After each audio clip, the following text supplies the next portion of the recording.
Good morning, everybody. I commence the third day of the hearing this week by acknowledging the traditional custodians of the land on which we meet today, the Wurundjeri people of the Kulin Nation. I pay respects to their elders past and present, and I honour their young people who one day will take their place as custodians.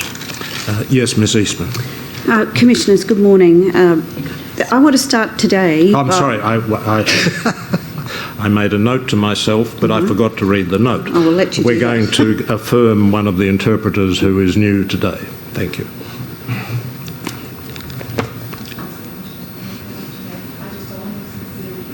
Declare and affirm. I do solemnly, sincerely and truly declare and affirm That I shall well and truly interpret the evidence about to be given.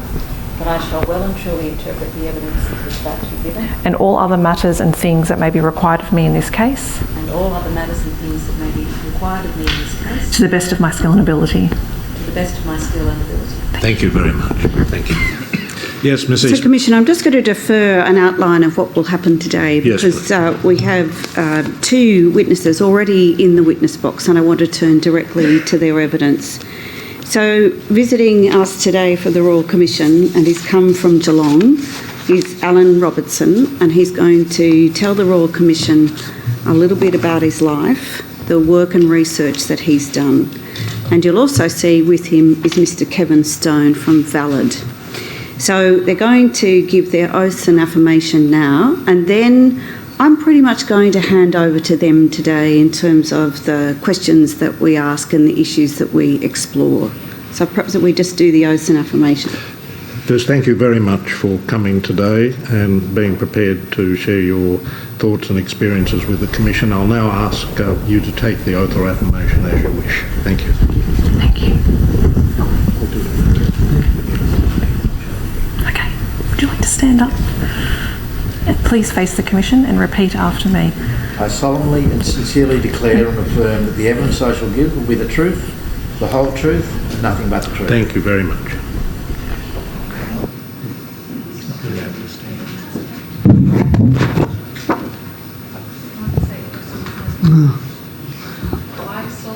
I solemnly And sincerely declare and confirm that the evidence I shall give the truth, the whole truth, and nothing but the truth.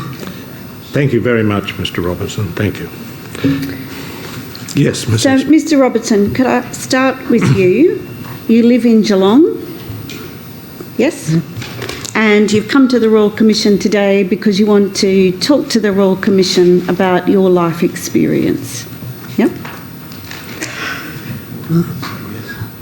Yes, my name is Robertson. I am currently living in a accommodation in Geelong, private accommodation. But when I was a young kid, I was put away in an institution called Kew Cottages. In Kew Cottages. Which now is closed down for better for people and living in disabilities. Then from Kew, I went to Stall down in November. Wasn't great training as it was now. Then I went to Stall, Bendigo Boys Centre in Bendigo, Ariel in Ararat, then Ararat to Ballarat in a hostel. So you're in a hostel at Ballarat. How old were you when you were at the hostel? Can you remember? How old were you when you were at the hostel? Can you remember? Originally baby, when I started off in Kew, I was a young kid. I couldn't even. Okay.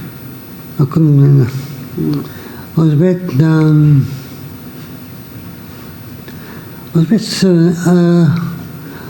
15 when I was Stall, and then I went across to Bendigo.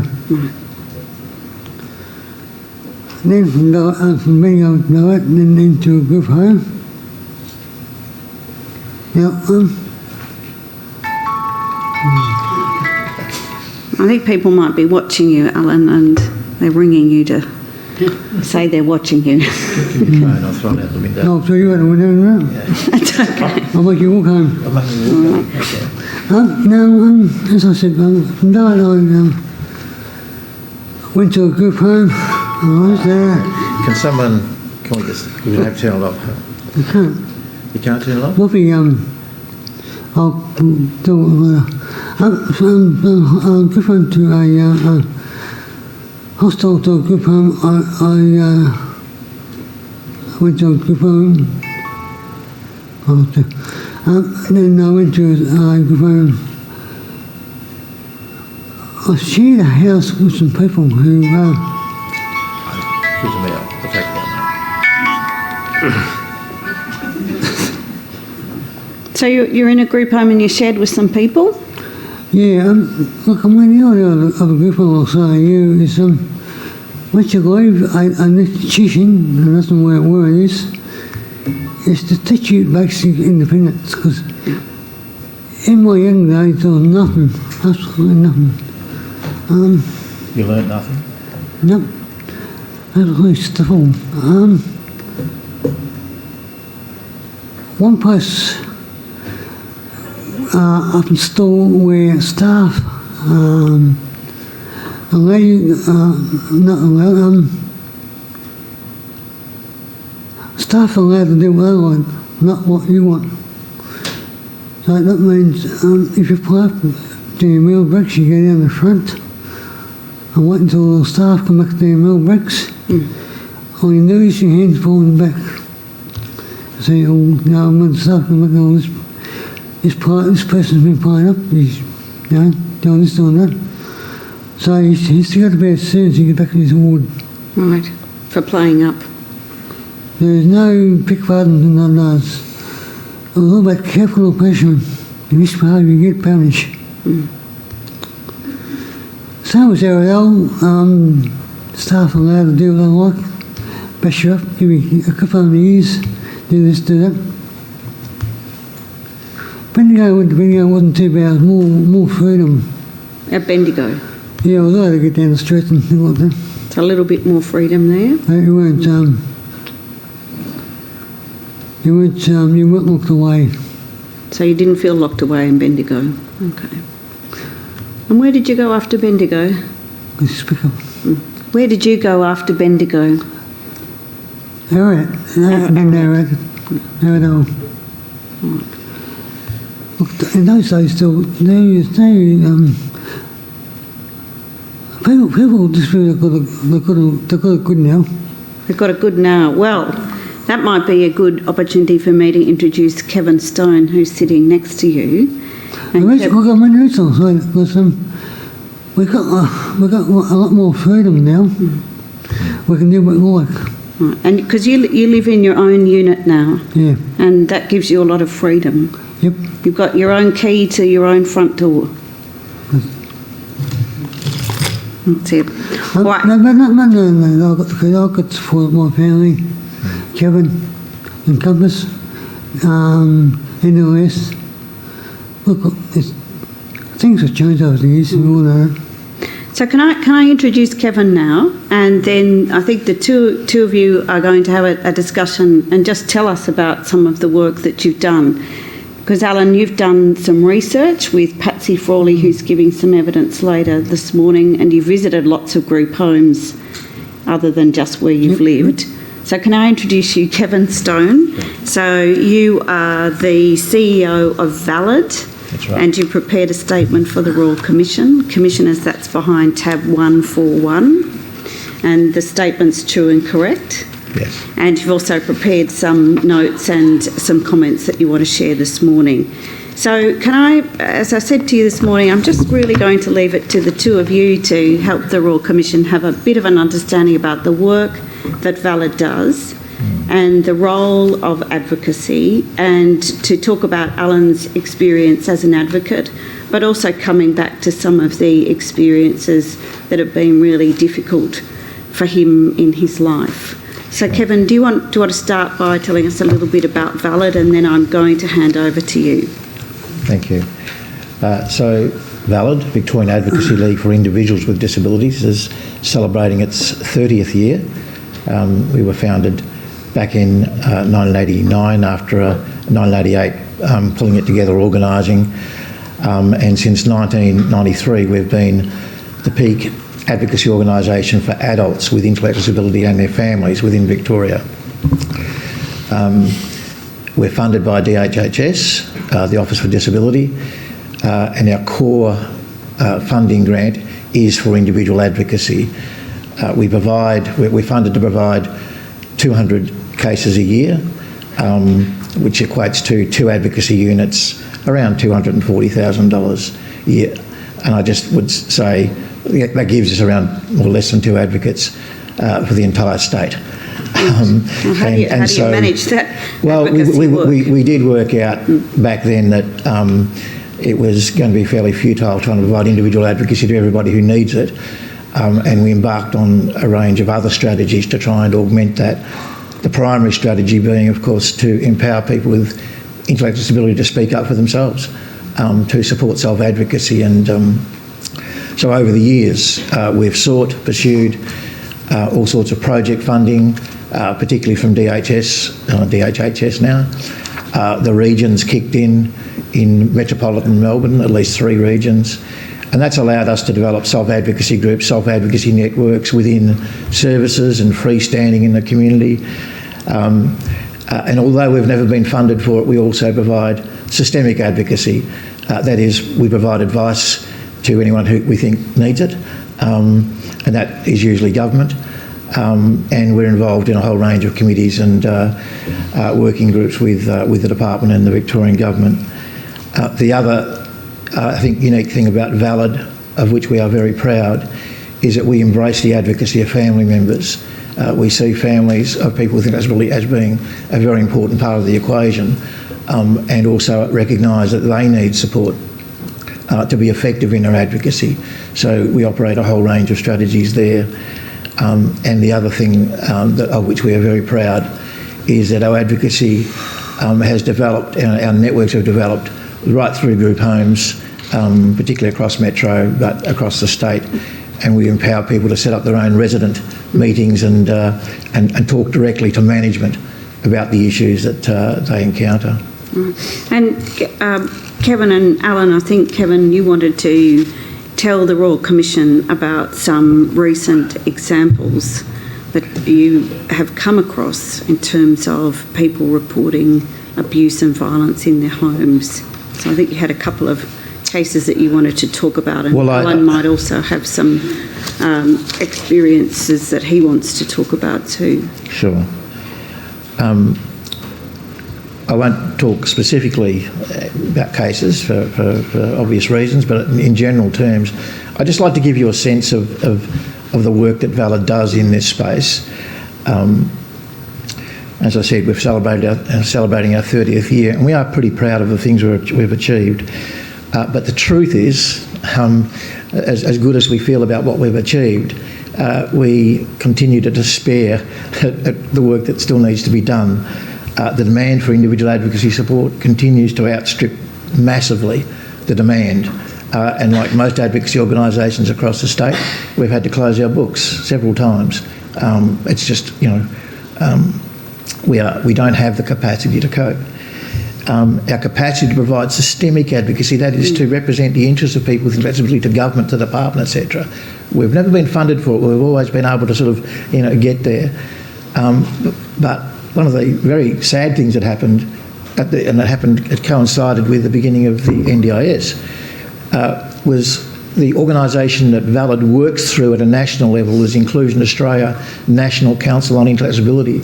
And we've always relied on that organisation to get our message across to the Australian government and to the departments, etc. And surely at the beginning of the NDIS, that was a time they really needed to hear from people with intellectual disability and their families. That was the time they chose to defund Inclusion Australia and NCID. And we've been struggling for 5 years to try and have any impact on the policy decisions that are being made. The other thing I'd say is that our core funding is for individual advocacy. We are flat out doing that job. We do a whole range of other things through project funding, which is ad hoc, one-off, and we never know what our budget is from year to year. And we, many times we succeed in getting something up only to see it disappear because it's not funded. Can I just ask you, would you mind just slowing down just Sure. a little so that we can get the transcript fully with your remarks. Absolutely. Thank you. Thank you. I mentioned families. We are a little unique in that we do see that families are an important part of the advocacy movement and have a natural partnership role with people with intellectual disability. We tried for 15 years to convince the department, government, that is the case, that families should be, our work with families had to be recognised. It wasn't until about 6 years ago that we started getting funding for the sorts of things that we do. We run a program called Families as Planning Partners, and that's proved to be incredibly successful. When families are equipped with the right skills, the right values, when they're helped to actually, be effective in their advocacy, they're a phenomenal force to be, harnessed for good. But they are spurned and dismissed, too readily. So again, I'm getting to the question. That's quite right. Take your time. There are things I want to say. It's as an aside, I just say we've been doing this for 30 years. We've been saying these things for 30 years. I can't tell you how pleased and relieved we are to see a Royal Commission. We called for a Royal Commission back in 2012 out of despair. From the very beginning, the number one issue for Valid, there were two number one issues. One was housing, the lack of housing options for people, forcing people to be incarcerated, institutionalised. And the other major issue is abuse, exploitation, neglect. And you don't have to be Einstein to realise that those two issues are inextricably linked. They go hand in hand. So I just want to make the point here, Valid's core budget funds its individual advocacy work. We've succeeded in developing a range of other strategies, which perhaps technically now fall under the banner of capacity building.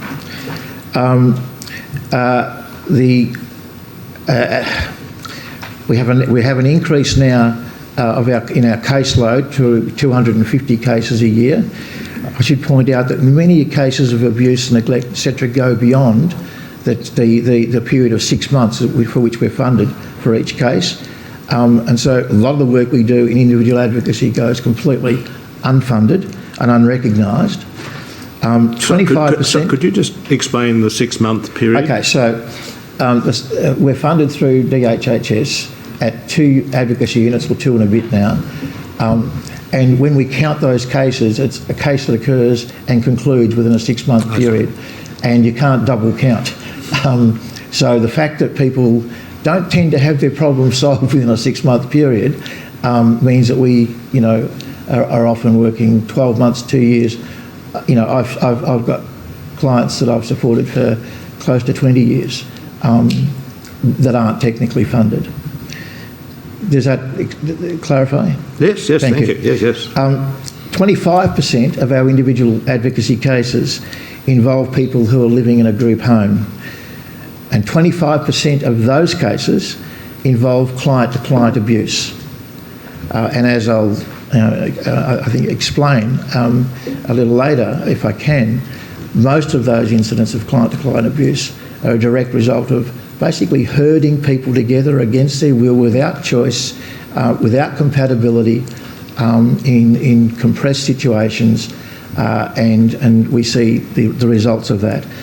30% of the cases that we deal with in group homes are actually involving staff-to-client abuse, and there's a whole range of other factors that we think have very strong bearing on why that's the case.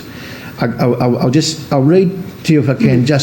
I ask our advocacy team just to give me a bit of a snapshot of recent cases, just to give you a sense of what comes through our door. 6 cases where clients were fearful in their homes due to the violence of other residents.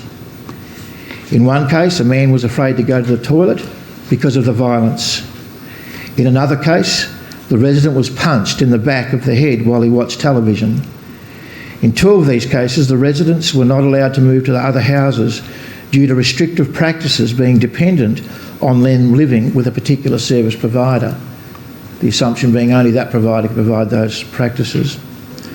3 cases where people moved out of their group homes for extended periods of time because they were fearful of a violent co-resident. This included assault by another resident. One client now lives with a mother in a retirement village. The service provider in this case stated that they were unable to move the violent resident. This client has complex health needs, including needing to wear an oxygen mask at all times.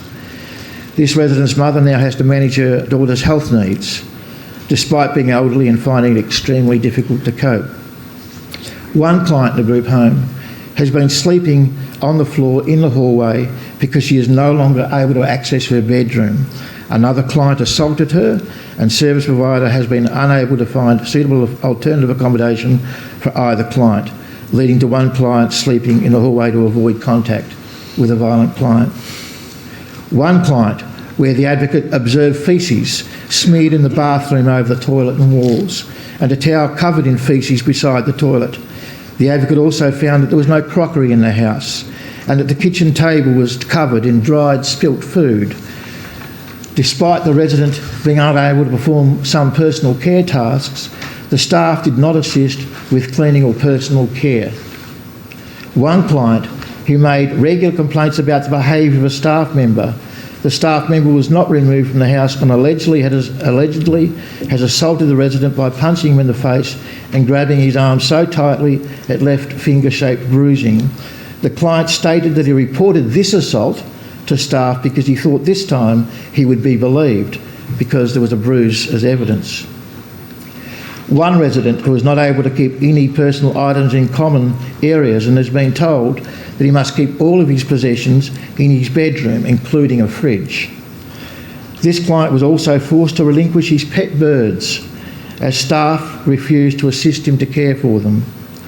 One case where a resident alleged an assault by a staff member which has resulted in spinal fracture and hospitalisation. One resident who lives in a house supposedly designed for people with behaviours of concern, where the service provider has promoted their service as being specialists in managing clients. The service provider is now evicting the client due to his behaviours. In this instance, the house staff do not follow the behaviour support strategies provided by clinicians. There's been very little oversight of house staff by the service provider, and despite numerous complaints being made about the quality and behaviour of support staff, no improvements have occurred. Staff in this home have repeatedly refused to assist the client to cook, despite the client wishing to learn to cook. Instead, support staff have facilitated the client eating takeaway food constantly, and this client has gained a large amount of weight accordingly. So these are all recent examples, Yep. not many years ago. This is over the last 12 months. Just in the last 12 months. In the last 12 months. And so with these incidents, they've come to light through the work of the advocates, and is that visiting, contacting homes, engaging with families? How have these matters come to light? I describe our individual advocacy as reactive. I wish we could be proactive and reach out. What I've just described to you is stuff that has come to us. I can't imagine what's happening out there that no one's coming forward about. And you've worked with Alan for a very long time, and Alan is also an advocate, is that right? Absolutely. All right. And Alan, what have you done in your advocacy work? And maybe, Kevin, you I think can speak in very high terms in terms of what Alan has done. He might be a bit shy telling us all the great work that he's done. But I'm interested, Alan, what would you like to say? I'll introduce that, Alan, if you like. I first met Alan back in 1988, and I was the president of a particular service provider organisation, the committee, and Alan was the representative of a client group that had formed within that service, and Alan had pulled other clients together to start speaking up about the service and demanding to have a say to the committee, and that's when we got to know each other, and Alan's taught me just about everything I know about what good advocacy and self-advocacy should be about. I then employed Alan in a range of projects through Valid. One of the things that maybe, Alan, you could talk about is your work at Kew Cottages. Alan mentioned he lived at Kew Cottages when he was a child. it was a wonderful thing when Alan started going into Kew Cottages every Tuesday evening for several years, supporting self-advocates to come together, people with disability to come together to speak independently about the quality of that service. Remember those days, mate? Yep. Just to talk about the self-advocacy group. What did you used to do at Kew for the self-advocates? I used to bring down to what's called the old pharmacy and have a chat to them about this, about this and that, and just have a coffee.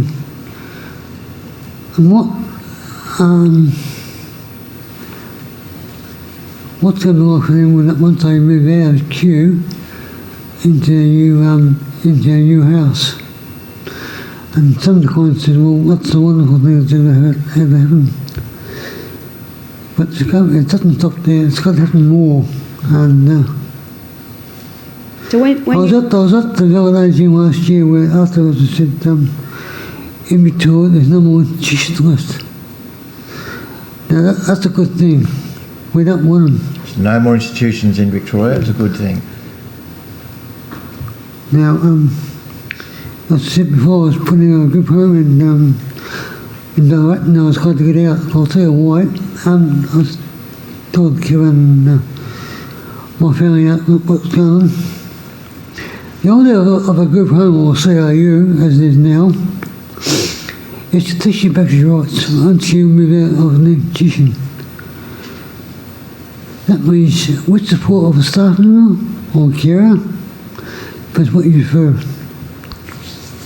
And look, it's supposed to teach you how to cook, wash your own clothes, change your clothes, change your linen on your bed, be more independent. Do things for yourself. Because if you don't be independent, nothing will get done. And can I just explain there, what Alan's talking about there is when the institutions started to close in Victoria, we all understood that the group homes were, they weren't an end point. They were a point along the way through which people could learn how to become independent, but there'd be flow through. People would start moving into their own places as they developed learning those skills. That was the idea, but I guess what we found in many houses, certainly not all, but in many houses, they have become just the end of the road, and that's largely because houses and often staff and services have lost the art of actually equipping people with those skills, and concepts like active support and person-centred planning, encouraging and teaching people how to live for themselves. Instead, what we see, many services have become containment. Services have become just as much an institution as previously. Alan, the other thing that maybe... so Alan's worked on a number of different projects. One was going around Victoria teaching people with disability about their rights and under the Victorian disability standards, and another one with Professor Patsy.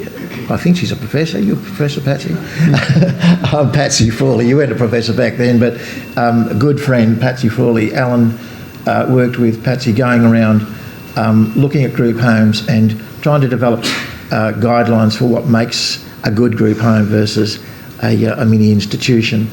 And so, Alan, maybe you could just talk about the important... When you're going into those houses, just to talk about some of the conversations you had with people, the questions you were asking them about their choices and that. Oh, that's going back a long time ago. I was in Ecological when they started to go down Kew, and when I was working with Kevin, I was talking to a apartment personnel, and I said to her, what made you wear that jumper? Or what made you wear that skirt or trousers? What made you get that choice? I said, well, what's wrong with jumping down the bus and taking down the Myers, Target, Kmart, and let them pick up what they want and set them. And Alan's point there is that he was talking to a department person who was showing them through the houses and talking about stuff, as if just the architecture was good enough. Alan quizzed her about the choices that she, as a, citizen of this state, got to make every day. What clothes did she wear? What food did she eat? Where did she shop? Ask those questions of the residents and see if they give the same answers. It's a profound insight into what happens in many houses. Because when I was a kid, I said, what's wrong with putting a paint brush in someone's hand and pick out what colour walls I want? This don't paint white or pink or blue or yellow, purple. That's their bedrooms. They want to live in and sleep in it. So let them pick up what that one. Just don't let you guys dictate terms. Let the courts dictate the other ones who are going to live in there. Mills, same. Mills, well, no milk got choices of life. When I was putting in, there was no choices in the day, so you're given what you'll give. Porridge, most mornings, I think it was fish and chips on the Friday, lunchtime. Nothing like you've got now. I said before, you've got freedom now, and that's how it should be. I've been lucky in my life.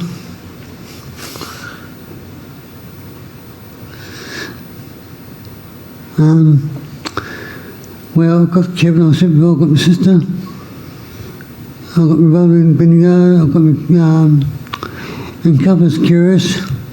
Everyone behind me is the what's been happening over the last few years. They've seen inside me, now they've seen the outside of me, to see the difference. Where, how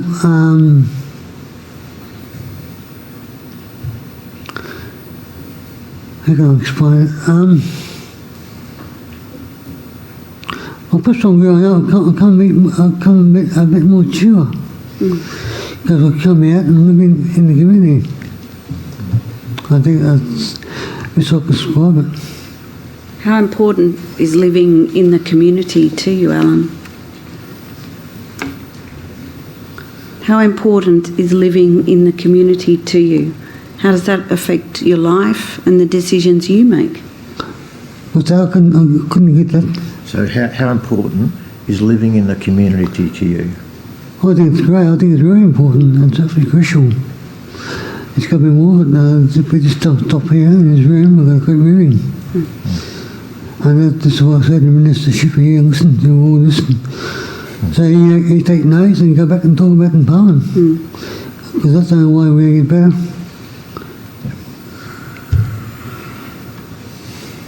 So perhaps, I guess, Alan's life over the last 30 years has been very different from his previous, 25 years or so. He lives in a flat in Geelong. He has the support of a wonderful sister who still cook him meals and things. She does things, and he's got a good network of people around him. But Alan has also been an incredible advocate for other people with disabilities. Travelling around Victoria, he's actually travelled around the world to places like Kathmandu and other places, talking to people with disability all around the world about their journey. And it's incredibly important. As I said before, he's taught me a lot about advocacy. A lot of what I've learnt from people like Doug Pentland and Des McIntosh, who were the founders of Reinforce. My background was in special education, and just for the record, I'll just so you understand, I talk about disability services having a very sad culture and a history of abuse. My testimony to that is my first day on student placement was at Kew Cottages, and my first job was to be given a hose with cold water and to hose down 12 men who were lined up against a brick wall. That was my job. In 1976, one of the jobs that I had at Kew Cottages, the day that the Minister was coming to open the Miners Children's buildings, I was part of a group of staff. I was volunteering there, but we had to herd all the people with complex behaviours into one room, and on the floor in that room was newspaper just torn up to soak up the piss and shit, and we just had to herd them in and lock them away from the public eye. My first day as a teacher in a special developmental school, I was having difficulty coping with one young woman. I didn't know how to what to do. I certainly didn't have the skills. The teacher from next door came in and showed me what to do. He grabbed her by the hair, dragged her across the floor and locked her in a cupboard. That's what you do. I became principal of a special developmental school in 1979 up in the country, and that gave me the opportunity to try something different, and we started integrating all of our students in the regular schools, because despite everything that I'd been taught and told, I came to see that special really was a sneaky way of locking people away and hiding the truth about how they were actually treated. And what they needed was to be with their peers. They needed to be in open spaces. They needed teachers who could actually teach too. So over a period of years, we integrated all of our students in the regular schools. At that time, my wife and I started a respite farm. This is the early days. There was no accommodation, no respite up in Cobram where we were, and we started this facility where every couple of weeks we'd take groups of people from institutions, and they'd come up and have a holiday on the Murray River, basically. And it was during those times that I started to see what was going on in institutions. I'd had some sense of it, but I could not believe the stuff that I was seeing and hearing. And the thing that changed my life was when a group from a particular institution, one of the institutions that Alan had lived at, were a group of men accompanied by 2 staff members. They were out fishing, shooting, etc. during the day, and each night they'd come back and drink beer. And we were sitting around that particular night and chatting, and I noticed there was one man standing over in the corner just rocking by himself, and I said, so what's up with him? Why isn't he participating? And the 2 staff looked at each other and sniggered and said, oh, don't worry about him, we got him sorted. So what do you mean? What's going on? And he said, oh, he's only new. No, he's only come to us new. Both his parents got killed in a car accident. They were rich, so he thinks his shit don't stink. What do you mean? I think he's better anyway. He's come here with a new, I think it was called a ghetto blaster, a CD player, and he thinks he's better than everybody else, but we'll sort him out. What do you mean by that? We'll chuck him in the quiet room, and every few hours we go in there with a length of hose filled with wet sand and beat the shit out of him until he calls us sir. We'll sort him out. It was from that point, my wife and I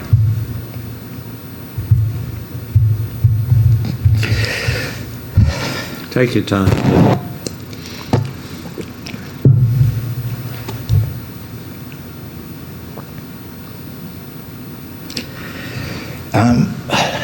realised we could do what we could integrate kids into schools for the rest of our lives, and they'd live happy lives within that school. When they came out, they were almost certainly destined to live in places like that with people like that, and the only thing that's capable of making a difference is advocacy. The only thing that's capable of making a difference is the advocacy movement, speaking up for people's rights. It was around that time I got to know people like Doug and Des, and I guess that's a journey that Valid, has been part of for the last 30 or so years.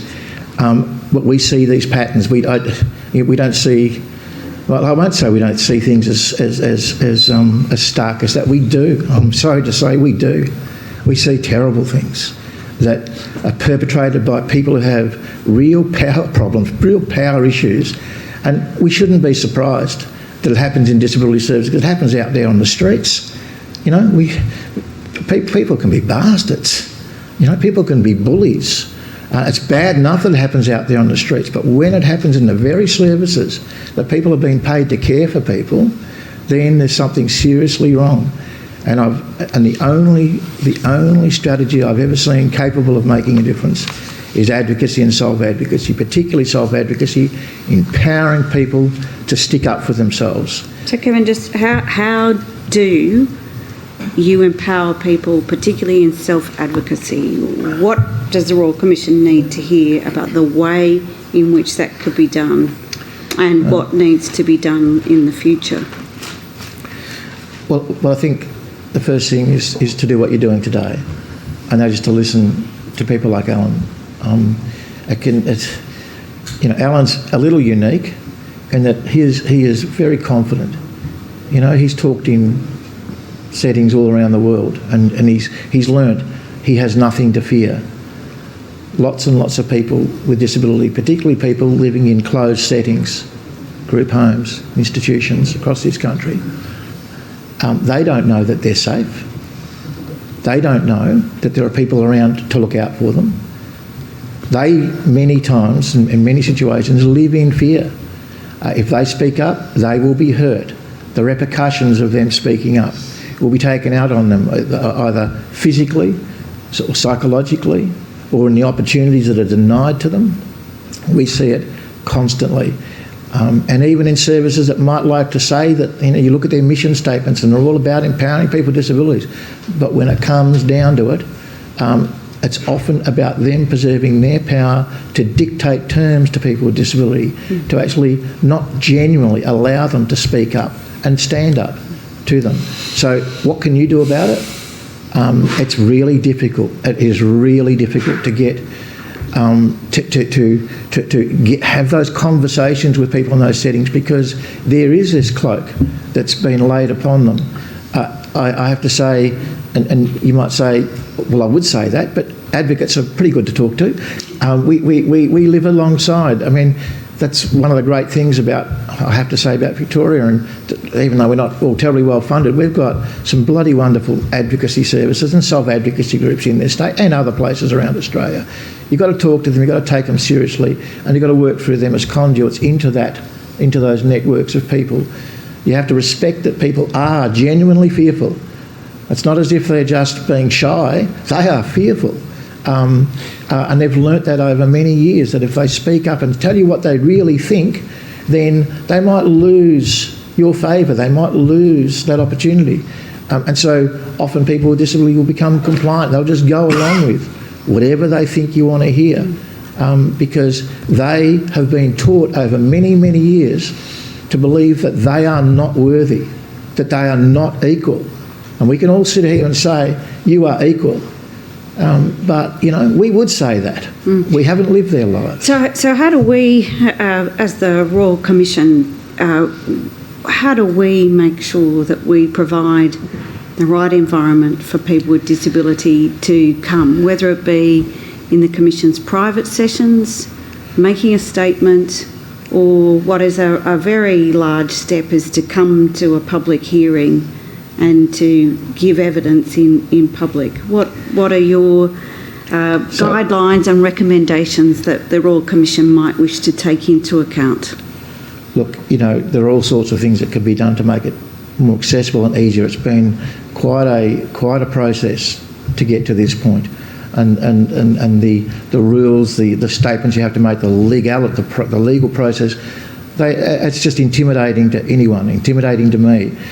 God, for a person with intellectual disability who cannot read your stuff or understand the stuff, it's forbidding. And the issue of consent for people who live in a limbo world around consent, none of that stuff's been sorted. So you're going to have to sort that stuff, and I haven't got the answers, but, you know, we all in this sector will be wanting to help you work that through.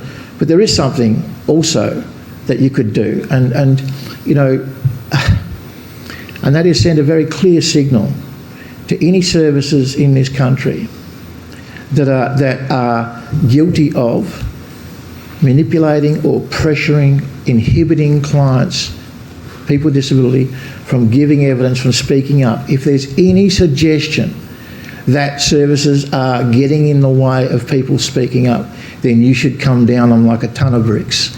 It's witness tampering, it's intimidation. We've seen evidence of it to this point, and we don't expect it to go away. And we would say, please act on it. Let's take this stuff seriously. Send a clear signal. The reason that Alan and others are able to stand up strongly is that they know they've got organisations like Valid and Reinforce and AMIDA and Inclusion Australia, all these other organisations, DANA, Disability Advocacy Network of Australia. We're all part of a network of reinforcing rights. Alan knows that and others know that. Many people don't. And they also know that we're pretty fragile too. We need you. We need the legal process to reinforce the fact that we keep saying you have rights. Well, now's the time to prove it. Do they have rights or not? Alan, we're about to finish, but I don't think this is the end of your advocacy. But for today's purpose, what would you like to tell the Royal Commission about our work, and what would you like to see the Royal Commission do? Because I know you'll continue being a strong advocate outside the evidence that you give today, but today what would you like to tell us?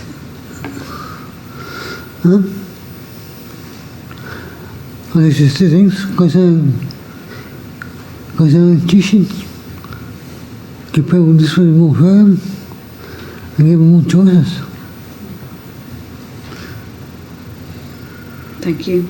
And Kevin? stop people being victimised. Stop people picking on you. Being victimised. What's that? Victimised.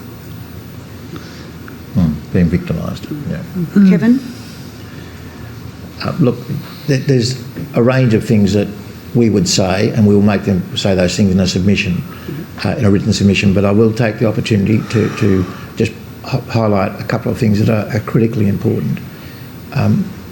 The right to support for decision making is absolutely critical. And so we'll just point that out, that unless people with disability, particularly people with disability, are given support, funded support to assist them in developing their plans in the NDIS, making their choices, then they will remain captive to people who will basically take that right away from them.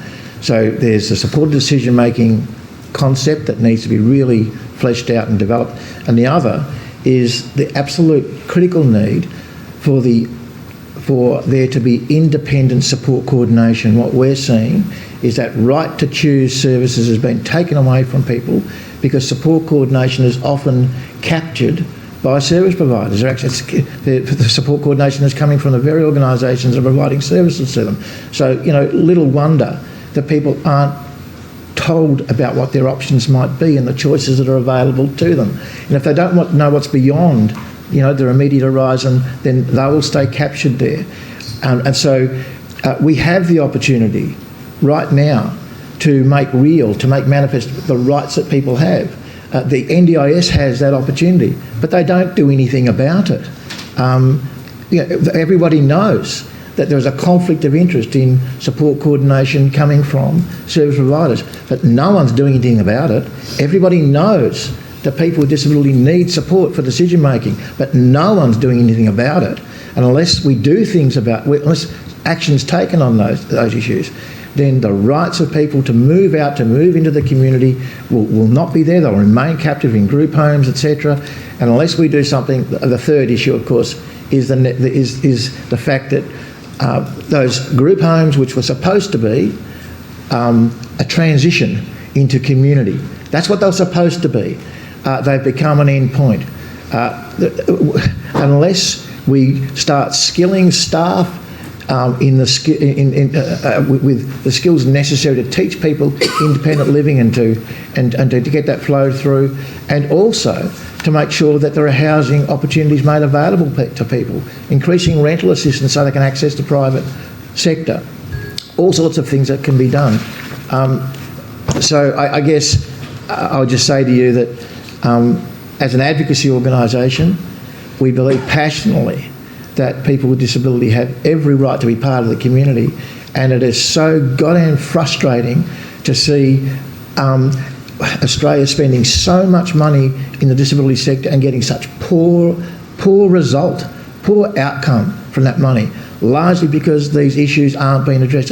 It is not rocket science. Just listen to people like Ronald, listen to people with disability and help them achieve what they want to achieve. Why should that be so hard? Commissioners, any questions? Alastair, you got any questions? No. I think I speak for my colleagues when I say we're profoundly grateful to both of you for coming along and talking to us. One thing I can promise you is we are listening, and I think we are hearing. Thank you. Commissioners, I thank Alan, who's come at very short notice and from Geelong. We very much appreciate Alan coming at short notice and for his contribution today. But Kevin, we also thank you for supporting Alan today and for your contribution as well. If it's appropriate, we might have the morning adjournment now. I think we might perhaps take, it's now 5 to 11, perhaps if we take 30 minutes. Thank you.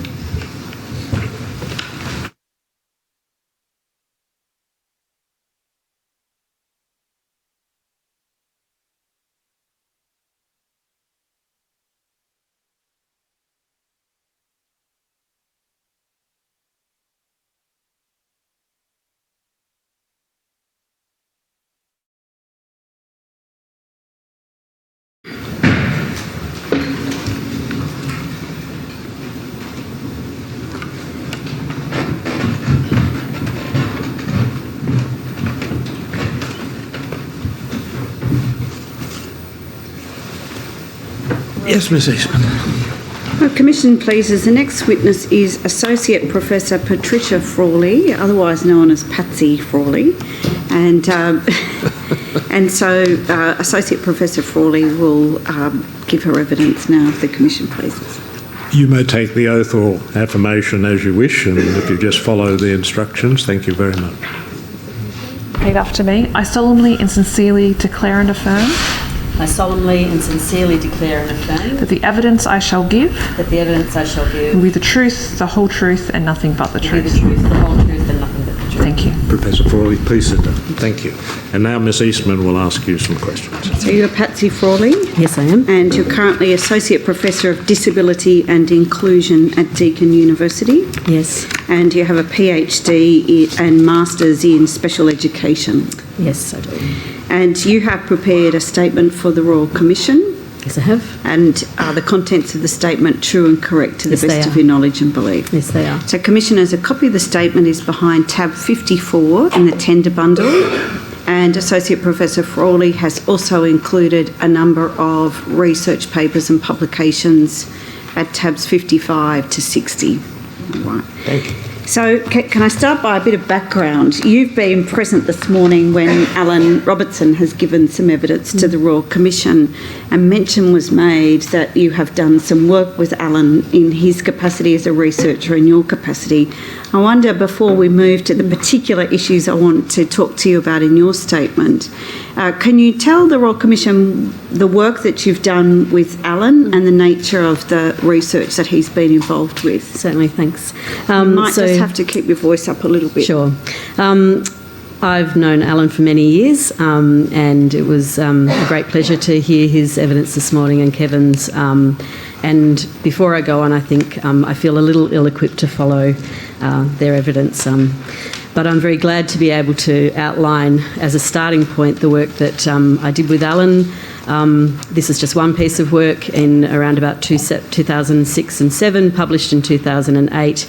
And it coincided with the deinstitutionalisation of Q, the redevelopment of Q, and a piece of research called Making Life Good in the Community. I was working at La Trobe University at the time with Professor Christine Bigby and others, and we had the opportunity to do a piece of work that was about what does a home look like, what is homeliness in regard to the experiences of people moving from Kew into... I've just received the customary note. I wonder if you'd just mind speaking a little more slowly. No. Of course, I'm sorry. No, loudness is fine, just a little more slowly. Certainly, thank you. We did a piece of work really to augment a much larger piece of research that was looking at what that redevelopment was achieving for people leaving Kew. And Alan and my piece of work was about going to a number of group homes to have a look at them really together and to consider how homely they were, and from that to establish a bit of a sense of what homeliness meant.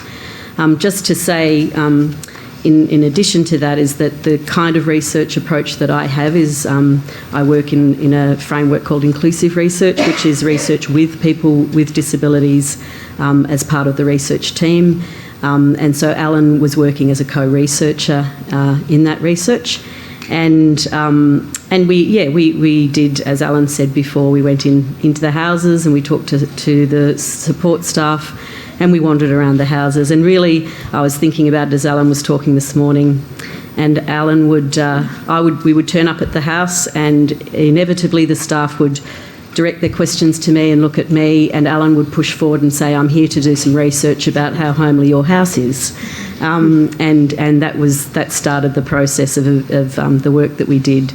The report is called Making Life Good in the Community, When is a House a Home? I also thought, as Alan was speaking this morning, he talked about the importance of things like people's bedrooms being how they want them to be, and I recall us going into a different house. We went to a house that we were told was a really good house in a different place so that we could think about different models. And in that house, each person's room had a different colour on the wall, and I remember going into a room that was bright purple, and Alan's like, "Whoa, that's more like it." That's the kind of house, that's the kind of choice that we're looking for. Yeah, so thank you. And a little bit about your background before you joined the academy and joined an academic life. You yourself have had a background working in the area of disability and also a lot of experience working in institution and homes. You want to tell the Royal Commission a little bit about your background and your experience prior to the work that you're presently doing? So my undergraduate degree was a Diploma of Teaching, Primary Teaching, and in that I specialised in special education, and quickly found out that primary schools weren't for me, and I wasn't for them, and pursued a career in special education. And at the time, Deakin University had a degree in graduate diploma in special education. While I was doing that course, I needed to support myself, and I worked as what was called in those days an emergency teacher. I lived at Kew. I was in the suburb of Kew. I was studying special education, and I began to work as an emergency teacher at Kew. At that time, they had a school model within the institution, so every resident went to a form of school and had a form of education, and I worked at Kew in those education programs for a couple of years, and when Kevin Stone was giving his evidence and talking about his experiences of those very first experiences of what you experience at Kew, they were very reminiscent of my own experiences. As a young woman, I found it very challenging indeed to see people treated so inhumanely. And to be in a position where I was expected to do the same, but I absolutely did not. And it was my starting off in a career that has actually included advocacy. I've worked in government, and I eventually became an academic and do my research in disability as well. While you were at Kew, did you actually observe examples of inhumane behaviour? I absolutely did, yes. What sorts of things? I'll share a couple of examples that I think maybe also connect to the kind of work that I do now, particularly. I remember, so just as background, the residential staff wouldn't take the residents to the school programs, so teachers had to do that. So we would have to go into the units in the morning and support the residents to finish their breakfast and to go over to the program. So that would mean us transporting people, pushing wheelchairs, etc. But the staff were pretty unsupportive of the residents having an education, so they kind of treated the teachers a little bit the same way as they treated the residents, with that disregard for that experience that people were having. So I remember one morning going to accompany half a dozen people over to the school program, and there was a number of women in my group that I was going to accompany. They were in the breakfast room with no underwear on, no underpants on, sitting on a large sheet because they were menstruating. In that same mode, there were people who had been given laxatives so that they would have bowel motions before they went to school. They were being given their breakfast as they were sitting on a commode chair, and these were some experiences that really stayed with me, and I also remember thwarting the system quite a lot by supposedly having to give people the breakfast that they were given, which was essentially their porridge with Senecock granules, which are a laxative, all in a cup of Milo with toast dunked in it. That was the breakfast, and I used to just push it aside and take people over to the school and make toast and make coffee and just take as long as it took for people to have their breakfast. So these are just experiences, that I saw, that I observed, and that I think have stayed with me forever. Those experiences have informed the approach that you take in your research. So your research focuses on social inclusion of people with disabilities from a human rights framework. Yes. And that work has involved access to domestic, family and sexual violence services for women with disability. Yes, it has, yes. Sexuality rights and violence. Yes. Sexual assault experiences, support and services for people with cognitive impairments. Yes. A human rights framework for promoting safety and inclusion in services for people with disabilities. Yes. And inclusive research That's approaches. Right. Yes. Right. Now, in your statement, you talk about the research methodology that you use, and you talk about an ecological framework and an intersectional lens. Mm-hmm. So I want to try to understand those a little bit more. Can we start with what ecological framework means? And you've addressed this in the written statement, but it might be helpful to just help us understand that framework. And I think it's Dick Sosby, That's right, who is the Canadian researcher who's very much influenced the approach that you're taking. Yes. So if we were to understand how an ecological framework operates in the context of the research that you do, help us understand that. Okay. So I'll try and be brief, not always something that academics can do, but I'll try. So yesterday, Professor Sally Robertson also referred to a similar framework that she uses and called it multidimensional. So we're talking about the same thing, really. An ecological framework has come from child development theory, but basically what it says is that we look for factors that are impacting on an issue that are beyond the individual focus. So looking beyond the biological, psychological kind of characteristics of people to looking at social, relational and systemic factors. And I think, just if I may refer back to some of what Kevin and Alan were talking about, they were talking about how individuals with an intellectual disability are placed in services where there's a whole lot of things going on that actually impact on their experience of their disability and make it more difficult for them to achieve what they can achieve. And that overarching this is policy and frameworks that further impact on the way that people can develop and can be themselves, I suppose. In terms of my research, I do follow the work of Dick Sosby, and I remember as a much younger student having the opportunity to Dick Sosby present. It wasn't long after I was having those experiences I reflected on earlier in my teaching at Kew Cottages. And what he developed was what was called an integrated ecological framework. was about challenging the view that people with disabilities, and in particular people with intellectual disabilities, are inherently vulnerable because of their cognitive impairment, and looking at what happens around people. Particularly, his earlier work was in institutions, and what that means is looking at the person with the disability and looking at what's going on for them in relation to their lived experience of disability that is impacting on their being victims of abuse. So things like lacking critical information about their rights and never having experienced autonomy. Looking at factors of a potential offender, particularly, again, as many people have spoken about here, the potential offender's sense of power and control and their use of that power and control, looking at an environment in which abuse takes place and really thinking about, again, that emphasis on control, but also understanding that these environments are isolated from society. There are many caregivers coming and going. We've talked about the casualisation of care. But also, what do those workers and people bring into that environment? Their own values, their own ideas about disability, but also things like ableism, sexism, racism, the things that people can carry with them that are abuse supportive values and attitudes. Is this, would you regard this as an offshoot of the social model of disability? That's a good question. Yes, it is. Yes, it's akin to that. And it's about applying that sense of disability not being an embodied experience of its own, but one that is formed by social and systemic factors.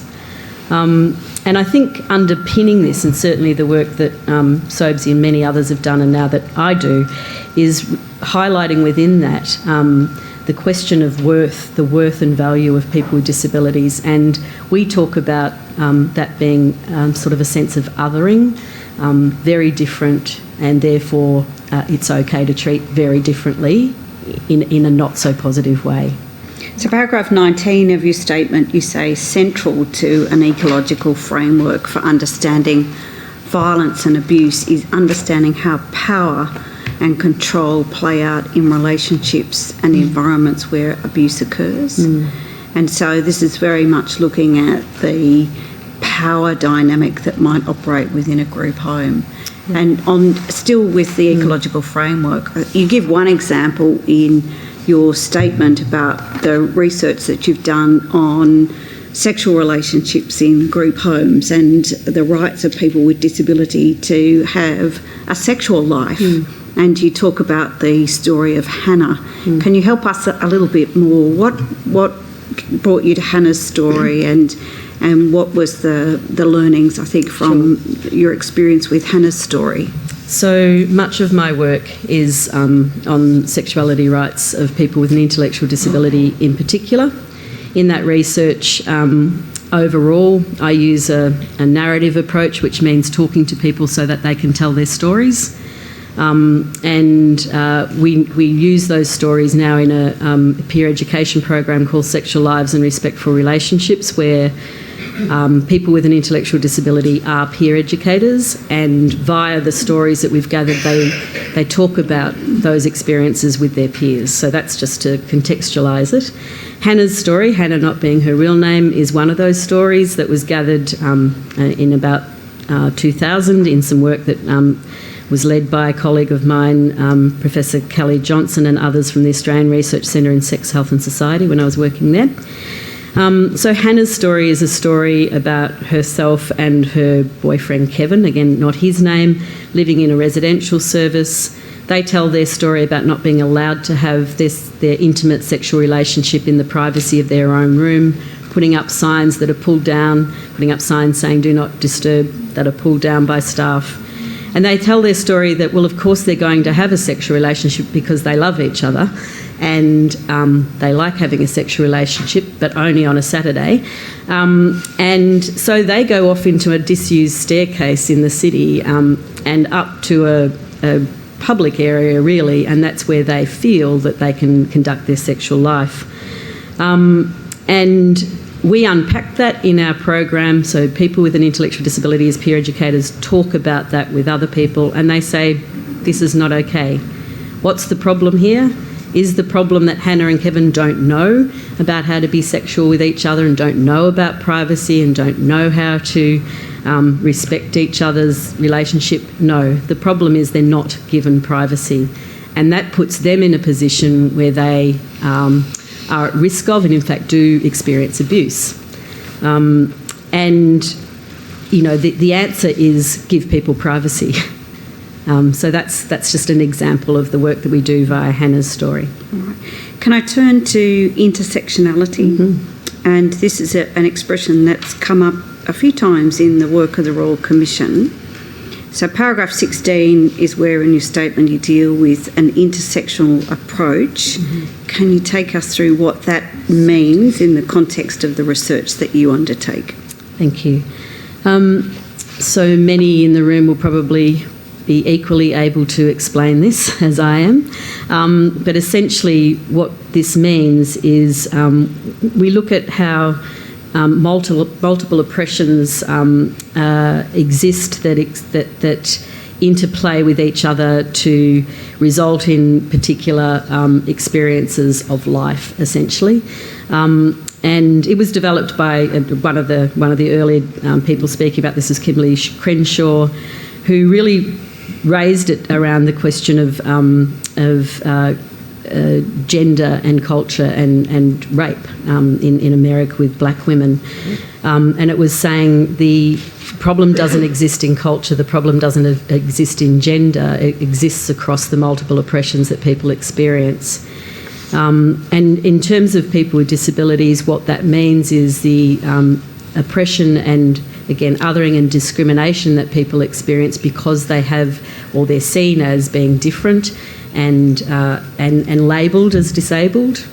And yet sometimes that in itself is a problem where we only see the single identity of disability as the defining experience of a person's life. Well, I wanted to ask you about that. In the work that you've done, is it that when you look at intersectionality, so you're taking a whole range of characteristics, that for a person with a disability, it almost stops there, and then being a woman, being LGBTI, whatever the religious beliefs might be, that sort of comes later? And so does that not, those other characteristics then not have same value in terms of how we might then approach or the assumptions we make about people with disability? Yeah, or they don't come at all. Or at all. Okay. All, yeah. So you just stop at disability and then everything else is forgotten after that. And so how does that have an impact in terms of the research that you do about causes of violence and abuse? I think, again, it's about understanding violence and abuse in the lives of people with disabilities. It's not people aren't inherently vulnerable victims because they have a disability, particularly because they have a cognitive disability. That's about a way of explaining it away that doesn't acknowledge the complexity of their lived experience. Many of the people that I work with, both as peer educators in the program that we do and in my research group, are women who have multiple experiences of oppression and discrimination. They're women with intellectual disabilities, they're poor women, they're unemployed women, they haven't experienced an education, they're bullied and victimised in the society because of many of those ways that they're seen. Just pausing there, did you see Jane Rosengrave gave some evidence on Monday afternoon, and Commissioner Atkinson had asked her a question about how did you develop this resilience? And her answer to that was not to talk about a disability, but to talk about her experience of family violence.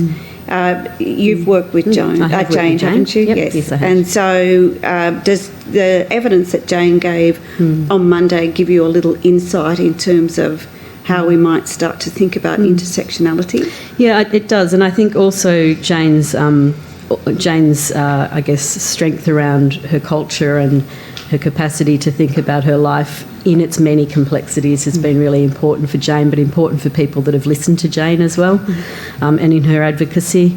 She's worked with me on a couple of projects that we do around access to domestic and family violence for women with disabilities,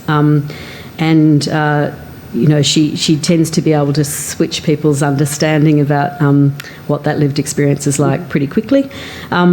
one of the things, so you talk about family violence, I think, if I may pick up on another part of my statement, which was about thinking about how, in fact, the family violence law in Victoria was changed, and to be able to apply the idea of family-like to residential or to group homes, so that was an important law reform in that it recognises that what people experience in that home is a family-like environment, and some of those relationships are family-like. And that's an important thing, because what that then says is it's not a different kind of abuse. It's family violence. It's the kinds of experiences that other people have that are around power and control, lack of choice and autonomy, lack of privacy, and that the same kinds of things that happen for other people experiencing family violence are what the effects of that violence are for people with disabilities as well. What are the reforms to which you are referring? So it's the Family Violence Act. In consequence of the Royal Commission? No, it was earlier. Earlier? Yeah, it was earlier. And I'm sorry, I don't remember the date off the top of my head. But it was an important thing that particularly some of the women with disabilities advocacy groups really worked hard to get, because it really opens up that group home to a sense of, well, this is where people are living. And the idea that despite us seeing them as a service, people who live there are living in a family-like environment. It shifts the idea about violence and abuse, really, to be looking at it as what constitutes violence and abuse is actually the same for people with disabilities in group homes as for other people experiencing family violence, power and control, lack of choice, lack of autonomy, etc. And I think for Jane to use that also enables people to see her as a woman, and as an Aboriginal woman, and as a woman who has experienced homelessness. She's experienced, some of those other factors that really those multiple oppressions that we talk about. And it's really about that, I think, recognising that we're not talking about something that should be dealt with differently. We're talking about something that needs to be dealt with within the law of violence and abuse, and understood around gender, culture, geography in the same way as we do within the family violence and domestic and family violence framework. Right. So against that background, can we turn to the work that you've done on homelessness? And paragraph 25 of your statement talks about the research that you've done with Professor Bronwyn Naylor at Monash University and Alan Robertson. And you looked at some characteristics that would be impact on that concept of homeliness in group homes. So you've set that out in paragraph 25, and you've identified 4 in particular. Can you take us through each of those 4 characteristics and perhaps just elaborate a little bit on how either separately or together they impact on that concept of home and homeliness? So just for clarity, they're 2 different pieces of work. So I did some work with Professor Bronwyn Naylor from Monash University on a large grant that was looking at closed environments and experiences of violence and abuse, and Alan's, you know about, was the work I did at La Trobe University. And I've sort of brought components of those work together in this part of the statement. I also just read a really good article this morning on the train on the way here, which I will forward to you, which is a Swedish research that talked about power within the group home and how that actually impacts the culture so that it is not homely at all. And so I will share that with you because it was enlightening and rather good timing. So, look, the first thing I want to say is that if you haven't been into a group home, some of this might sound strange, but it's in going into a group home that these differences and characteristics are really stark. And it was really important for me to do that research with Alan Robertson because he is an expert by experience. He's lived, as you heard this morning, in almost every institution in Victoria. He's lived in a group home, he's lived in his own home. He knows a lot more about it than I'll ever know. And he was able to pick up immediately when we went to a group home, what aspects were homely and which weren't, very quickly. So we'd walk into the house and there'd be a large, very, very, very wide passageway, supposedly for access for people in wheelchairs, but I lived in a home with a family member with a wheelchair, and our passages didn't need to be that wide. So anyway, and Alan would walk in and he'd go, "That's like an institution, that's like an institution, smells like an institution. It's a house in a street, but this is how it feels to me." So some of those components, I guess, just to walk through them a bit. People really cannot come and go and decide to leave as they wished. And that was really important in relation to the research I did with Bronwyn Naylor, because they were looking at lots of different environments and seeing what constituted a closed environment. So what was a closed environment? That's an environment where people really can't come and go as they wish. And in group homes, if someone does go and doesn't come back, it's a big problem. And people don't have keys to their own houses. And you saw what Alan did when you said about the keys. He's like, "Yep, these are my keys." Very important. I think significantly, and you've heard this before, that staffing and staffing arrangements and the workplace status of the house is something that makes it not homely. And particularly that status and the way it impacts on the way residents operate and impacted on choice and control of residents. So doing things in the time that suits the roster, not in the time that suits your needs or interests. The physical environment, including layout, which again you heard from the community visitors yesterday, use of locks in shared spaces and lack of locks where you'd expect locks to be.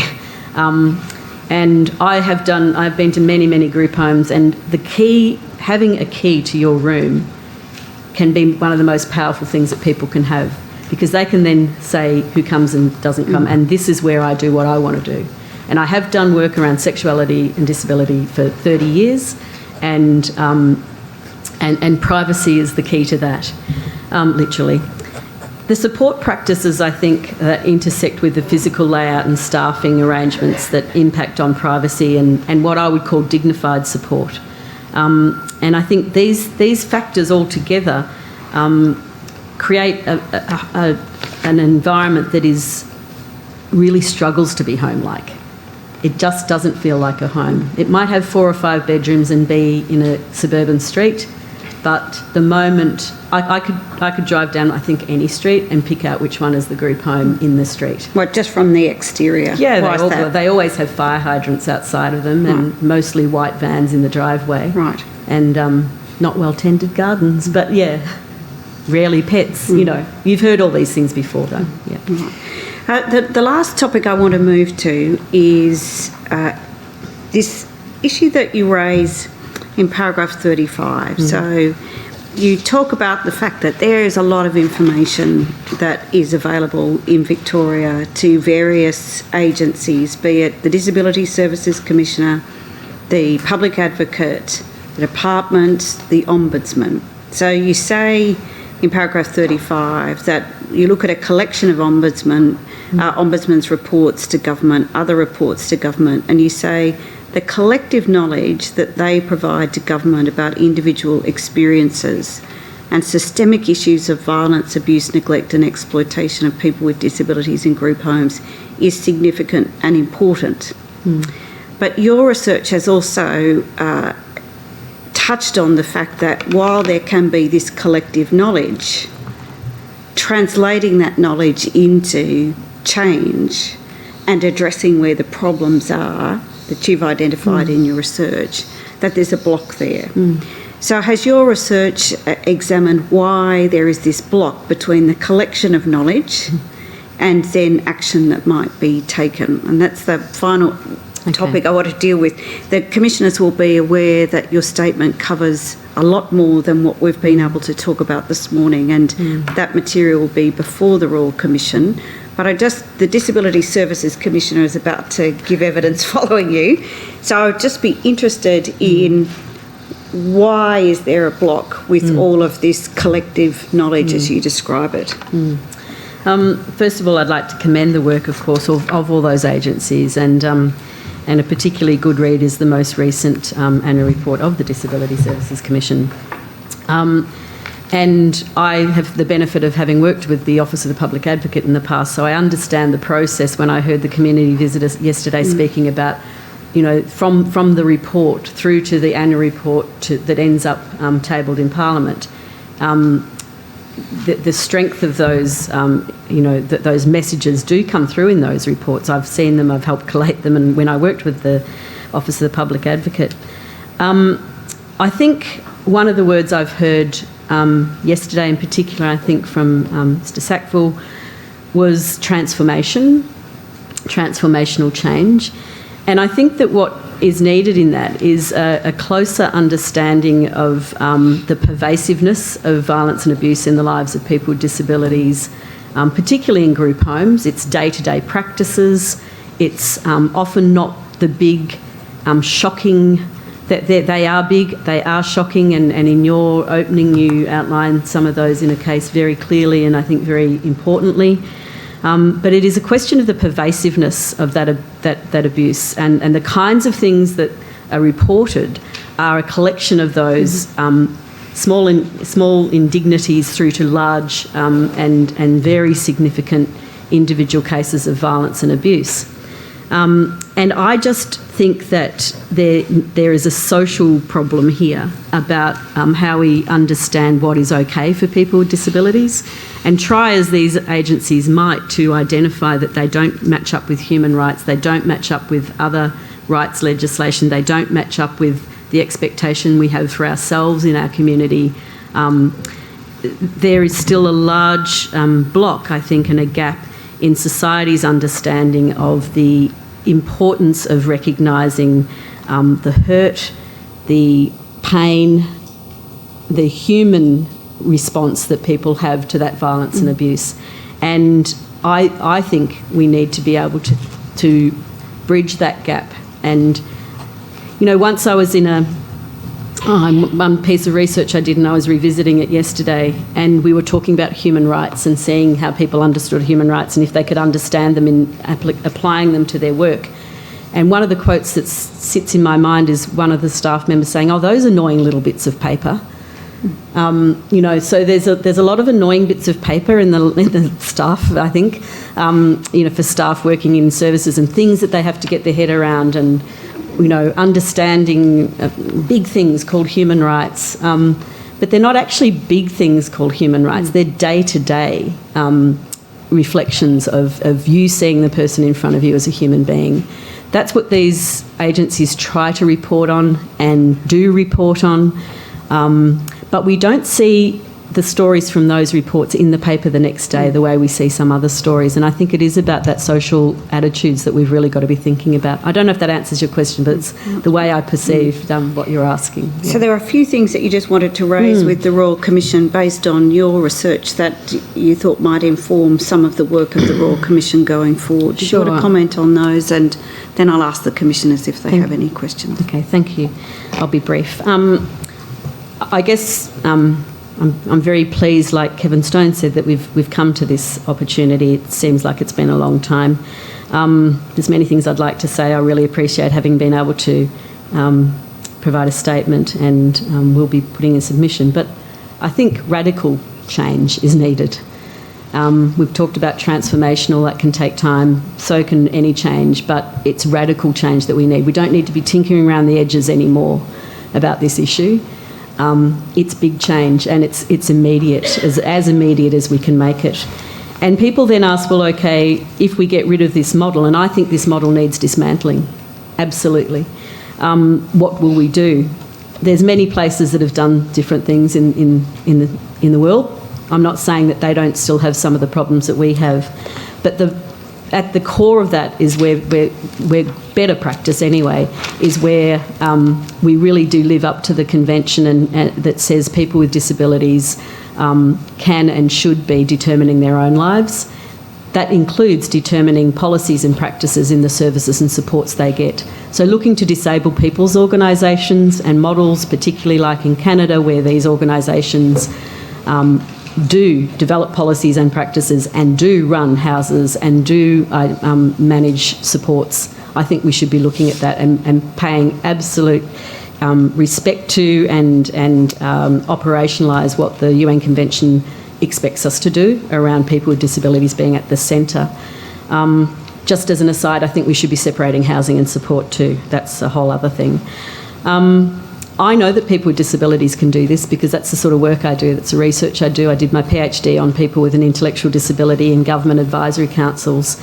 Alan is an example. You'll see many more examples. So I think we need to get that radical change by getting the radical people right there to do the change, the people who've experienced the violence and abuse and human rights abuses. I think we need to apply the same understanding of violence and abuse and what constitutes it to the experiences of people with disabilities in these closed environments as we do everywhere else, and apply the same legal framework around that. So I'd like the Commission to think about how do we raise issues about people with disabilities and disability models and practices, but by engaging with mainstream ideas of violence and abuse and bringing those together, because the research makes it very clear that what can work is cross-sector work, where we really think about what they call violence and abuse prevention science, that is used, for example, in the National Plan to Reduce Violence Against Women and Children and Our Watch, these sorts of agencies. And you'll have seen these campaigns bringing that science and those ideas into what we're seeing with people with disabilities and their own experiences. And rather than dealing with it separately, bring those resources together. And I do that in my work. That's what our program is about, is working in collaboration with domestic and family violence, sexual assault services across Australia in the work that we do, and it does work. And I think that my last one is a little bit philosophical, but it's something that is at the heart of all of this, is that we have to see people with disabilities as our fellow human beings. And I know that sounds kind of like, of course we do. No, we don't. Not when we say what happens to them in their home is an incident. And it's an incident that may not get reported, and if it does get reported, it doesn't get acted on. There's no police at the door. There's no domestic and family violence services there to help them with their experience. We have to break through that, and we have to start saying they are our fellow human beings with the same human rights, and with we have an important job to continue to raise awareness in the community about that. Thank you, Associate Professor. Any questions from the Commissioners? Can I just ask you a question about the Canadian experience? Where could we find out more about that? Is it some of the provinces, or is it a national program? Yeah, it's been in place in Canada for a really long time, that disabled people's organisations run organisations for disabled people. I'm happy to send you some examples of that, but it's pretty, you could Google it. But no, yes, there's and it's been going for a long time. You might do more help with research than just Googling. No, certainly. And I think that I think it's a really important question, because I'm not, as I said, I'm not suggesting that some of the same problems may not exist, but I think it changes that dynamic so importantly about power, choice and control. And we talk about people with disabilities hiring and firing their support staff. It doesn't really happen in practice so much. We have individualised funding and supports coming, of course, through the NDIS. And you know, I think that the disabled people's organisations are important around getting around individuals so that they can have some safety in what they're doing as well. For example, with the Human Rights Convention, it is disabled people's organisations that are monitoring how we're going with those, and I think that we need to look at how that works and how people with disabilities, including those most marginalised and most silenced, people with an intellectual disability and other cognitive disabilities, challenging the idea that they can be very good, you know, in governance and in policy development and in hiring and firing people. Sure. Thank you. Professor, throughout your evidence, you often refer to the phrase inherently vulnerable in the context of people with disabilities. To help me understand your evidence as a whole, is it your view that it is the systems that are currently in place that make them inherently vulnerable, not that they are vulnerable themselves? Sure, thank you for the question. Yes, you have understood that correctly. That far too often we hear, oh, it's a person with an intellectual disability. They don't understand. They don't know that it is abuse. We have to teach them, or they're not capable of learning, which then says they are just vulnerable.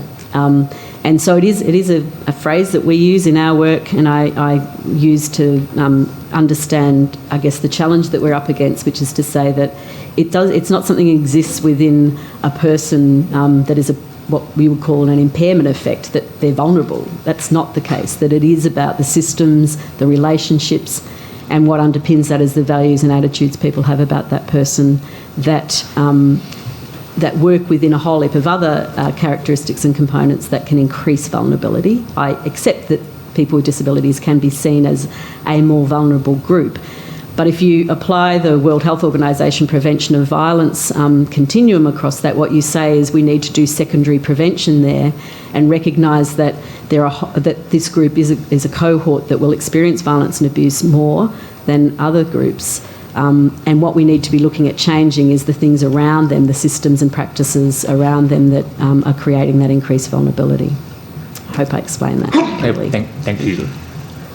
Thank you very much for coming and giving evidence, Professor Frawley. It's been very helpful. Thank you. Commissioners, the next witness is Arthur Rogers, the Disability Services Commissioner, and I'll now hand to Malcolm Harding. Mr. Harding, can we proceed straight away, or do we? Yes, you can. Okay. Thank you.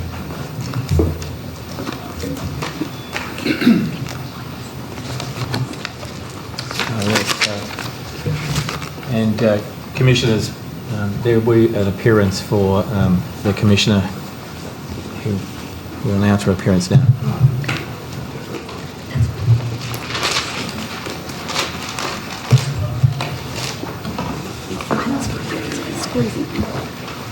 Are you about to announce an appearance? I am, Commissioner. Or are you just moving chairs? No, I'm about to announce an appearance. Right. My name is Penny Harris. I appear for the Disability Services Commissioner. Thank you, Ms Harris. Thank you. Mr Rogers, you may take the oath or affirmation as you wish, if you don't mind following the instructions. Thank you. Can you please stand and face the Commission and repeat after me? I solemnly and sincerely declare and affirm I solemnly and sincerely declare and affirm that the evidence I shall give will be the truth, the whole truth and nothing but the truth. Will be the truth, the whole truth and nothing but the truth. Thank you. Thank you very much. Please sit down. Thank you. Now Mr Harding will ask you some questions. Thank you, Commissioner. Is your name Arthur Henry Pelly Rogers? That's correct. And you hold the position of Disability Services Commissioner? I do. And you've held that appointment since the 6th of August last year, 2018? I have. And prior to that, you held senior public service roles, including senior leadership roles in the Victorian Department of Health and Human Services? That's correct. And you were also a special advisor on NDIS implementation in the Victorian Department of Premier and Cabinet from 2016 to 2018. That's also correct. And you have prepared a statement for the Commission? I have, yes. Is that statement true and correct? It is. And have you also annexed a number of documents to your statement? I have, yes. Those documents are in the tender bundle at tab 26 and thereafter, Commissioners. Thank you. Mr Rogers, you set out in your statement the role of the Disability Services Commissioner from paragraph 13. Perhaps you could summarise that role for the purposes of the Commission. My role broadly relates firstly to the resolution of complaints. So we are an independent body that receives complaints from anybody about a registered disability service in Victoria. And my role is to resolve those complaints either informally or through conciliation or through investigation. And more recently, my role was expanded in 2017 to include own motion investigation powers and referral investigation powers, where I could investigate matters that on my own motion that came to my attention, or the things were referred to me by the Minister or the Secretary, and I have powers in relation to those investigation matters. And can you investigate complaints that come to you from individuals as well? I can. The Act requires that I look at informally resolving those complaints or through conciliation, but if I consider that they can't be resolved through that manner or that they have not been successful in that manner, I can investigate those complaints. And your powers and functions are contained in the Disability Act, is that right? That's correct, yes. Which you've got a copy handily next to you. I do, yes. Doubtless you refer to it a lot.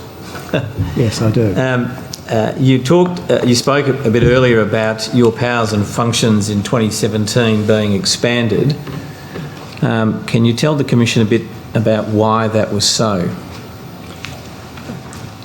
I wasn't the Commissioner at that time, but from my reading of the material and my knowledge of the situation, the changes to the Act in 2017 arose out of primarily the Victorian Parliamentary Inquiry into Abuse and Neglect into Disability, and that inquiry recommended changes and expansion of the powers of the Disability Services Commission.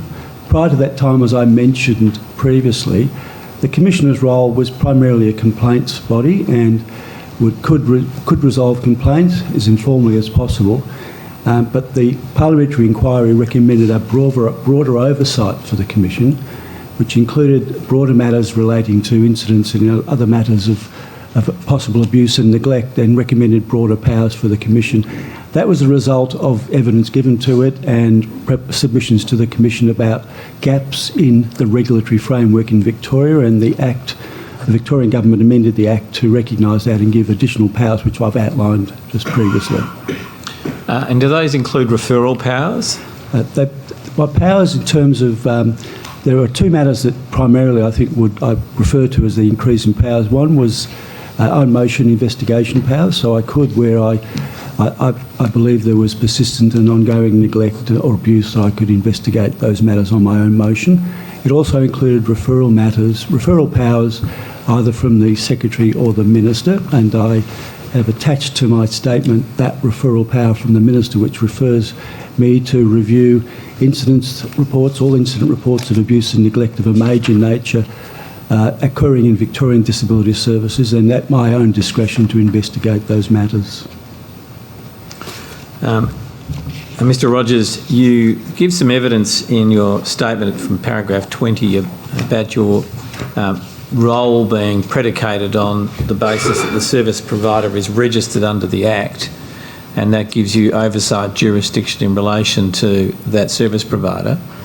Can you tell the Commission how registration works and what the criteria is for registration, to the extent that you're aware of that?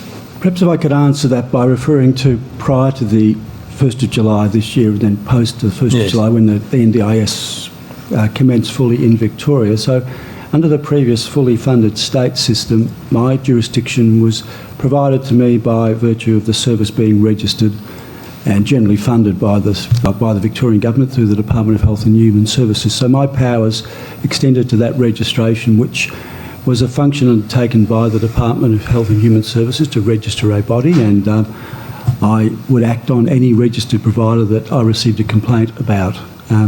So registration was a function of the Victorian Government and generally as a function of them having a service agreement with the state government.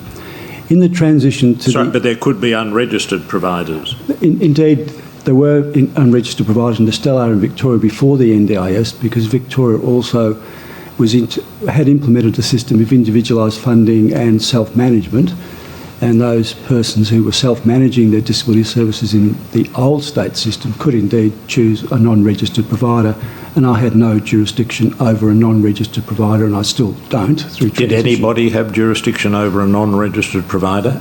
Not prior to the 1st of July 2019 in Victoria, although where I did receive complaints about a non-registered provider, where I could, I would refer them to another body, such as the police. And on occasions where it was possible, I have referred them to other commissioners. So on one occasion, I referred a matter to the Health Complaints Commissioner because it was deemed to be something that the Health Complaints Commissioner could consider. But generally, I have not been able to receive a complaint relating to a non-registered service provider. So post the 1st of July 2019, the National Quality and Safety Commission's operated in Victoria.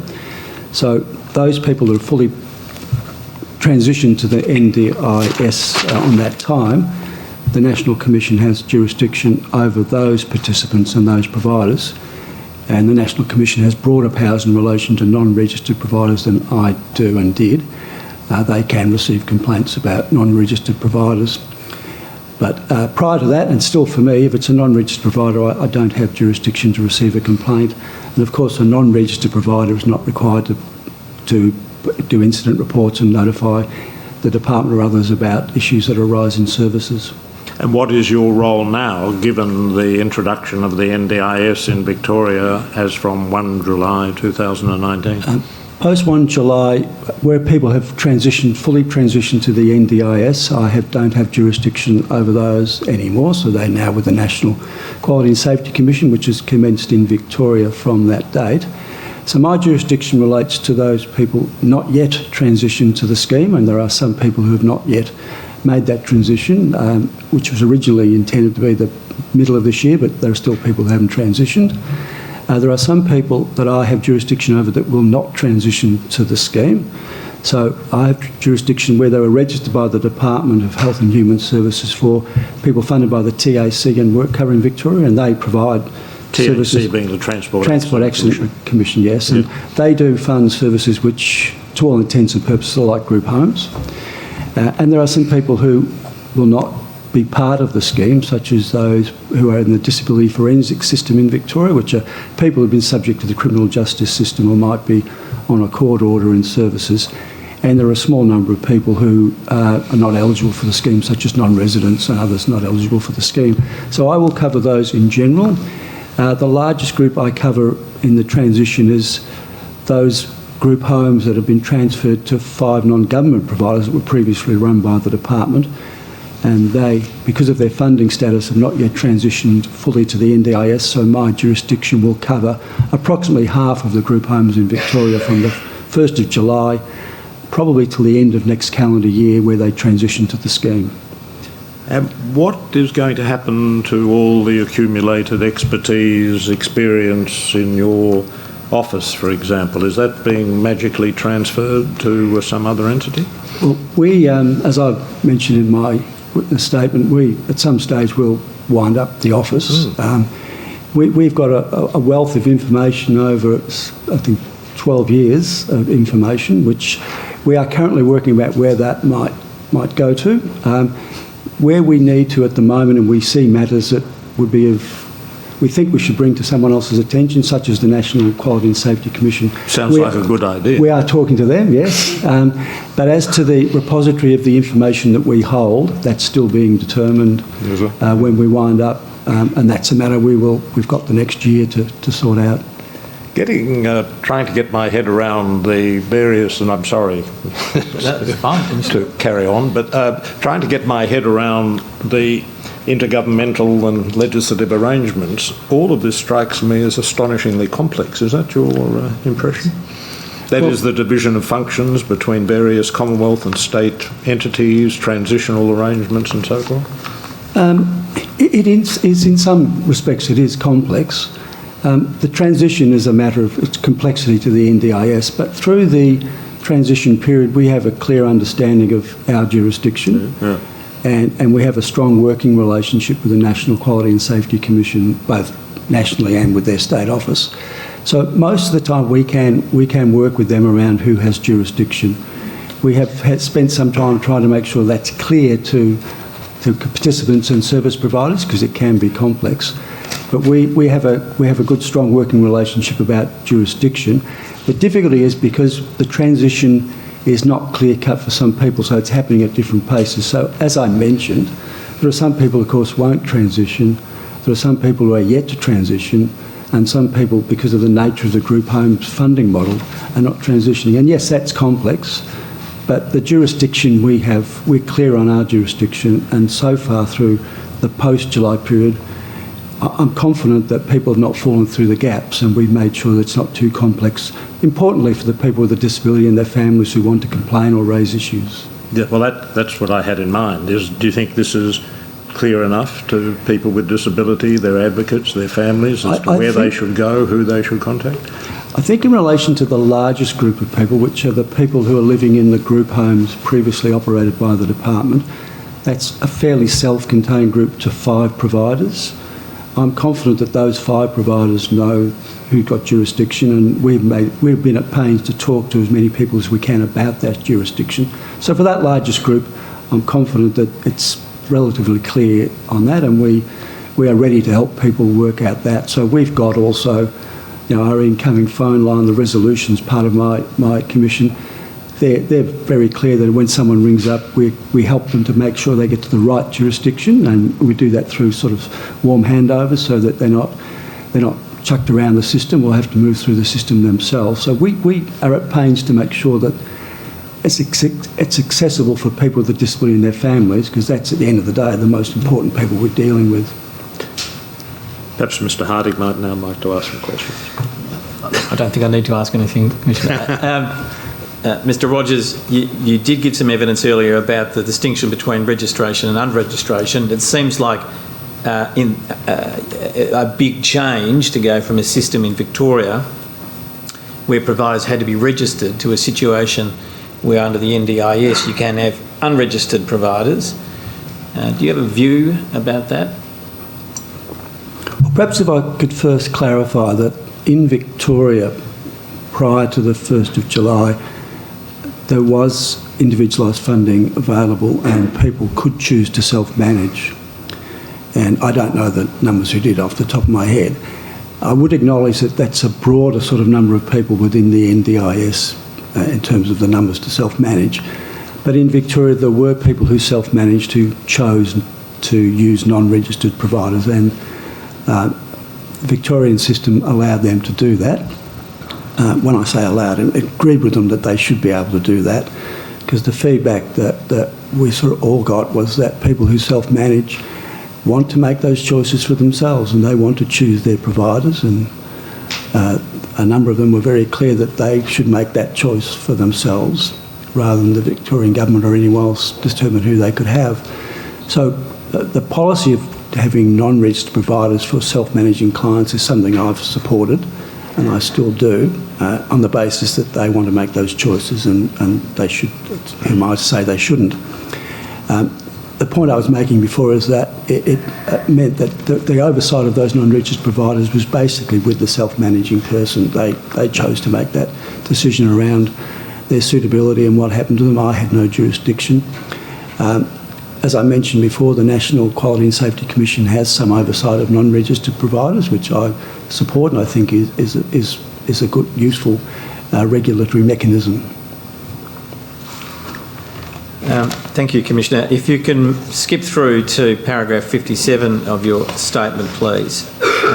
There you address, based on your experience and observations, the factors that you say have contributed to complaints and incidents and reports of violence and abuse in residential settings. And you observe in paragraph 57 something about the progress of deinstitutionalisation.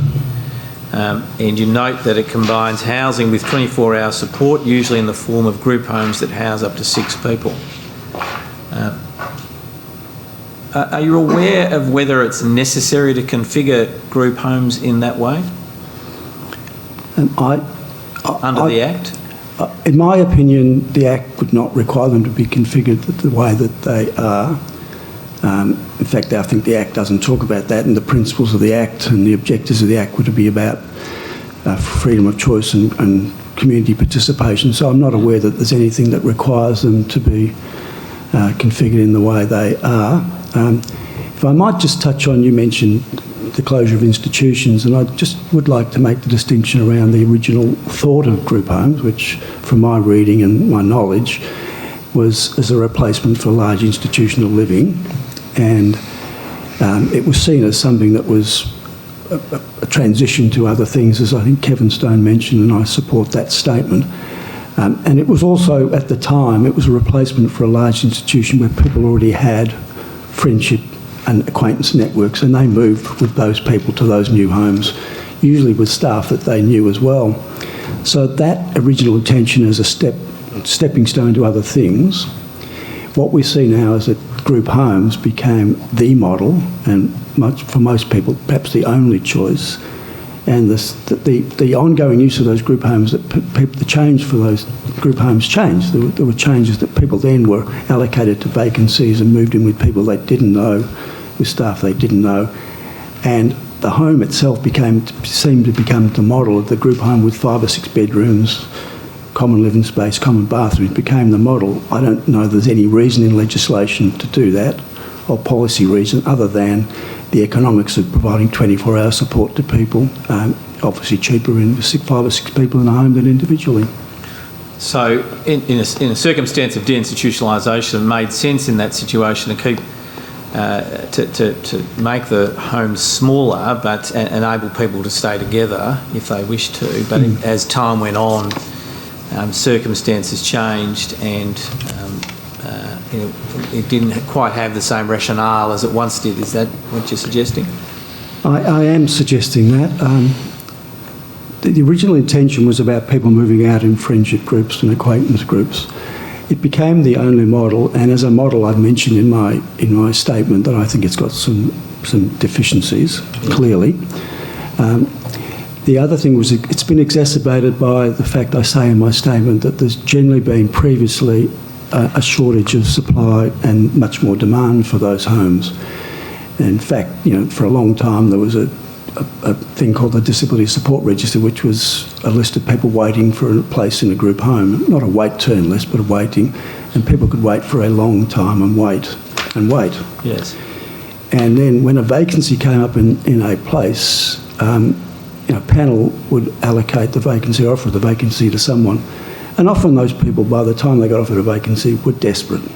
They were in desperate situations. They were living at home with ageing parents who could no longer provide that support role. So they were desperate for a vacancy. And so they were offered a vacancy, and I think often took the vacancy, which may not have been their first or second choice.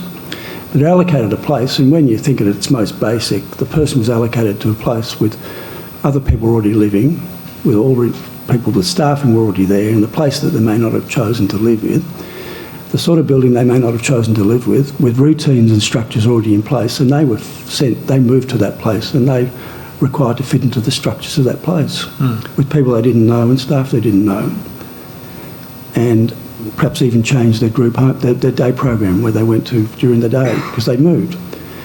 And I think because of the shortage of supply of housing and the desperate situation people were in, there were compromises about who they live with and the compatibility of residents in those homes, which leads to lots of troubles which the Commission's already heard about.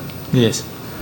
In fact, I think in paragraph 65 of your statement, you talk about the source of complaints, and you note that 41% in the last financial year, concluding in this year, 41% of complaints that you received, and that's all complaints within the jurisdiction that you have, I take it, pertained to group homes. Is that right?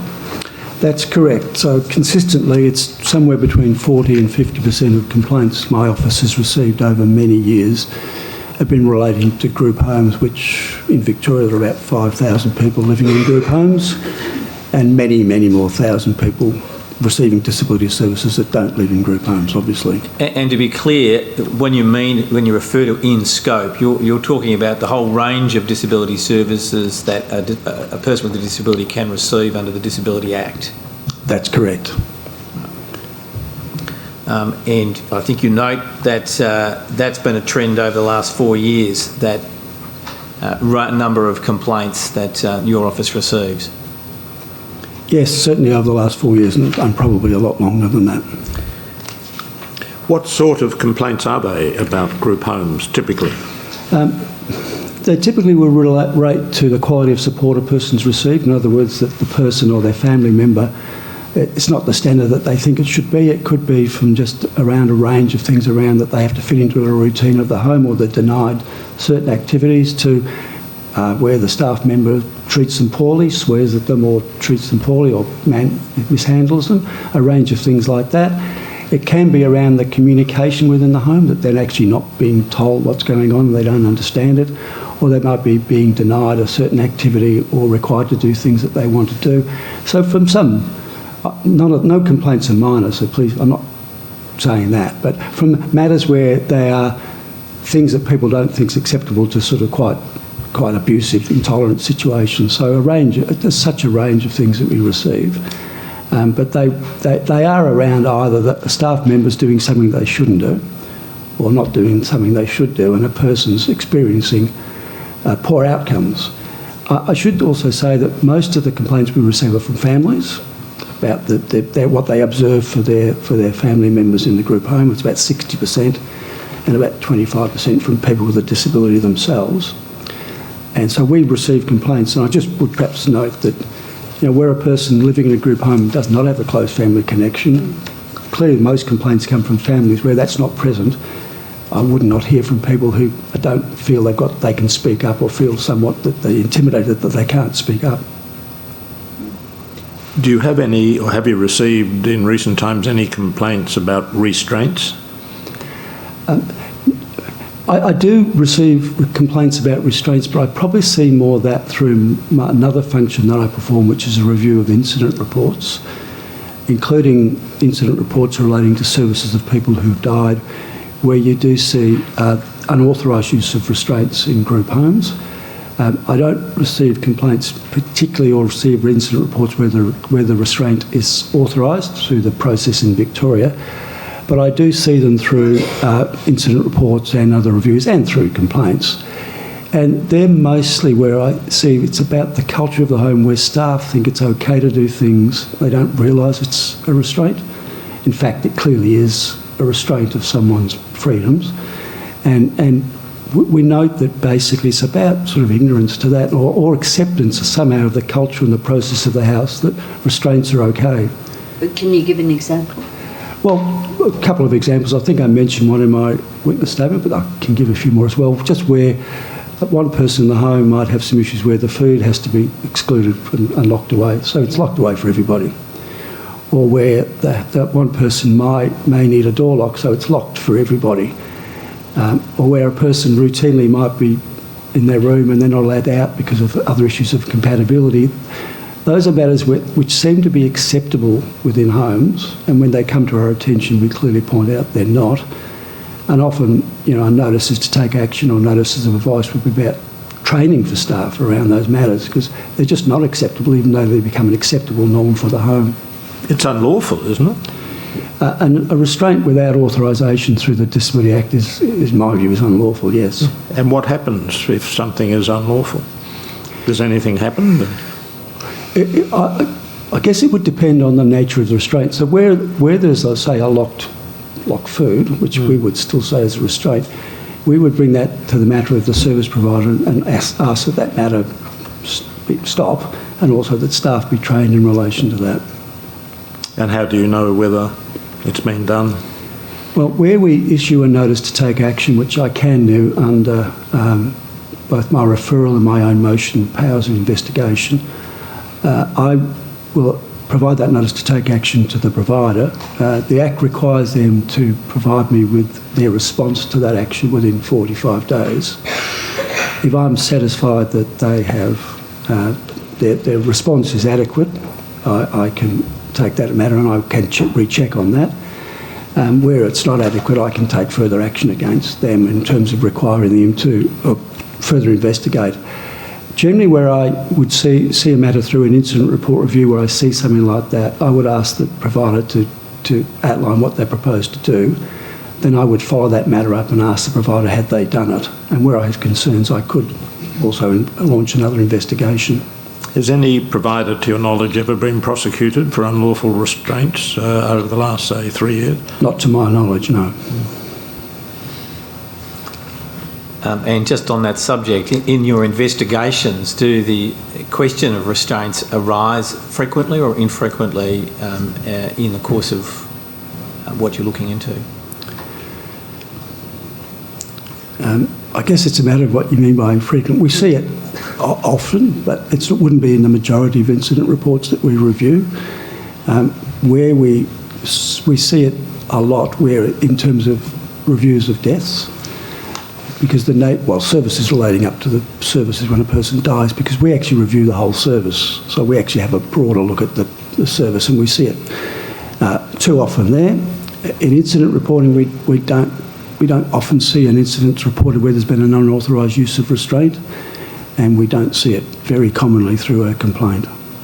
Okay. Who prepares incident reports? The incident reports are prepared by the service provider and generally by the staff on hand when the incident occurs.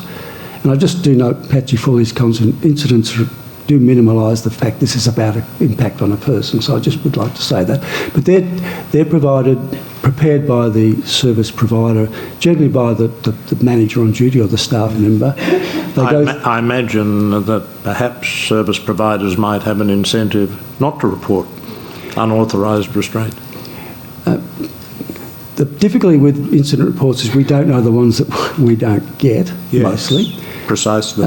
So there is a requirement for them to do it, and we can occasionally discover that there should have been an incident report when there hasn't been, and we would follow that up.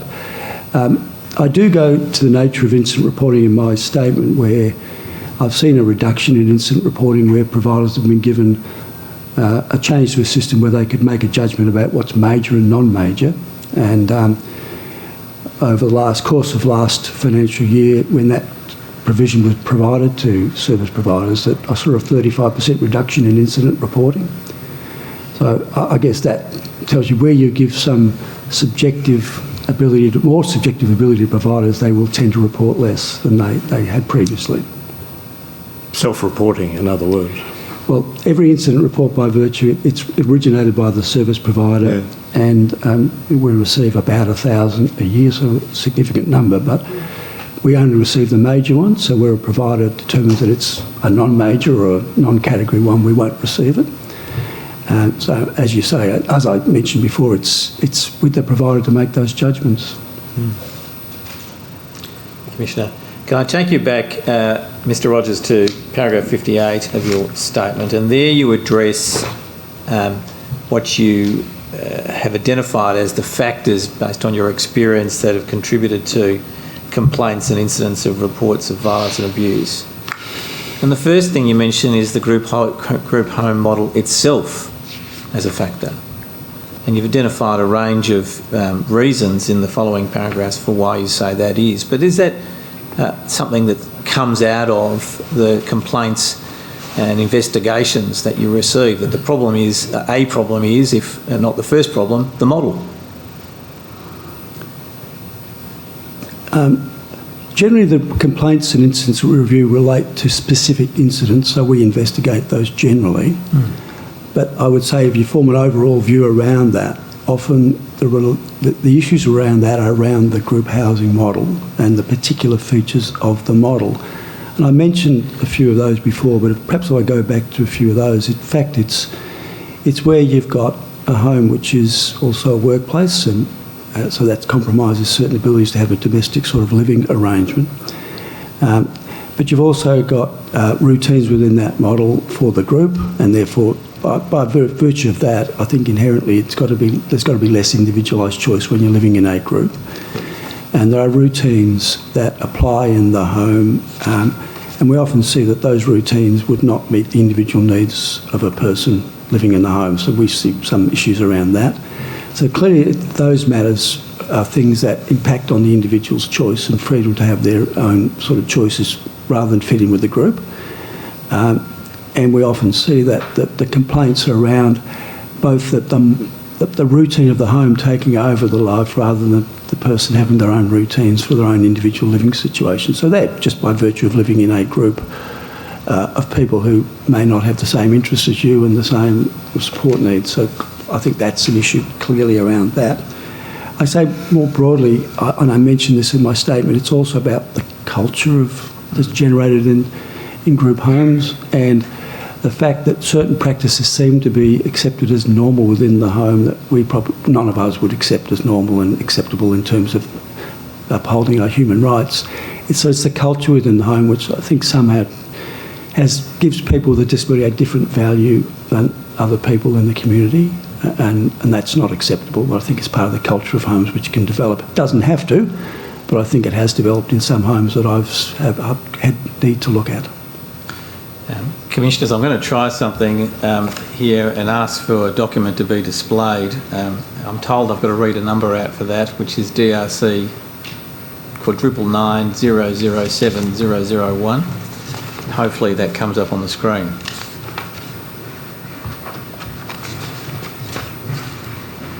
Is it in the tender bundle?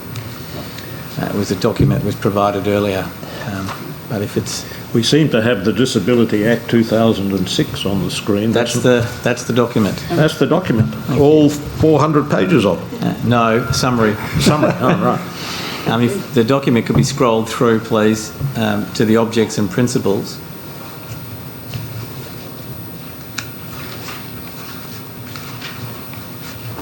Okay, it's coming up in piecemeal fashion, which doesn't assist, I think, because there's quite a long list of objects and principles. But maybe, Mr. Rogers, if I can put a couple to you. Yes, that's a bit better. Maybe the next page as well. Section 5 of that Act sets out certain principles that apply to disability service providers, and in particular you can see on page 3 in subsection 3 disability services and regulated disability services should, and then a whole bunch of principles that follow. And the first 3: advance the inclusion and participation in the community of persons with a disability, be flexible and responsive. And C, maximise the choice and independence of persons with a disability. There's a range of principles there, you would agree, would you not, that reflect questions of choice and autonomy? Yes, I would. And based on your experiences and what you've said about group homes, are you able to tell the Commission about whether you think the group home model is consistent with the principles of the Disability Services Act? I can relate specifically to the work I've seen through complaints and incident reporting and reviews of different services, that on many occasions I see that where there have been issues of poor quality of care and poor outcomes for people, it's been where the principles of the Act have not been complied with. And I generally will base my notice of action or notice of advice to providers based on those principles and the requirements of the Act. So I've seen consistently where there have been breaches of the Act in relation to that. I would probably need to just preface my next remarks by saying I don't see every group home in Victoria. In fact, I only see the ones where I get a complaint or an incident about, and that's certainly not the majority of group homes. But in my experience and my work, I see it's often that the person's rights and the objectives of the Act are not met by the group homes that I look at. So I would have to say that's the context. My next remark is that generally, whilst I think there are some very good group homes, the degree that they can help a person with inclusion and participation have individual needs and maximise their choice, they can do that, but only in the context of living in a group home, in a group situation with staff that they don't choose and people they don't choose to live with. The side note indicates that Section 5, subsection 3A was amended in 2017, and a number of these provisions were inserted in 2012 or 2017, I think. So there were some amendments made to Section 5.3. This hasn't been in the same form throughout your tenure, I take it.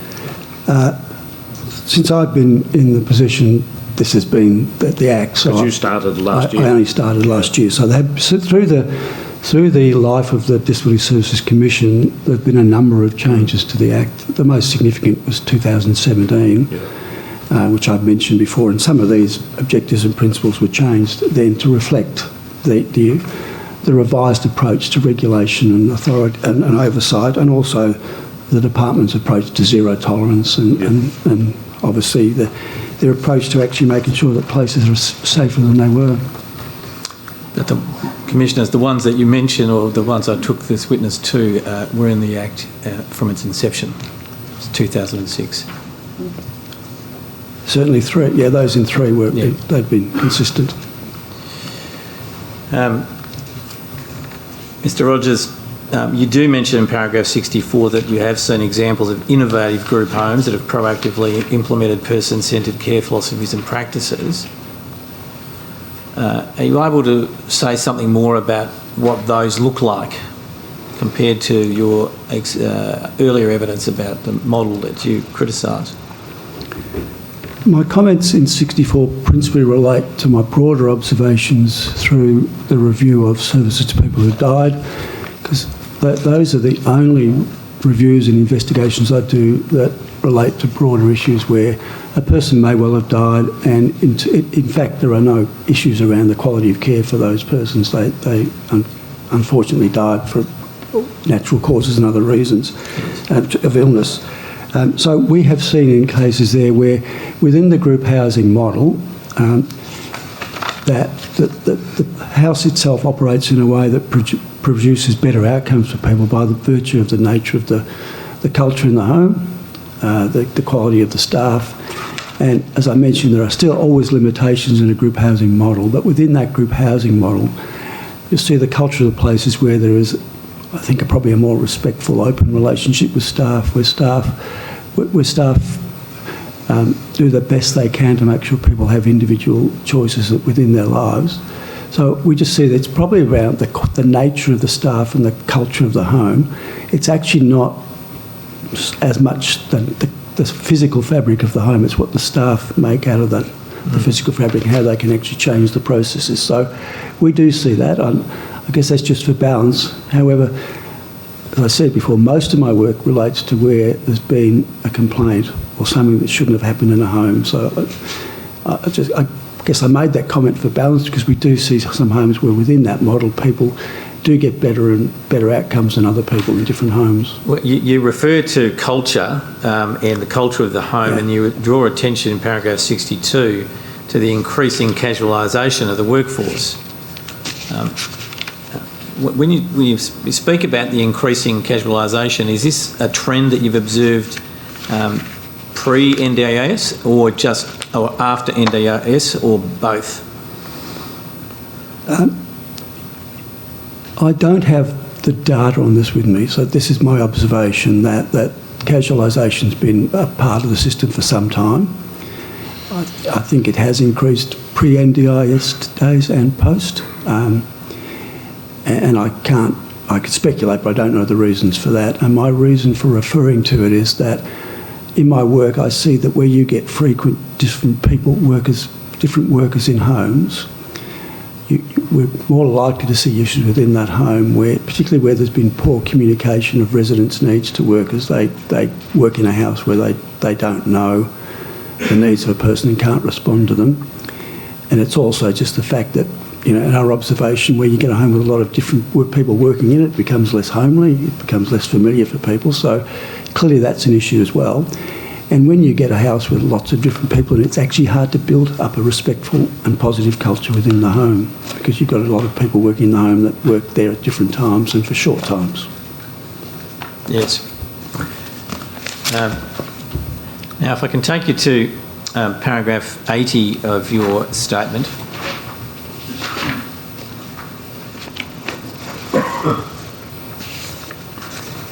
And we've already referred to this in conversation with the commissioners to some extent, but you there in this paragraph identify one of the systemic issues as being the incident reports you review which miscategorise the incident, to use that expression, and that leads to a reduced reporting of incidents.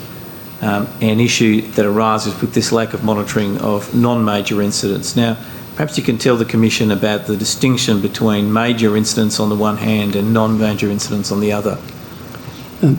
This refers to the non-government incident reporting process that has been in place, which is largely now not within my jurisdiction and doesn't occur, but it relates to the guidelines on reporting change so that a service provider could categorise an incident as a major impact on a client or a non-major impact on a client. And in my view, what happened was that some incidents were categorised as non-major impact on a client, and I've found that difficult, particularly where there's a person with an intellectual disability with limited communication, and or sometimes without communication plans and staff are unable to communicate with them in an appropriate manner, that it would be difficult for a provider to determine that it was a non-major impact on a client. And in my view, that was leading to an under-reporting or a reduction in reporting that reduced the oversight that I had of those incidents. And do you see both categories of incident or only one? I only see the major impact on a client. So as a result of that changes to categorisation, which I call miscategorisation, I believe it to be that case, I saw a 35% reduction in incident reportings coming to my office from the non-government sector last financial year. And I'm not suggesting that perhaps some of them weren't non-major. The point they're making is that I don't know. And some that I did see, I did believe they were miscategorised, and some that I did see were recategorised to major later on. And because it's a self-reporting system, whether or not you can perform your function ultimately depends on whether you get the report and whether it's therefore raised for attention with your office. That's correct. I can only act on the ones that I receive in my office, and if something is categorised as non-major and I don't see it, I have no oversight. And my view would be that there should be a culture of more reporting and more light shone on services rather than less, and it would be a matter for the regulator to determine whether they were major or non-major. What is the source of the provider's obligation to report major incidents? Is this a provision in an Act, or is the source something else? In the previous state system, or what has been operating until this financial year, it would have been a requirement for the department by virtue of their service agreement with the provider to report incidents, and they would have provided those guidelines. It would not be a statutory obligation. Don't believe it is a statutory obligation. I believe it's a function of the policy, service and funding arrangements of the department to service providers. So the incentive or the disincentive is that they might lose their funding or they might lose their registration. Commissioner, I couldn't say that that's a positive disincentive. That's actually in the forefront of providers. I don't actually think providers, in my experience, make a conscious decision that they wouldn't report something because they don't want the oversight. I think my view would be that where a staff member or someone else has the occasion to can make that decision that it's a non-major impact, I think there's just a tendency to make it a non-major rather than major. To minimise. Where it's not clear. Yeah. Where it's not clear. The department, I'm not sure whether the department sees the non-major ones or not, but as I said before, where they don't provide a major impact statement, no one sees it. I don't see it, and I can't make that decision. I have seen retrospectively somewhere it's come to my attention where I've looked at it and I think it wasn't appropriately categorised as non-major. If the source of the obligation is contractual, that is to say the agreement between the service provider and the state, and if there is a breach which comes to your attention because there is an incident report and it's mischaracterised, or you learn that a report that should have been made has not been made, does then that information go to the state as the contracting party to do something based on the contractual provisions? Yes. In short, where I see a matter that had been relating to a funded service, then I would notify the Secretary of the Department of Health and Human Services, both as the funder but also as the regulator. The Secretary of the Department is ultimately the one that is the source of the registration for those providers. So I would bring that to her attention, as it's her now, and also as the funder. And where I've seen some breaches where I thought were important, I've given a notice of advice to the Secretary around, say, doing a service review of a provider to make sure that they're more completely meeting their obligations. And generally I would have their interaction with the Secretary of the Department as the funder and regulator, and as has been in the past as the provider. Conscious of the time, Commissioners, I've only got one additional question, unless the Commissioners do. You go ahead. Mr Rogers, in paragraph 93, you speak about the function that you perform in relation to deaths and you observed that there were a number of potentially avoidable deaths of people with disability and a failure of disability services to manage some key risks. Now, is it correct that you have conducted a number of investigations into these deaths, and is it correct that you've provided those investigations to the Commission? Yes, it is correct. I review, since the referral from the Minister, which I've attached both of those, the services leading up to the deaths of people with disability in services since I've received that referral, so I think that's in September 17. We investigate all those deaths by virtue of getting some information through questionnaires and documents, and where we have particular concerns we go into a more detailed investigation. As a result of that, we produce a report which we will provide to the service provider and often provide them with a notice to take action around that matter, and those reports have been provided to the Commission. Thank you. No further questions from the Commissioners? Can I just ask, just before we break, one question that may be a little technical, and I'm sorry if it is. Section 5, subsection 3A of the Disability Act of Victoria says that restrictive practices used on NDIS participants have to comply with certain requirements, and that it's the intention of Parliament that the principles stated in that provision should, wherever possible, be given effect to in the administration of restrictive practices and compulsory treatment by registered NDIS providers. Does that mean that it's the state law that applies to NDIS providers despite their registration under Commonwealth legislation? If that's too technical, that's fine. We'll work it out. I'm quite happy. I can answer in the broad that through the National Quality and Safety Framework for the NDIS implementation, the restrictive practices are subject to two matters. One is the national process, but the authorisation of restrictive practices in Victoria still remains with Victorian law and the Victorian senior practitioner and other processes. So there are ongoing requirements for the authorisation and part regulation of restrictive practices to remain with Victoria, and that's a common position across nationally. So there's interaction between Commonwealth and state laws on this issue? Yes, and broadly it's around that the authorisation of those practices still remain a state matter, and there's some other matters that the Commonwealth deal with through the National Quality and Safety Commission. All right. Well, thank you very much for giving evidence and preparing your detailed statement. Mr. Rogers, thank you. Shall we now adjourn until when? 2 p.m. 2 p.m? Yes. Okay. Thank you.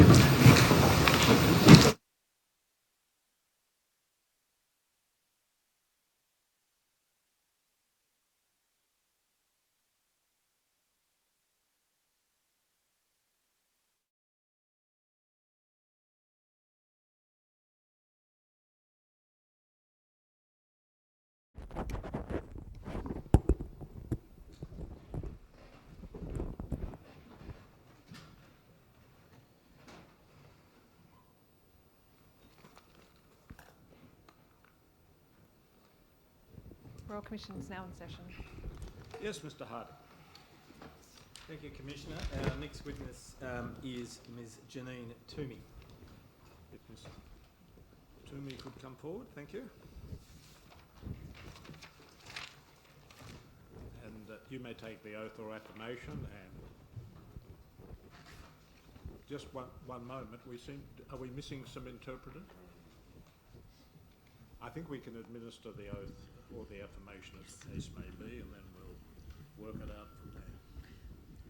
We're taking an oath or an affirmation.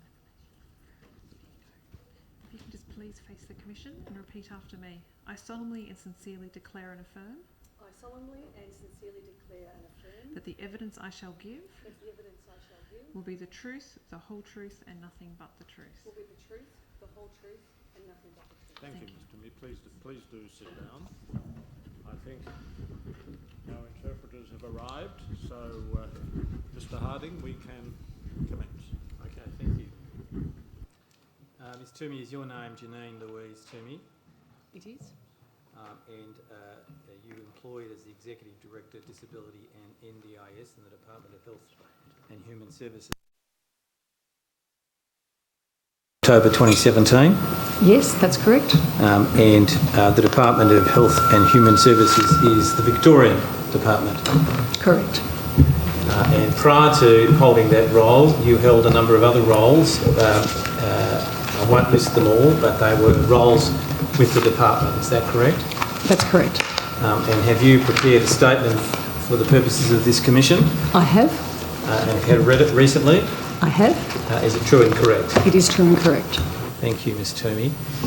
And in addition to the statement, you have annexed a number of documents to it,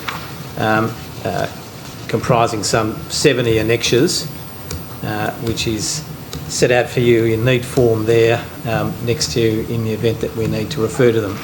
And for the purpose of the tender book, the statement starts at 77 and the annexures thereafter. Thank you.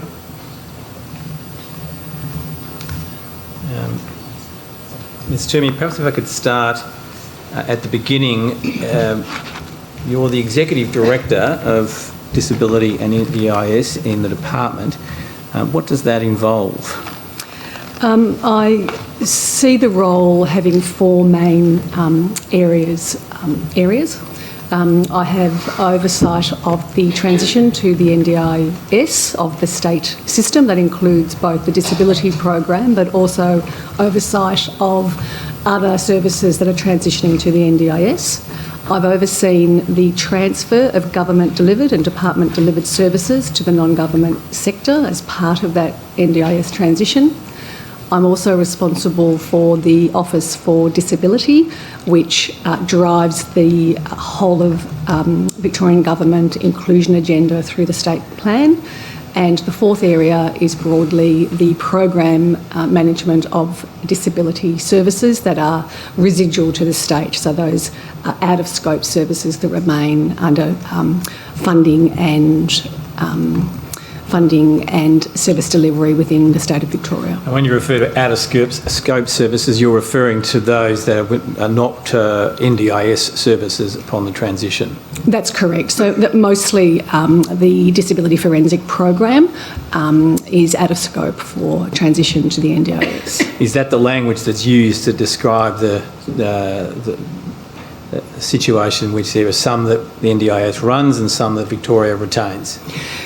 It's language that we use to be clear about what is in scope to transfer to the new arrangement under the NDIS for funding and provision under the NDIS versus what stays within the department. It's somewhat complicated by the fact that a number of the individuals that are in receipt of forensic disability services are also eligible to receive services under the NDIS. So they are in a situation where their reasonable and necessary disability support needs are met by the NDIS, but their offence-related needs are met by the state. Okay. Under the Disability Act, the Secretary has particular functions, the Secretary of the Department has particular functions, that's correct? Correct. And what's your relationship to the Secretary? Organisationally, you mean? Yes. I report to a Senior Deputy Secretary of Community Services Operations who reports to the Secretary of the Department. The department's divided up into regions, isn't it? It's divided up into operationally 4 divisions, north, south, east and west. And in terms of the administration of group homes, where do they fall? Currently, there are very few group homes delivered by the state, but prior to the transfer of those services, they were delivered through the 4 operational divisions under a Director of Disability and NDIS in those 4 operational divisions. And in terms of the functions that you perform in the department and have performed according to what you've set out in Roman 2 of your statement, are they operational or are they policy related? They're policy and reform related functions. There are minor operational functions that we have delivered centrally through the NDIS transition. They are very minor functions, such as a central intensive support team that has guided people with very complex needs through to the NDIS. But it's a very unique situation that our central office branch, such as mine, would have those operational responsibilities. Okay. And have you ever had operational responsibility for group homes? No, I have not. Okay. Now, in your statement in Part A, you describe as the evolving role of the department in residential services, and that evolution is linked to the development of the NDIS. Yes? Correct. And you say in paragraph 7 that prior to the NDIS commencing, which was on the 1st of July 2016, is that correct? There was a trial within the state, an early trial, but the full rollout of the scheme commenced in 2016, correct. And prior to the NDIS, the department was both funder, regulator and provider of residential services. Correct. Right? Can you tell the Commission how those functions have transitioned, or what the effect of the transition has been on those functions?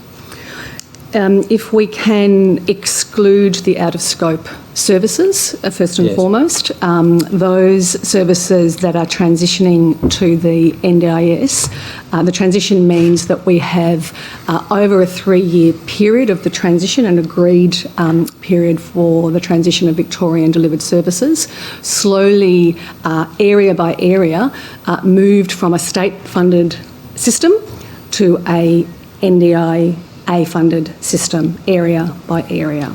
So through the very complex 3-year rollout, we were funder in some areas and not a funder in other areas. The transition will be complete by 31 December 2020, as I understand it. I know the date was 1 July 2019, but there are some further transitional arrangements to be completed, are there not? That's correct. The original plan was a 3-year transition period. There was some difficulty in achieving all clients across in those 3 years. So we entered what we would call, we've been calling a 4th year of transition. To give you some sense of numbers, there are about 10,000 state clients, I believed, at the end of that 3-year period that had not yet transitioned across to the NDIS. 10,000. But that transition will be complete by the end of 2020? So there are 2 elements to the finalising transition arrangements. For those state clients, the 10,000 I'm referring to, we are working very solidly to have all of those individuals into the scheme by the end of this financial year. June 2020. That's correct. The services that we have, that we previously delivered ourselves and are now being delivered by 5 non-government providers, given the delay in the transition of all state clients across to the NDIS and the very complex planning that's required with each of those individuals around their needs under the NDIS, we have arrangements in place to convert or transfer those remaining residential clients for the period 1st of July 2020, ending at the end of the calendar year of 2020. These will be clients of the 5 non-government providers now? Correct. Which have received or taken over the services previously provided by the state? That's correct. I'm trying to grasp all of this. As I understand it, these arrangements depend upon Commonwealth legislation, regulation and rules, state regulations, legislation and rules, intergovernmental agreements, various practice arrangements and all sorts of declarations that have been made. So it's not altogether easy for mere lay people to follow. And contracts. And contracts. Contractual arrangements. Correct.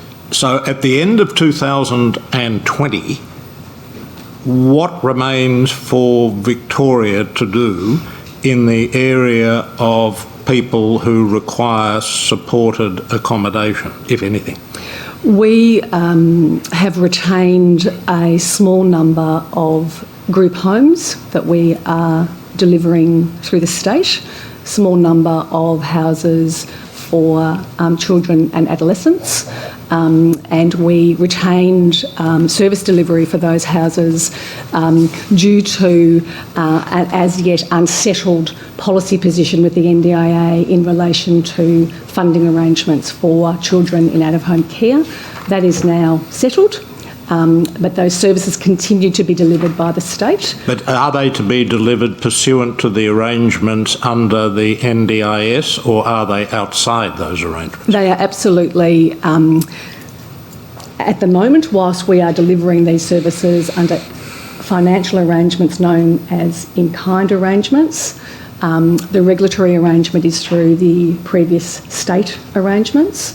As soon as we phase those services into cash arrangements under the NDIS, they will be under the NDIS condition. Right. So all of these services, if we continue to deliver them, we will deliver them under the NDIS, and we will be in receipt of revenue from the NDIS to deliver those services. You won't be in any different position to any other service provider? We will be another provider, correct. Yes.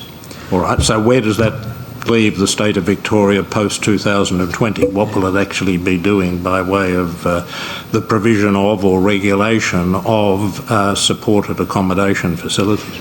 So we will still be in a small amount of service delivery. We are delivering support coordination and behaviour intervention and support services under cash arrangements for the NDIS. We will be a small group home provider. We will be a very large specialist disability accommodation provider, as we have through historical arrangements. We are the primary owner of houses used as group homes. In relation to regulation, there are a number of things that we have will be undertaking alongside the NDIS. In particular, worker screening will remain a state responsibility, as will the worker street, but for which workers? Worker safety screening for any worker operating under the funded arrangements through the NDIS. So for NDIS, so that's a kind of contracted arrangement with the state, is it?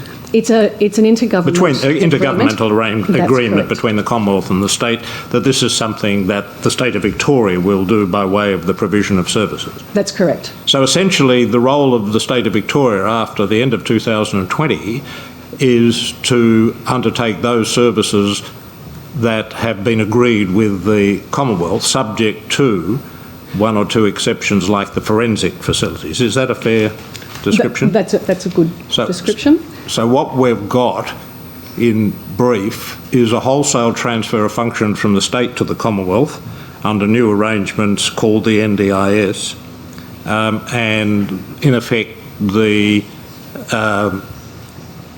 disappearance of the state, for the most part, in the provision of these services, except by virtue of arrangements through the NDIS.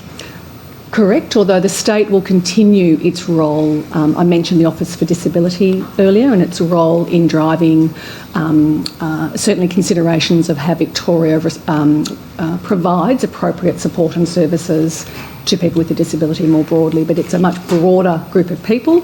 I say in my statement and refer to 1.1 million Victorians with a disability. That's obviously those individuals are not in scope for the NDIS. It's a much smaller group, some 106,000 I think is the forecast at this point.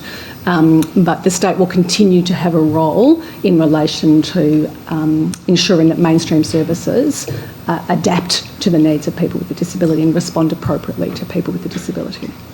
I think I understand. Thank you. Yeah. Thanks, Commissioner. Just taking on from where the Commissioner left off, you do refer in paragraph 26 to the sum the state spent on residential services being $734.8 million. What happens to that money after the transition? All of the funding that the state has for the disability program has been slowly transitioning to the Commonwealth to pay for the NDIS, as well as additional funds that have been made available through state budgets for the total contribution to the scheme by the state. So the funds aren't lost to the disability sector, they're transferred to the Commonwealth, to Yes. the NDIS. Is that Yes. evident? Do you mean the state of Victoria provided money to the Commonwealth? $2.5 billion, Commissioner. And General? did you say that the state of Victoria still owns most of the group homes? That's correct. So is the state of Victoria paid rent for those homes? We will be in receipt of the specialist disability accommodation capital payment through the scheme. So we will certainly in receipt of revenue from the NDIS to, having made those houses available for NDIS participants. And who are the tenants? The tenants are, Yes. the residents of those homes. Right, not the service provider. Absolutely not. And this is, of course, the significant shift that we're seeing through the NDIS is the separation of bricks and mortar from support to enable individuals to exercise and maximise choice. That was not the system in Victoria. The system in Victoria, as we have gazetted group homes, combines the bricks and mortar with the support, and the tenancy arrangement was in fact with the service provider rather than the service user. Those changes have now been made within Victorian legislation to ensure that the tenancy agreement is in fact in mainstream legislation through our RTA, Residential Tenancies Act, rather than where it was previously in the Disability Act. But as the owner of the properties, presumably the tenants under the lease agreement, under the Residential Tenancies Act, pay rent to someone, and I assume that someone is the state? They will be paying. They do currently pay a board and lodging fee. Yes. Under the NDIS, the requirements are to separate and be very clear about what a rental payment is. So there is a separation that has occurred to separate rent from housekeeping costs. Yeah. Well, the lease entitles the person to exclusive possession of the premises, and the services are something different. Who sets the rent? The landlord sets the rent. However, the SDA rules from the NDIA stipulate that rent cannot exceed 25% of the disability support pension. And because the state is in the same position as other landlords for supported accommodation, that applies to the state as well? Correct. Yeah, okay. I have a question, if I can pick up on that. For those people with disabilities who will not be under the NDIS and who are currently in your group home that you oversee, what plans are there for them to then transition into independent living arrangement of their own choice? We forecast that all of our residents in group homes will be eligible for the NDIS, so therefore they will transition to, and in fact for the most part have already transitioned to the NDIS, have NDIS plans, have in some situations had additional funds available to them through the planning process through the NDIS. There are a number of individuals who are not eligible, a very small number, non-residents, for instance, or those over 65. We have an arrangement with the Commonwealth where those individuals will stay within those group homes, and that we will, through a back of house, again an administrative arrangement, pay or fund for those places, but they will be overseen by the NDIS Commission, and they will be NDIS. They will be alongside NDIS clients. I think in one of your footnotes you say there's only about 100 people still left to transition under these arrangements. Which is a slightly different point Commissioner. Is it? It's around the delays that I talked about earlier of the planning process that the NDIA is undertaking with clients before they move across. So we need to have a plan in place. We then need to withdraw funding from the current Victorian funded arrangement as part of a very complex back-of-house funding arrangement. There are about 100 people in group homes that have not yet had plans settled with the NDIA for them to move across, and we're working to fast track. It's very important that those individuals move across this financial year. I suggested that one of the fundamental features of the NDIS was the transfer from states to the Commonwealth of responsibility for supported accommodation through the NDIS. The other aspect of it is privatisation, isn't it? That is privatisation of service providers. Well, I think in the case of the 5 providers that were chosen to deliver. Yeah, I'm sorry, I wasn't just referring to Victoria, I was referring to the whole concept of the NDIS and of an open market. Yeah. Look, I think certainly we're seeing new entrants to the market, service delivery market in Victoria. It certainly hasn't shifted significantly. We saw a significant change when we introduced within Victoria individualised funding arrangements, and they were introduced to some scale within Victoria in 2008, 2009, and we saw well before the NDIS. That's correct. We've been trialling very early approaches to individualised arrangements, so we certainly saw new entrants. But those entrants were required to meet the same registration processes as the community service organisations. There were some, as the Disability Service Commissioner mentioned earlier, there were some new providers that were engaged through self-directed, self-funded arrangements that weren't registered, but we didn't see a significant shift within Victoria. Mr. Harding, you may wish to resume. And going back to the subject of housing and who owns it, it's correct, isn't it, Ms. Toomey, that currently, which was February 2019, the department directly or indirectly owns 835 SDA dwellings, which is about 70% of the SDA market. Is that correct? It is correct. As at the end of the financial year, it was 70% of the market.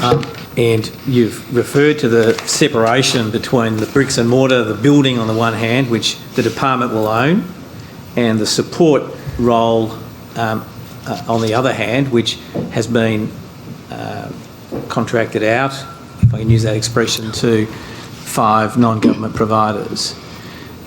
It's correct, is it not, that in order to become an SDA dwelling under the Commonwealth scheme, the former group home has to comply with NDIS rules? Correct. And at the moment, it's the case, is it not, that the Victoria is operating its SDA accommodation, I think the expression is in kind. That's correct. Can you tell the Commission what that concept means?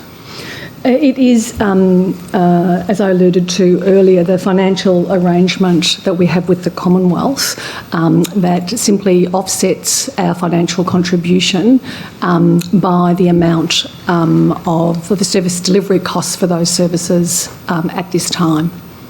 But it's the case, though, isn't it, that if you had an NDIS participant who has enrolled in the NDIS scheme, then the in-kind arrangement means that they don't see the money for the SDA accommodation. The state gets it. Well, it is the state's contribution to the scheme that is held. What it means for the person is that they continue to be in receipt of the service that they are in.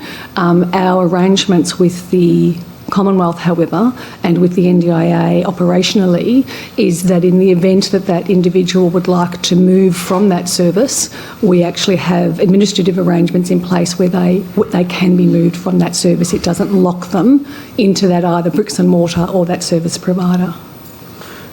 So if they want to stay where they are, then essentially the Victoria gets prepaid for the NDIS or the SDA component of a person's NDIS plan until they move.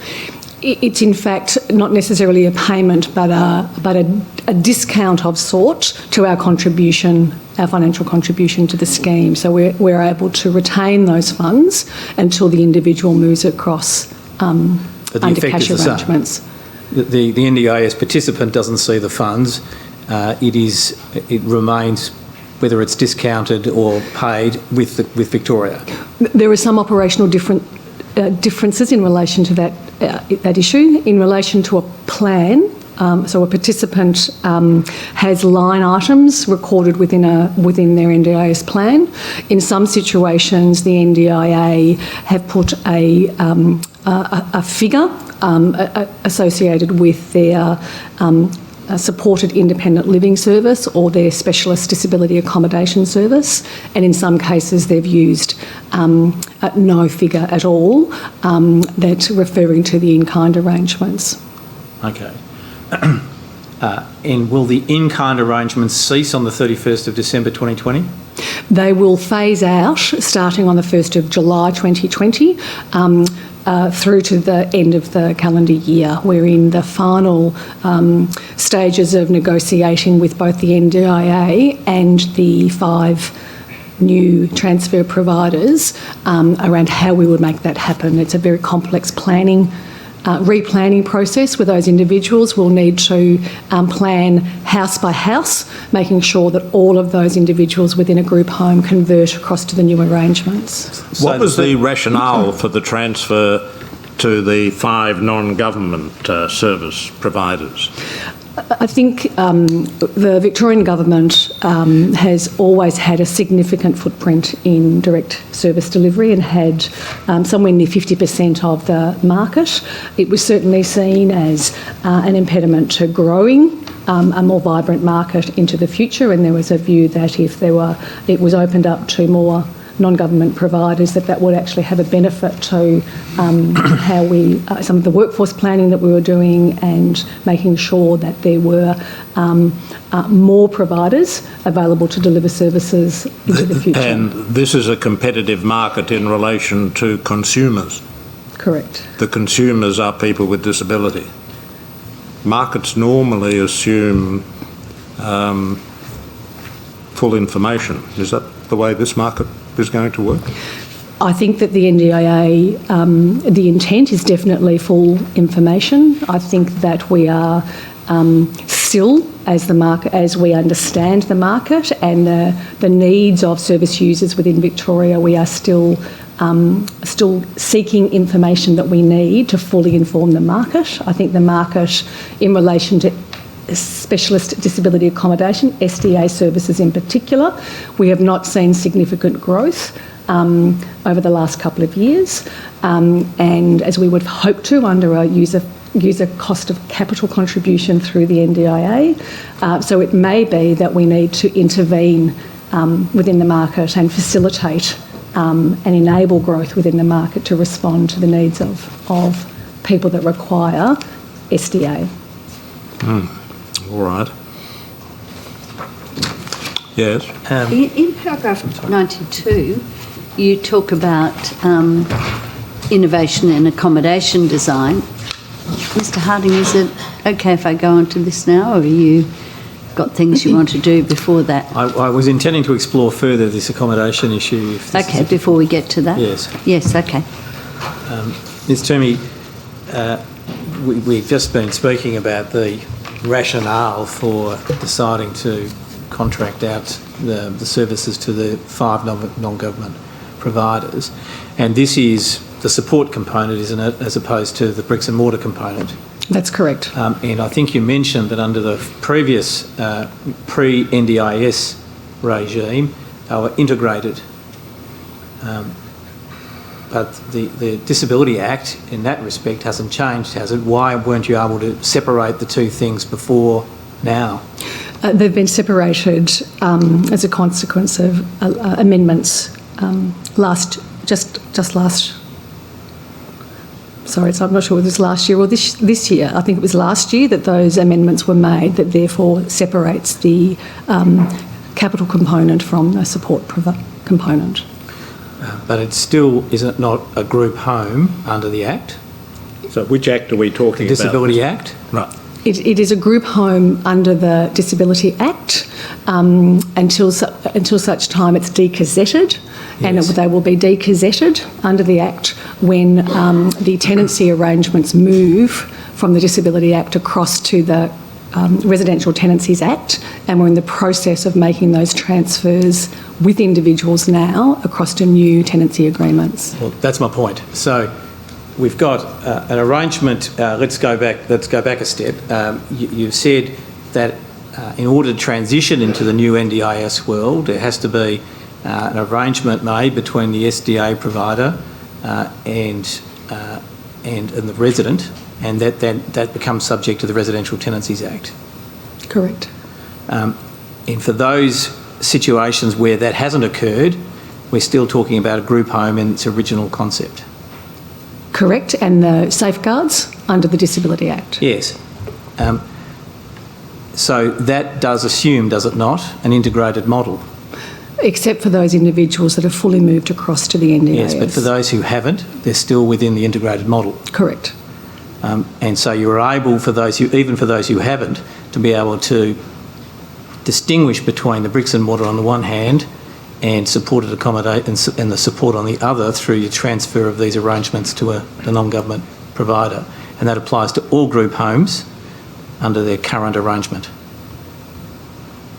You don't need to have an arrangement under the Residential Tenancies Act to have that occur, do you? No, you do not. So my question then is, why couldn't that split have occurred before the dawn of the NDIS? I think that it's certainly, and there were some situations where there was definitely a separation between the bricks and mortar and the support provision under the Victorian arrangement. So certainly that existed, but it was rare. But for us to be able to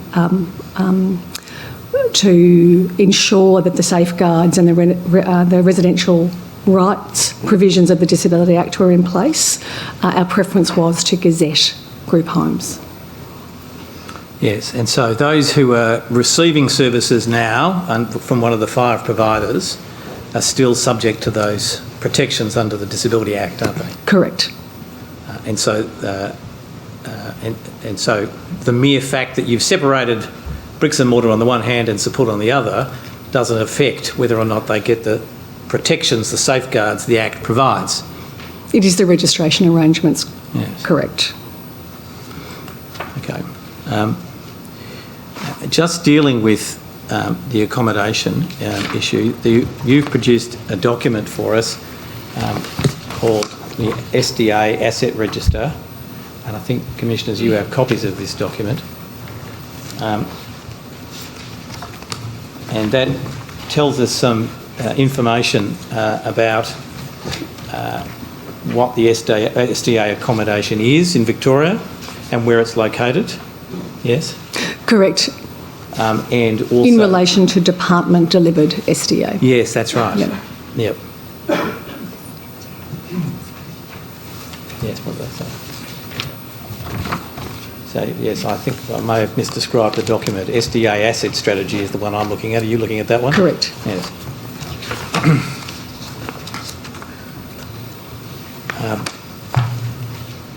And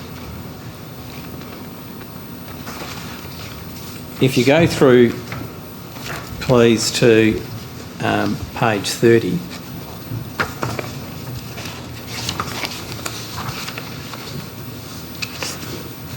You mean the pagination on the bottom left hand? I do mean the pagination at the bottom of the page.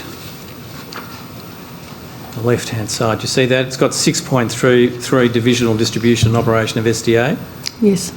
And that says that the composition of government-owned SDA in Victoria is 60% your department and 40% non-government-owned. And you say by late 2019, all SDA will be operated by the community sector. Just in terms of the concepts, when you use that phrase SDA, or the department uses that phrase, are we talking here about the bricks and mortar? Are we talking about the provision of support? Or are we talking about both? The SDA is a NDIA term, and it is all about the bricks and mortar. It's all about the bricks and mortar. Yeah. Or in their language, the dwelling. Okay. What you've described as part of this transition, and I'm trying to look at this from the point of view of the resident, the person with disability who's in supported accommodation. If that person is in accommodation, i.e. bricks and mortar, previously the services provided by the state, now the services provided by the 5 non-government entities, but the state still is the owner of the property, there must be then an agreement between the owner of the property and the resident. What's the actual procedure, bearing in mind that many of these residents have intellectual disabilities? What's the procedure to ensure that they understand what is happening?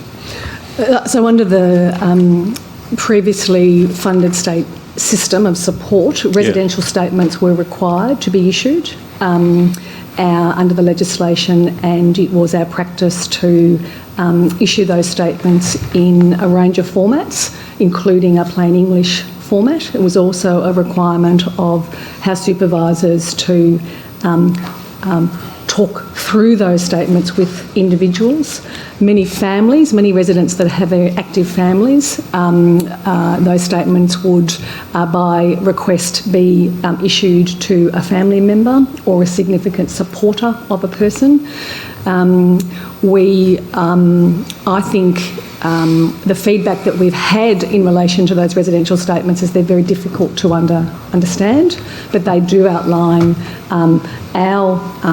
outline what our responsibilities were as a service provider, but also a asset owner in that residential statement. Were they intended to be, in effect, contractual documents?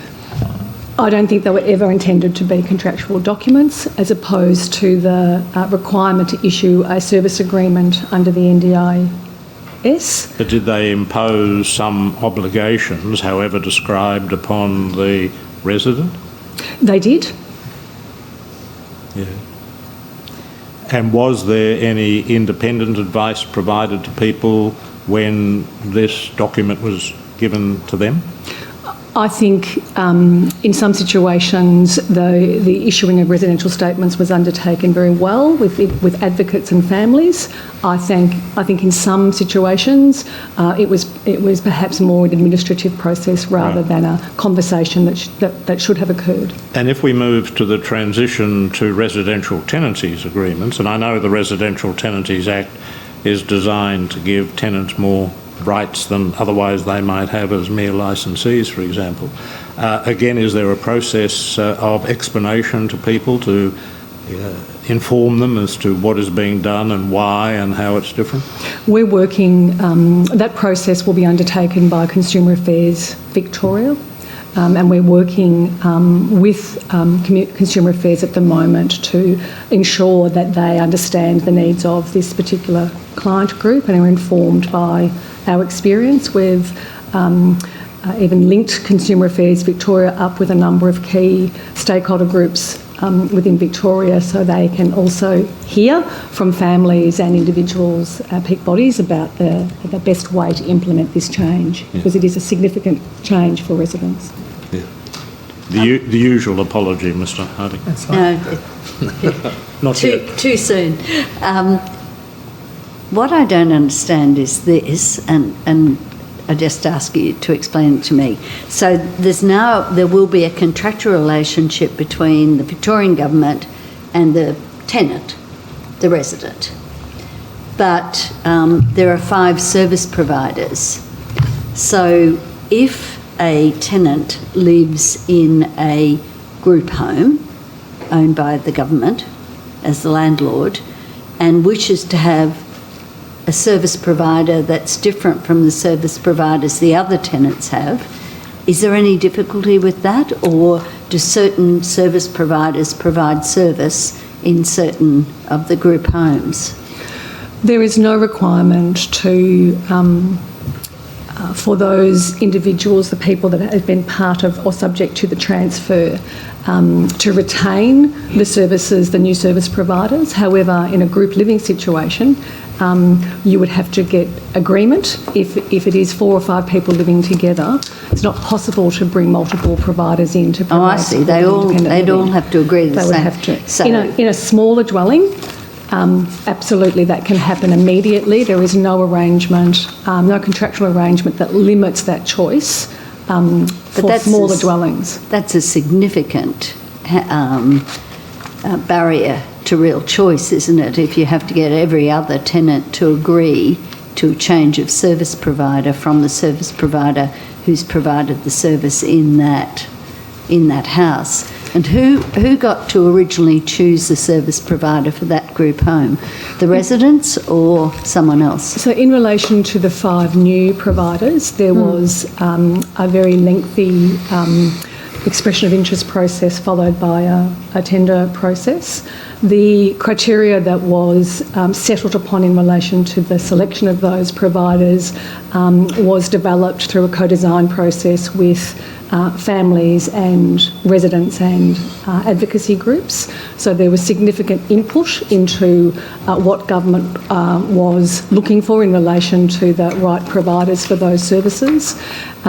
We certainly were very actively engaged with the advocacy sector, but there were no house-specific decisions in relation to a provider. So in fact the government made the decision? Correct. And so if a person wants a different service provider, even though it's now separated from the dwelling, they would actually in fact have to move dwelling if they wanted to change their service provider, unless they could persuade every other person in the dwelling that they want to change to the same service provider as that person. That's correct. So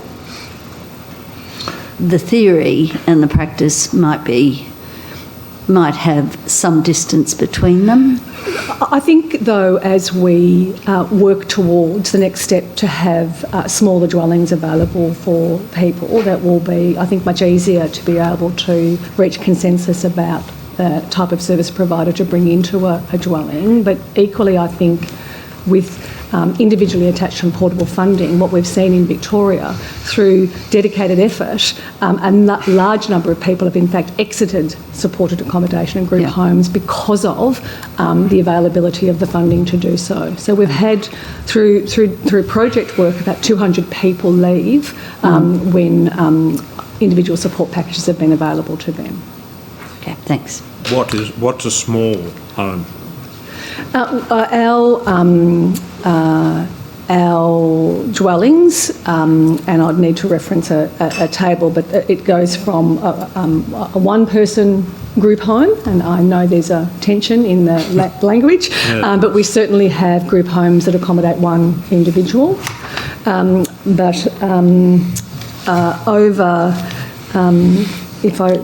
6.4, if it helps. Thank you. Group homes with capacity for 5 residents make up nearly 48% of our dwellings that are available to NDIS participants, and then we have 14.4% of our stock that is for 6 residents. 6 plus. 6 plus. So what does the plus lead up to?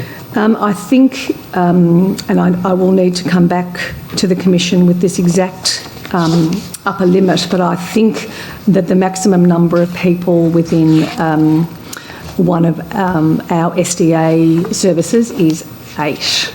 Okay. And that's a very small number, a couple of services. I've heard people refer to houses with a number of bedrooms and 1 bathroom. So those houses with 5 residents, how many bathrooms would they typically have? It depends a bit on whether they were purpose-built or purchased, a spot purchased. To give you a sense of the age of some of these facilities, I'll just find the relevant.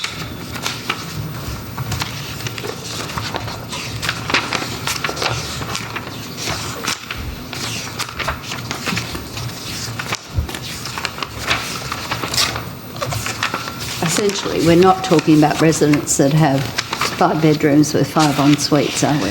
Look, we have, I think, over the last 20 years, as the majority of homes that the state has either funded to a housing association to build or built to deliver ourselves, I think that the layout and style of these houses has changed significantly. So if you look at our recent closure of the last institution within Victoria, being Callanda, I think there are about 15 dwellings that were built to support those residents. 5 of those were 5-bed group homes, all very large facilities, all with, I think, multiple living spaces and multiple bathrooms. The other dwellings were built under a sort of duplex arrangement where you actually had unit developments with en suites on site on some of the site, and 3 residents in one, in one unit and 2 residents in the other, for instance. And I think there was also a layout where there was 1 resident in a unit and 3 residents in another unit, all with en suites. I realise this is not a question specific to the state, but when we look at what you've described, it's in effect for the premises that, in respect of which service providers, the 5 service providers have been determined by the state. It's a kind of tie-in. That is to say, the landlord, the state, has determined which service provider will service particular premises. That's the way it works, isn't it, in the way you've described it? In relation to the properties that the state owns, yeah, but where the services are to be provided by those 5 non-government agencies. Yes, but as we, and the asset strategy goes to the work that we need to do to change the profile, significantly change the profile of the stock, that we will need to work very, very closely with residents and those providers, because it's not as simple as building another house. It is doing very detailed reconfiguration work and thinking about the needs of residents, where they want to go, which is going back to your question before around information, how important it is for us to capture the needs and wishes of people that require and want this type of service, whether it be a 1-bed offer or something else. We had the Disability Service Commissioner talked about the Disability Support Register previously. It wasn't a waiting list, but it was certainly a register of need, and it was the way in which we prioritise access to services.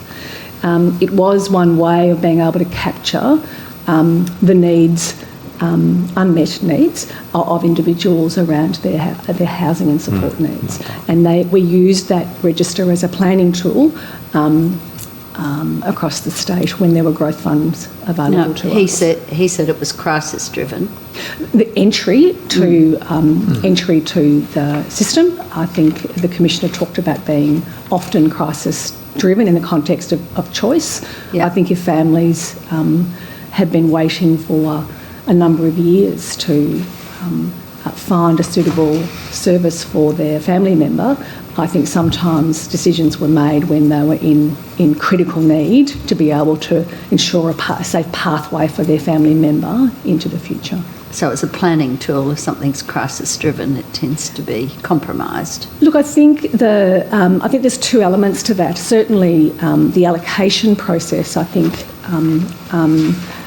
showed that sometimes people were making decisions when they were in crisis. But for the state, it was a very useful tool to capture need and those in the most significant need, and that when we had capital funds, we could use the support register to make decisions about where new services would be built.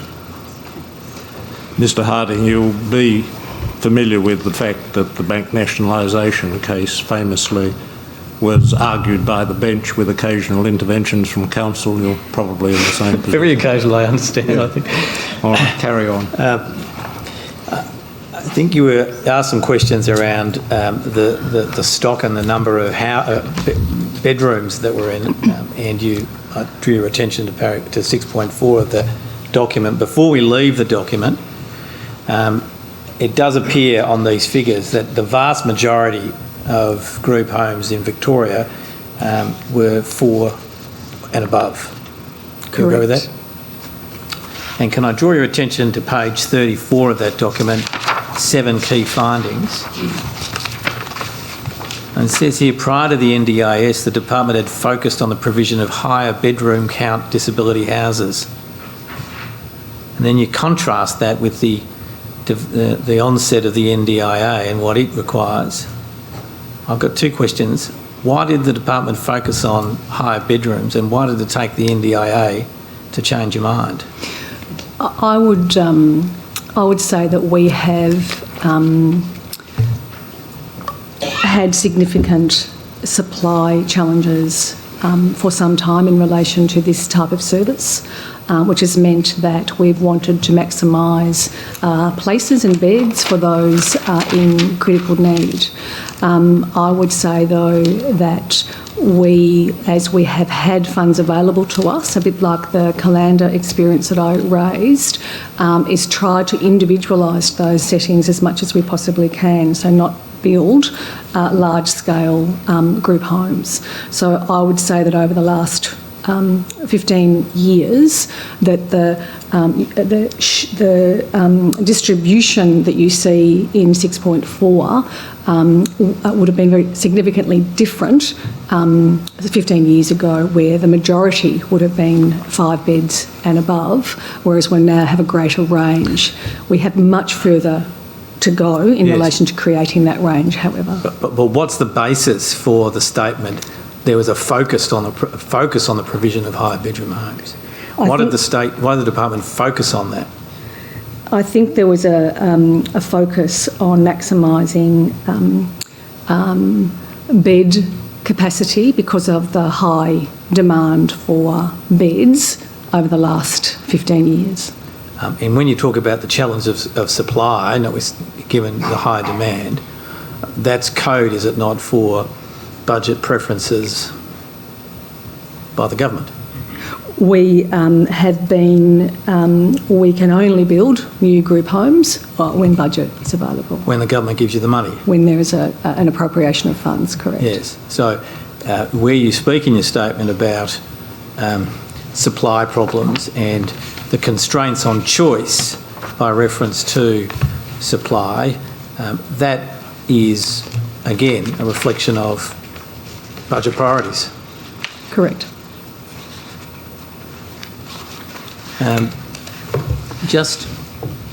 Again, based on the conversation you had with the commissioners and particularly the SIL providers, the 5 non-government providers, there is now a new policy, is there not? And you've put it into your statement as an exhibit. It's tab 3 of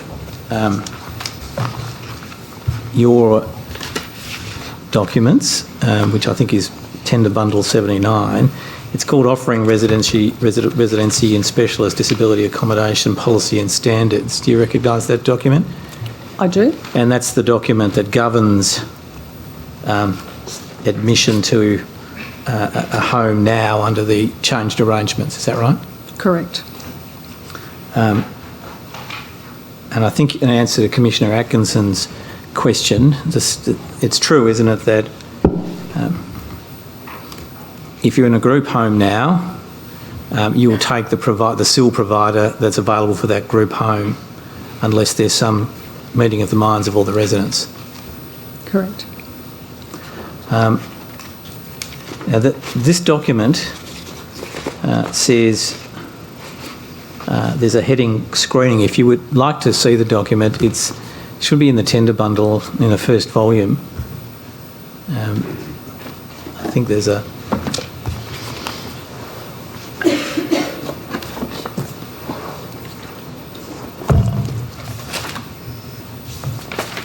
You're talking about the document entitled Offering Residency Yes. in Specialist Disability. On my list, that's tab 29 of the tender bundle. Yeah. You see tab... What page is screening on? Well, I was getting to that. It's page 14. Thank you. Have you got that? Yes. It's tab 3 of the Screen for the tender bundle 79, isn't it? Oh, I'm sorry, it might be volume 3.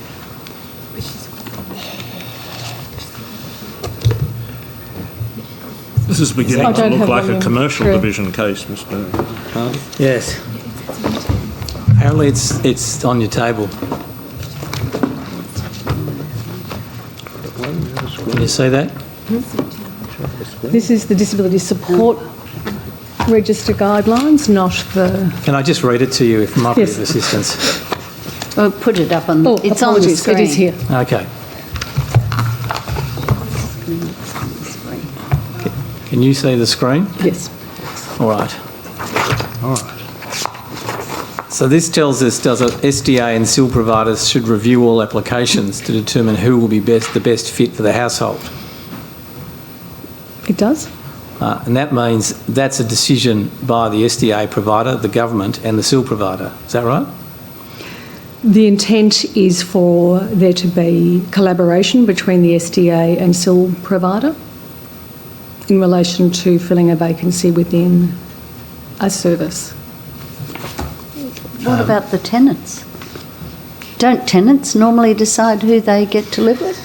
Under the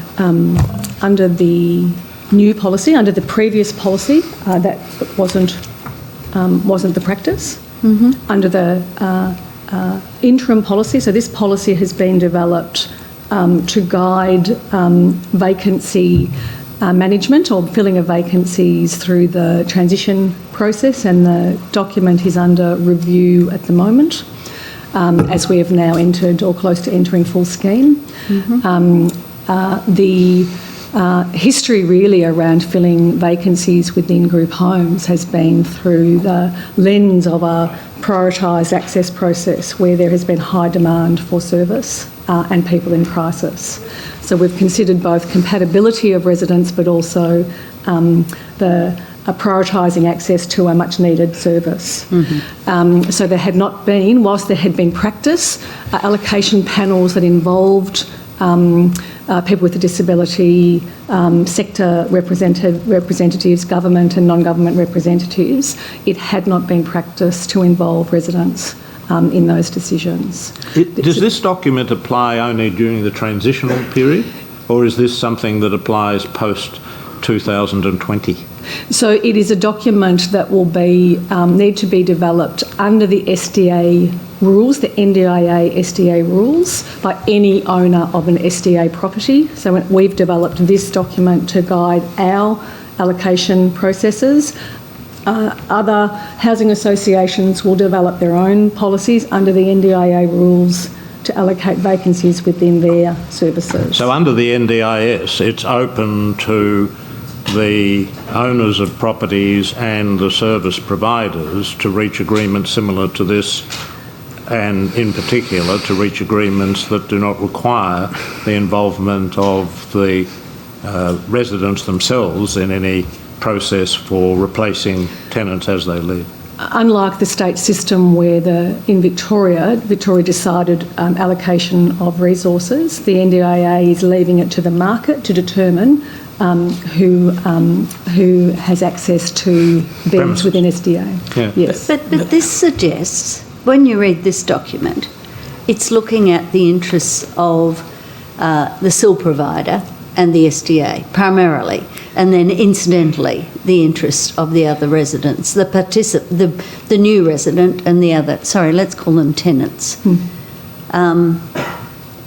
So in a market-driven approach, where this talks about the cost of having to the provider of getting a new tenant in, what will mean that the interests of the tenants are taken in, are foremost, or at least taken into account, rather than the interests of the SIL provider and the SDA provider?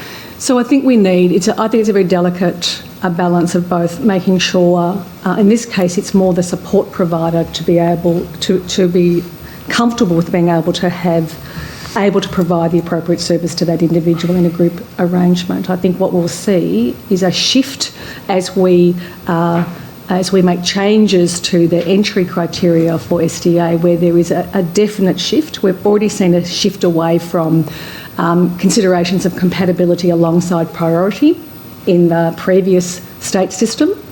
What we see under the guidelines we've developed here is removing any sense of prioritisation at all, and it's all about compatibility in relation to the group mix. I think that a range of stakeholders have certainly spoken to me about the important role that families and residents and tenants play in these decisions, and we will certainly be considering those changes as part of the next iteration of these guidelines. Because under this they have no role at all. That's right.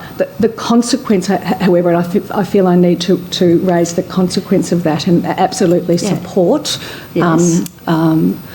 I support the right of the tenants in this situation to have control of who they live with and have those choices. The consequence, however, when we're not considering any sort of prioritisation and in a market that's not yet developed. We've not seen significant growth despite investment.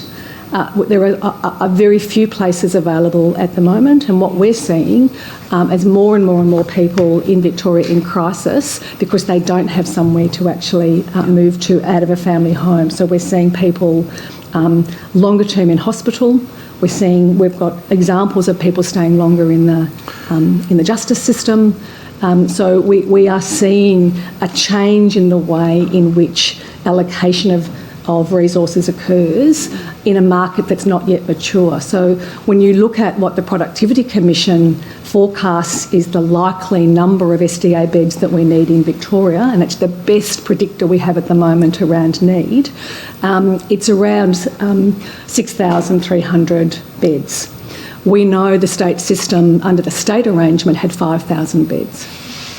So we've not yet seen that the shift and the new market entrance and the growth that we'll need to be able to meet need. When you use phrases like a market that's not yet mature, and I'm not an economist and not given to euphemism, that just means there aren't enough providers to provide the services that are actually needed, doesn't it? In this context, we've not seen growth in specialist disability accommodation. So that places. doesn't suggest the market will mature, it just suggests that the market will be insufficient to meet the need, doesn't it?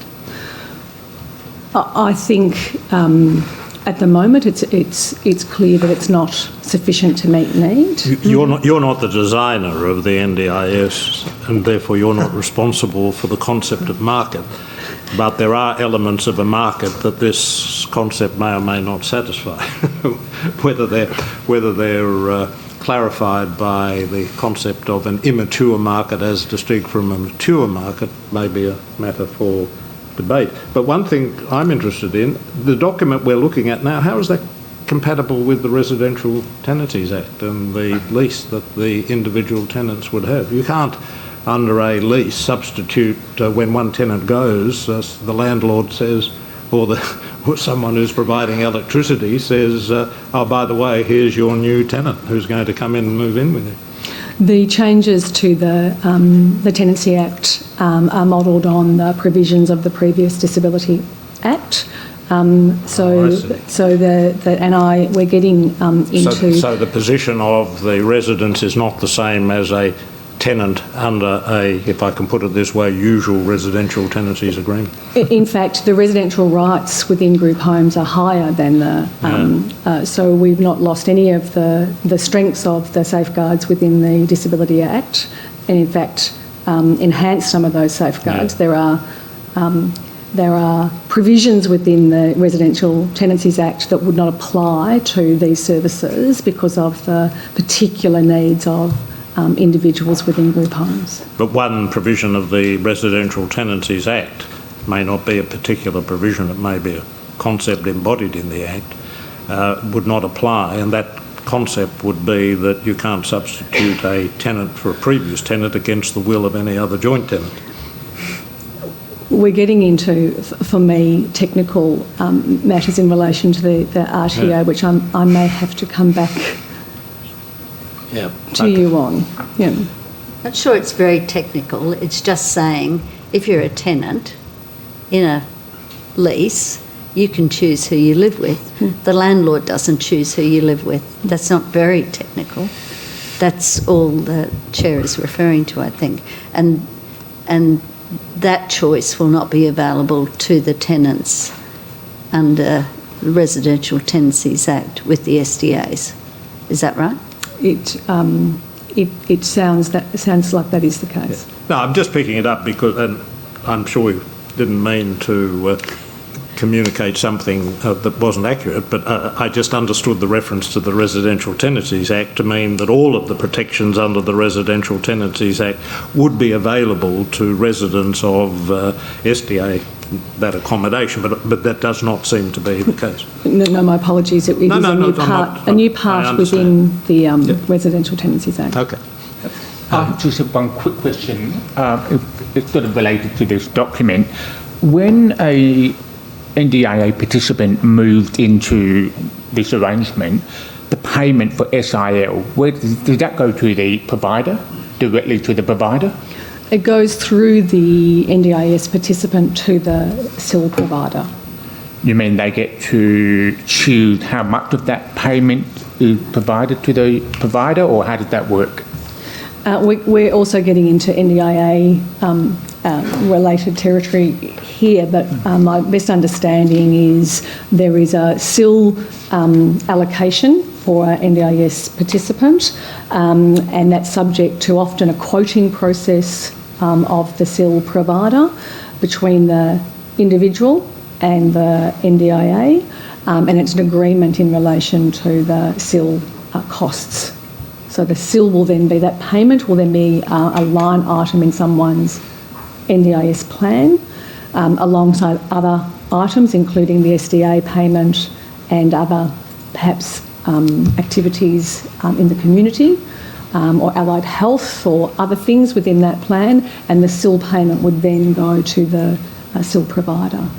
There's a contractual arrangement between the SIL provider and the resident.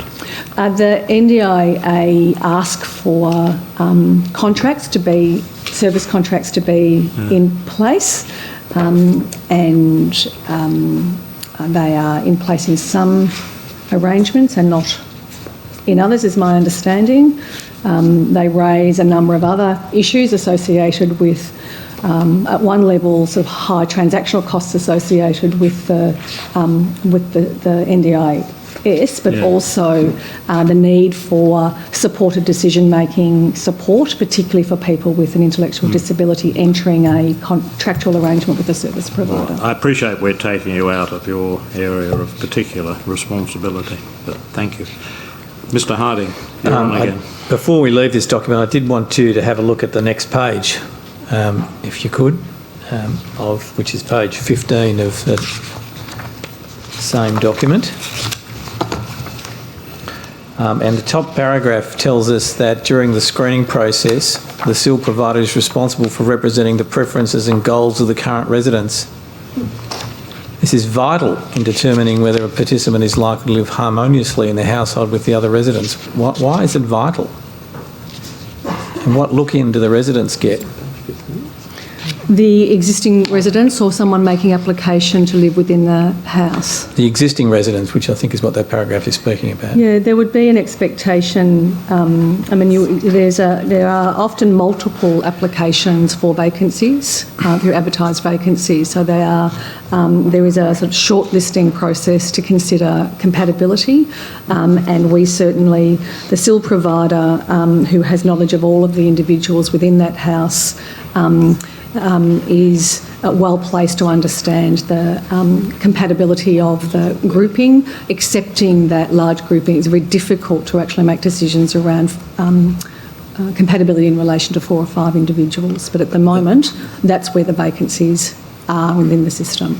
Sorry, can I ask another question? Part of a human rights approach is really saying, would I like to be treated like this?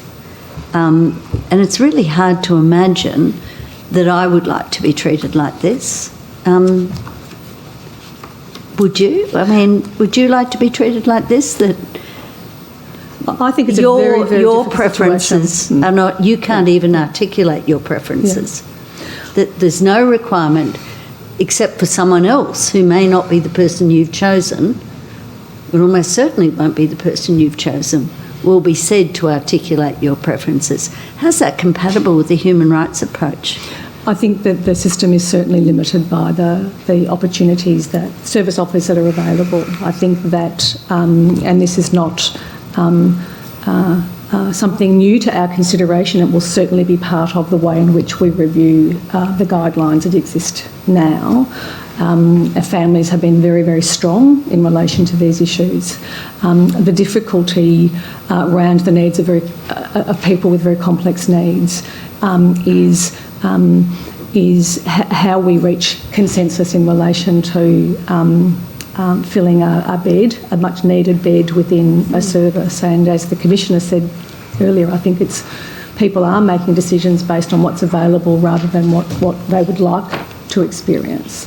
We do need to rebuild the system to ensure that these sorts of approaches that are in place in a ration system aren't in place into the future. I absolutely agree that the needs of the person here needs to be at the centre of this. The system and the construction of the system makes that very difficult. We have certainly a large number of people applying for vacancies when vacancies are posted, and we need to make decisions alongside the SIL provider to make sure that we're giving service to the person that we think is going to most fit within that group. And I think, as the Commissioner said this morning, where groupings had come together on previous relationships previously, and we didn't have the same sorts of tensions around compatibility and around choice, we need to think about how we actually evolve the system to ensure that choice is at the centre here. This is not a problem of your making, but it's a classic conflict of interest, isn't it?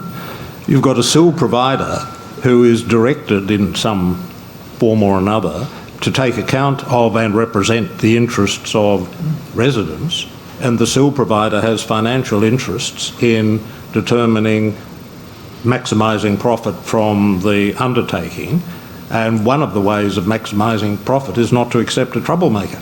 And if someone has a reputation as a troublemaker, they're not going to get in, are they? Well, there's a strong position from the advocacy sector at the moment that that is the heart of their concern, that those individuals who have lower support needs compared to others, and accepting that anyone in an SDA environment has very high support needs. They're all very high support needs. And there is a view that perhaps those individuals with the most complex needs are going to be prioritised or selected above others. We certainly have seen in Victoria a larger number of what we call contingency arrangements that are being set up, so single-person services, because of the complexities of that individual. And whilst we're wanting to make sure that people have absolute choice about their living arrangement, but in some situations, standalone one-person services perhaps are not going to get us where we need to get to in relation to the evolution of group homes in Victoria. So it's not as simple that it has to be a range, and perhaps if you are the only person living in a group home on your own with complex needs, your social interactions are limited only to those staff.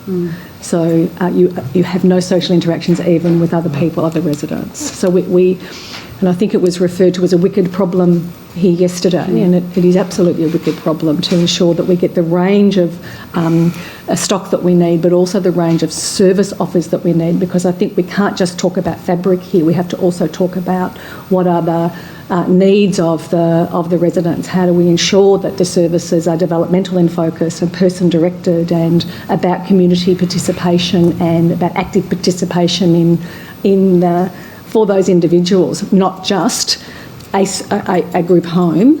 They have to be developmental in focus. Is the theory underlying this project, insofar as deficiency of stock is concerned, that the deficiency will be remedied by new entrants coming into the so-called market in order to build new accommodation and thus provide the facilities required for people with complex needs? Is that how this deficiency in stock is meant to be remedied? I think that is the expectation. Yeah. I think theory and expectation are rather different. Do you think it's an expectation or a theory? I think certainly. We have a role as a large SDA provider, and the work that we need to do to ensure that the revenue that we receive from the NDIA is then used to actually shift the profile of the stock that we have. And I drew the Commission's attention to it, the shift in profile over the last few years. That needs to go much further.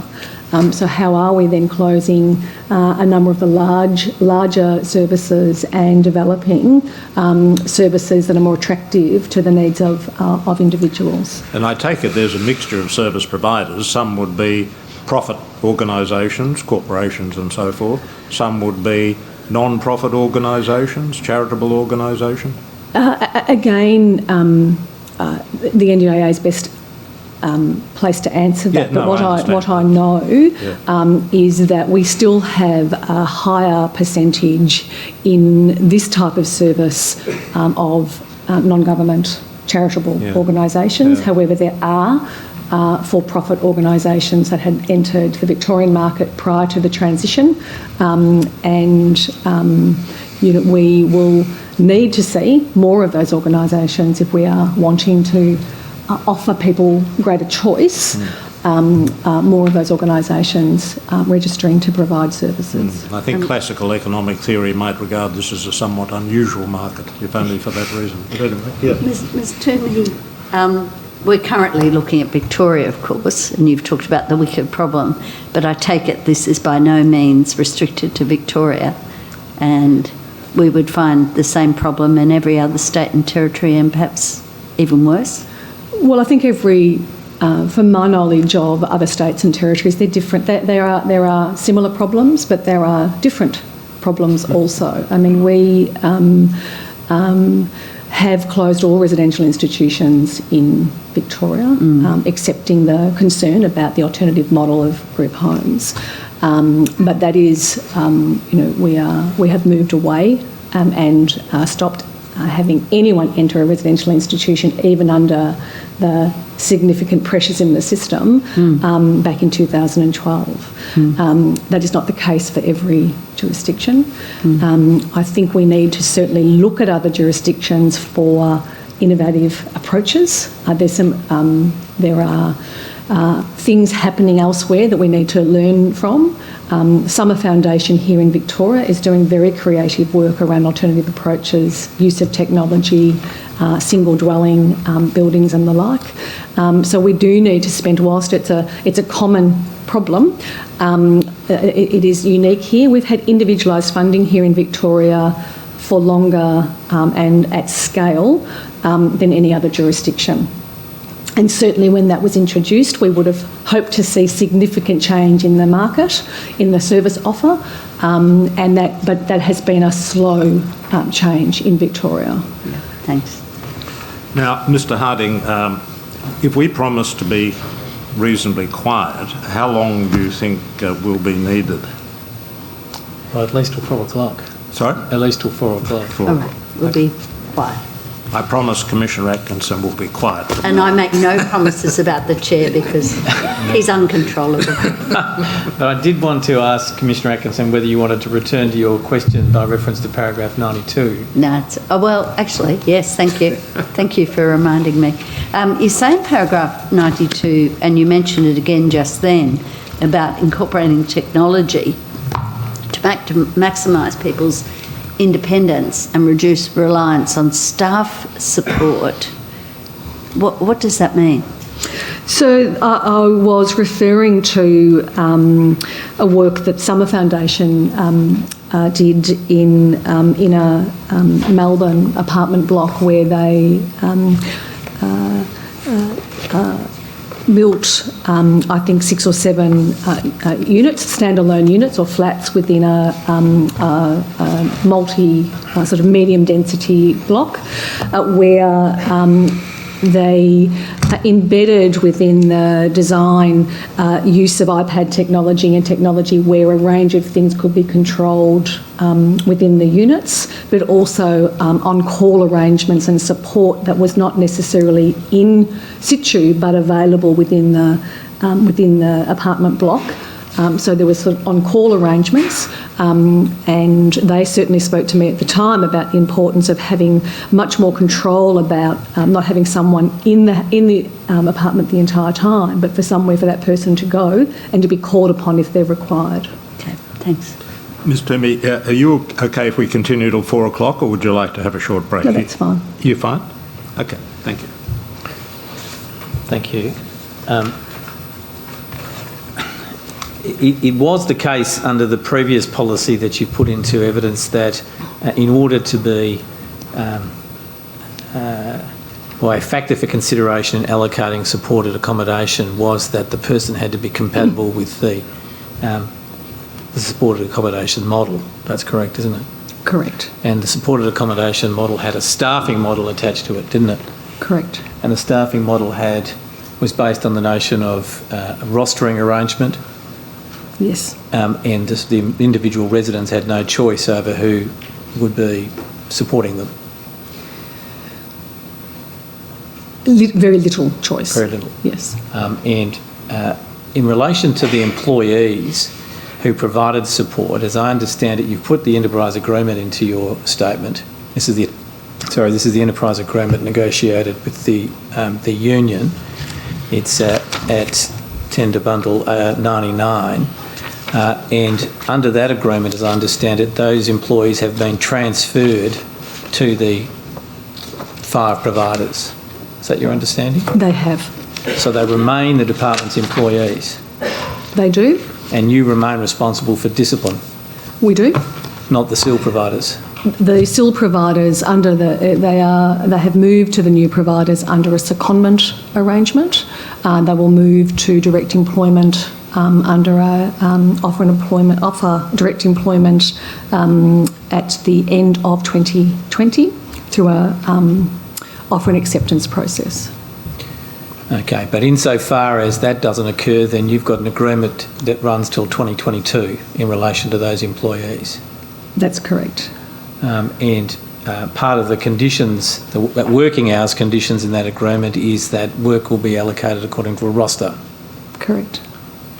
So the staffing model continues for the for those employees employed or seconded to the SIL providers. Correct, unless the needs of the residents change. How does that happen? There is a provision within the agreement where additional support can be put in place, so rosters can be changed on a temporary basis because of the changing needs of a resident, but roster changes, permanent roster changes are subject to consultation with the workforce. They're regulated by the agreement, aren't they? Indeed. You've also mentioned that Schedule A of that agreement governs the qualifications that are required of support workers. Yes? Correct. And it's the case, isn't it, that for those employees providing support directly to people with disabilities living in group homes. For the most part, the minimum expectation is a certificate 4. Correct.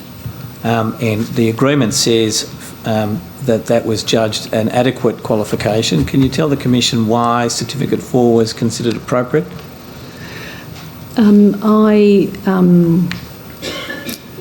I'm not sure that I'm best placed to advise the Commission in relation to the Schedule A, and I would like to perhaps come back to the Commission with further information about the review that was undertaken in relation to that. And an issue that's been raised in some of the evidence before the Commission is the impact of casualisation. Now, Clause 15 of the agreement deals with that subject, doesn't it? It does. I don't know if Clause 15 could be put up, if it's possible. Whilst we wait for that, the clause has been part of agreement making between the department and the union in previous agreements, hasn't it? Correct.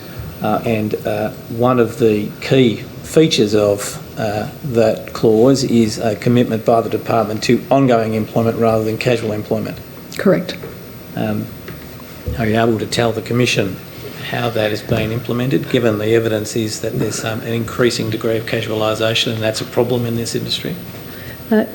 Absolutely. I think simply the provisions within Clause 15 outlined arrangements to prioritise existing employees. So where a roster line or a shift becomes available within a group home, and that's an ongoing vacancy because of a departure of a staff member, then existing staff, part-time staff, are prioritised for filling that vacancy, or familiar casuals are prioritised for filling that vacancy, and that really goes to the commitment of trying to stabilise the workforce and have people known to residents within the workforce. Sorry, Mr Harding, I am going to ask another question. One of the concerns that's been raised, that I've heard raised, is that the staff from the large institutions became the staff in the group homes, and now it's apparent from this that the staff in the state-run group homes are going to be the staff in the new providers group homes. What training do they get to change their outlook and attitudes from those that might have applied in the closed institutions, to the large state-run institutions with all the problems that we know about with them, to understanding person-centred human rights approach to their work? What training do they get for that transition? The transition to the transferred providers, or broadly a step down from institutions in to each one, in each transition. Yeah, look, I'm not aware of what training occurred following large-scale institutional closures, but I can certainly come back to you with some detail about that. Certainly, in the most recent transfer of services group homes to the new providers, there were significant work done in preparing the workforce across to the new arrangements, but importantly, a reach in from the new providers for the new providers to be talking to that workforce about their expectations and their approach to service delivery, and their vision and their approaches for new services. That's alongside training that is periodical training around issue-specific training. So, for instance, as part of the abuse prevention strategy that we developed following the parliamentary inquiry into abuse of people with a disability in Victoria, there were significant training undertaken under the zero tolerance approach with house supervisors and operational managers, and we use those middle management positions to really inform and bring about a cultural change within those staff. So recently it's been mostly around abuse prevention and preparation for the transfer.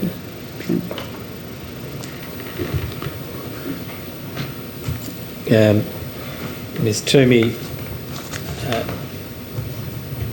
in relation to the employees at the coalface who are doing the work of providing services to people with disabilities in group homes, is the principal way in which the department provides instruction to these employees through the Residential Services Practice Manual? That's correct.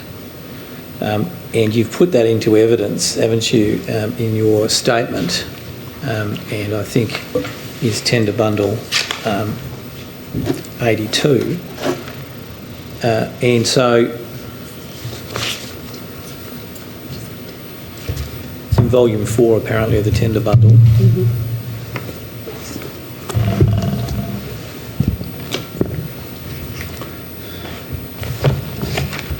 So predominantly we're talking about a workforce trained to Certificate 4 level. Correct. And this is massive.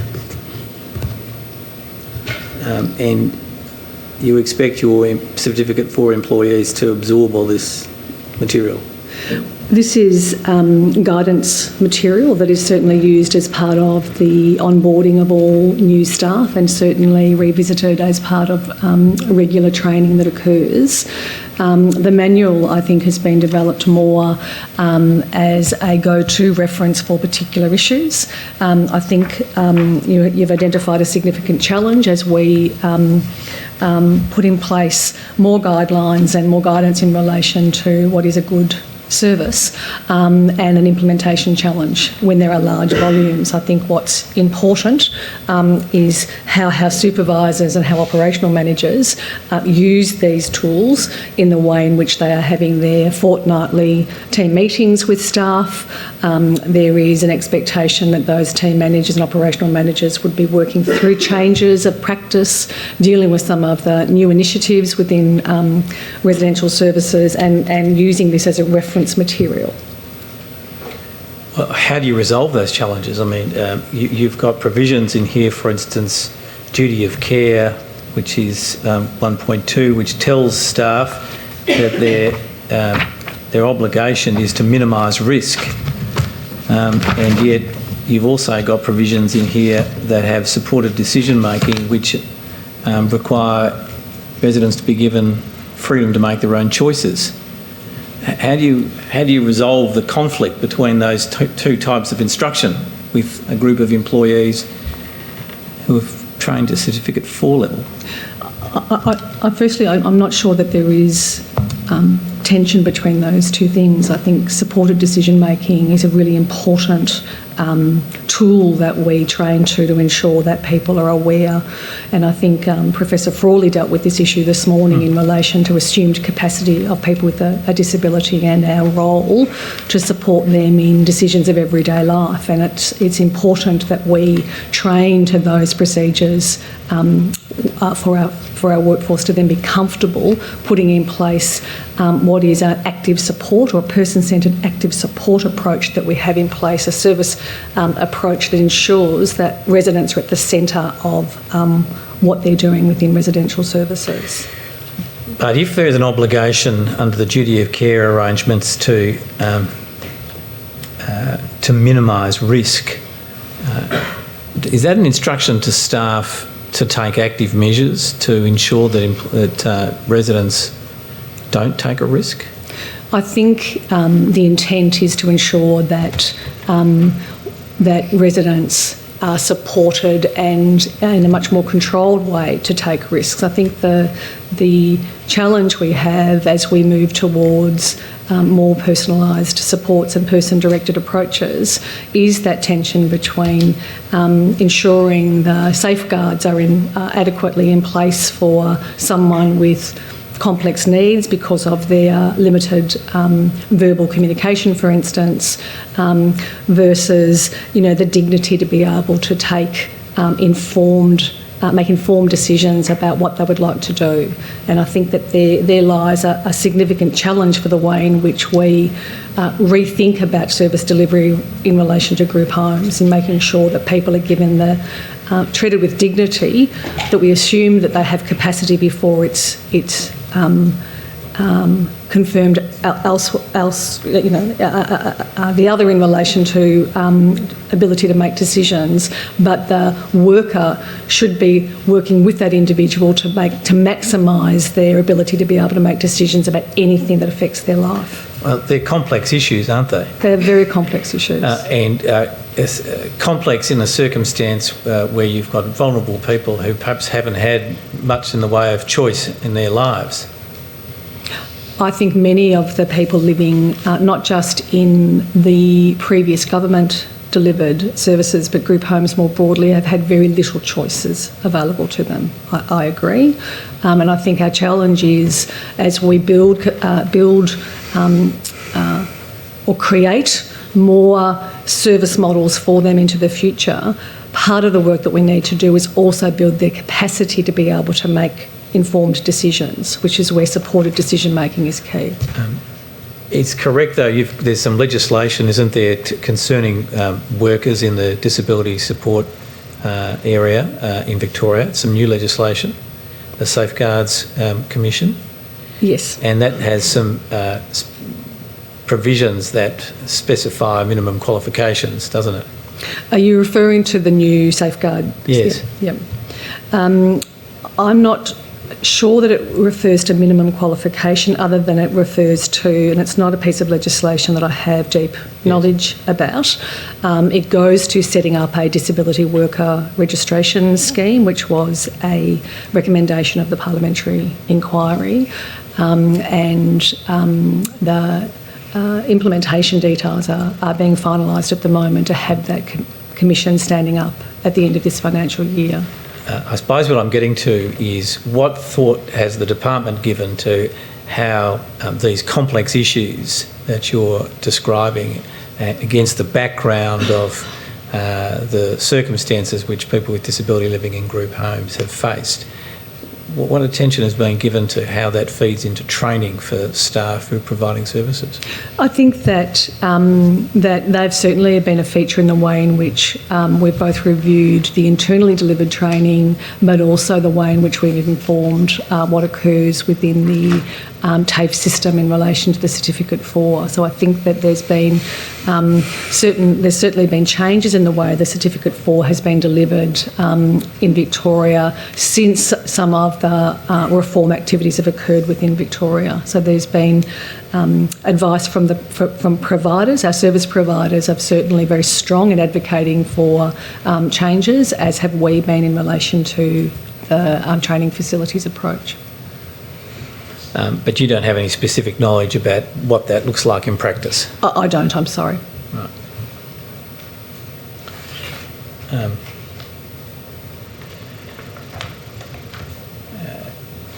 Now, Ms Toomey, there was, I think you've referred to the Victorian report on abuse in this area, which you've put into your statement, tab 11 of the statement, which is tab 87 of the tender volume 5.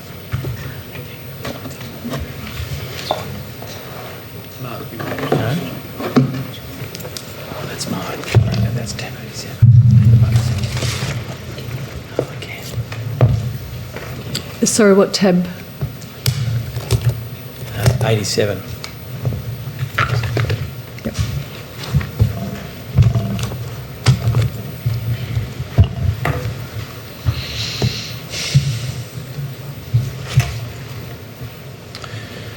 Now, page 40 of that document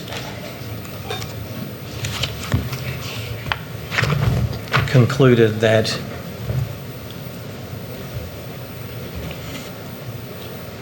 abuse was rife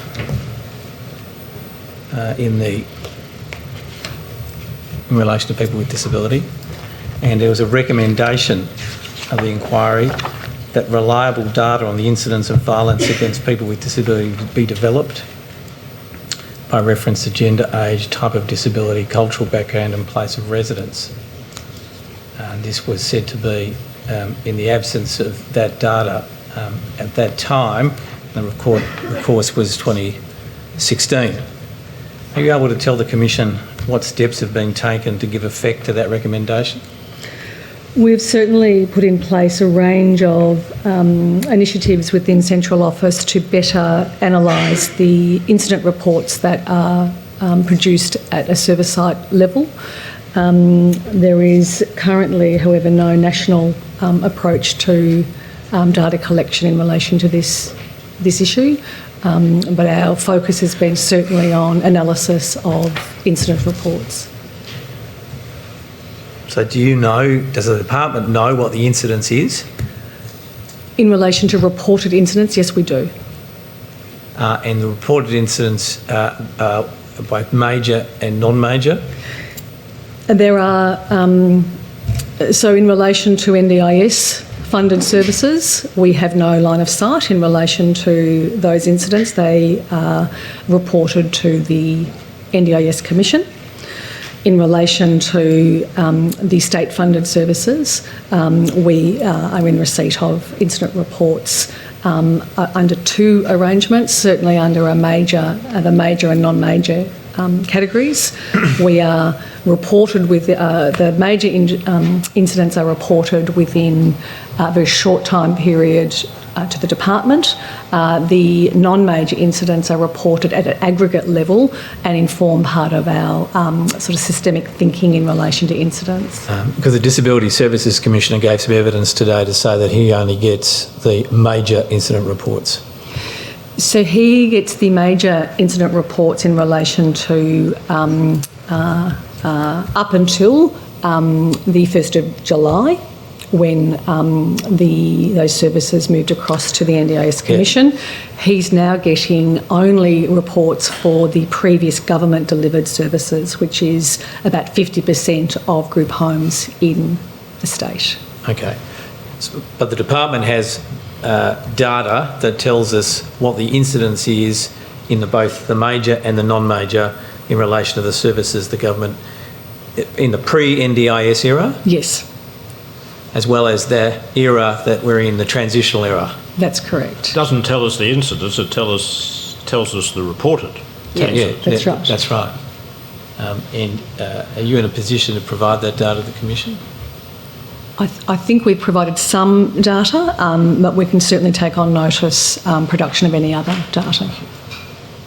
The Chair drew attention to a significant factor, and that is the difference between reported incidents and incidents in reality. What steps, if any, does the department take to find out if the reported incidents reflect the reality? There's a couple of steps that we take. Certainly, the incident reporting system considers an end-to-end consideration of an incident, from allegation through to whether something is substantiated. Sure. Certainly, there is detailed analysis in relation to patterns of incidents across the sector. That's not my question. So can I explain the question? The question again? is the difference between reported incidents and what actually happens, whether or not, what steps the department, if any, the department takes to see if there are incidents which are occurring, which are not being reported. So the actual incidents of violence, abuse, neglect and exploitation, rather than just those reported by the service provider.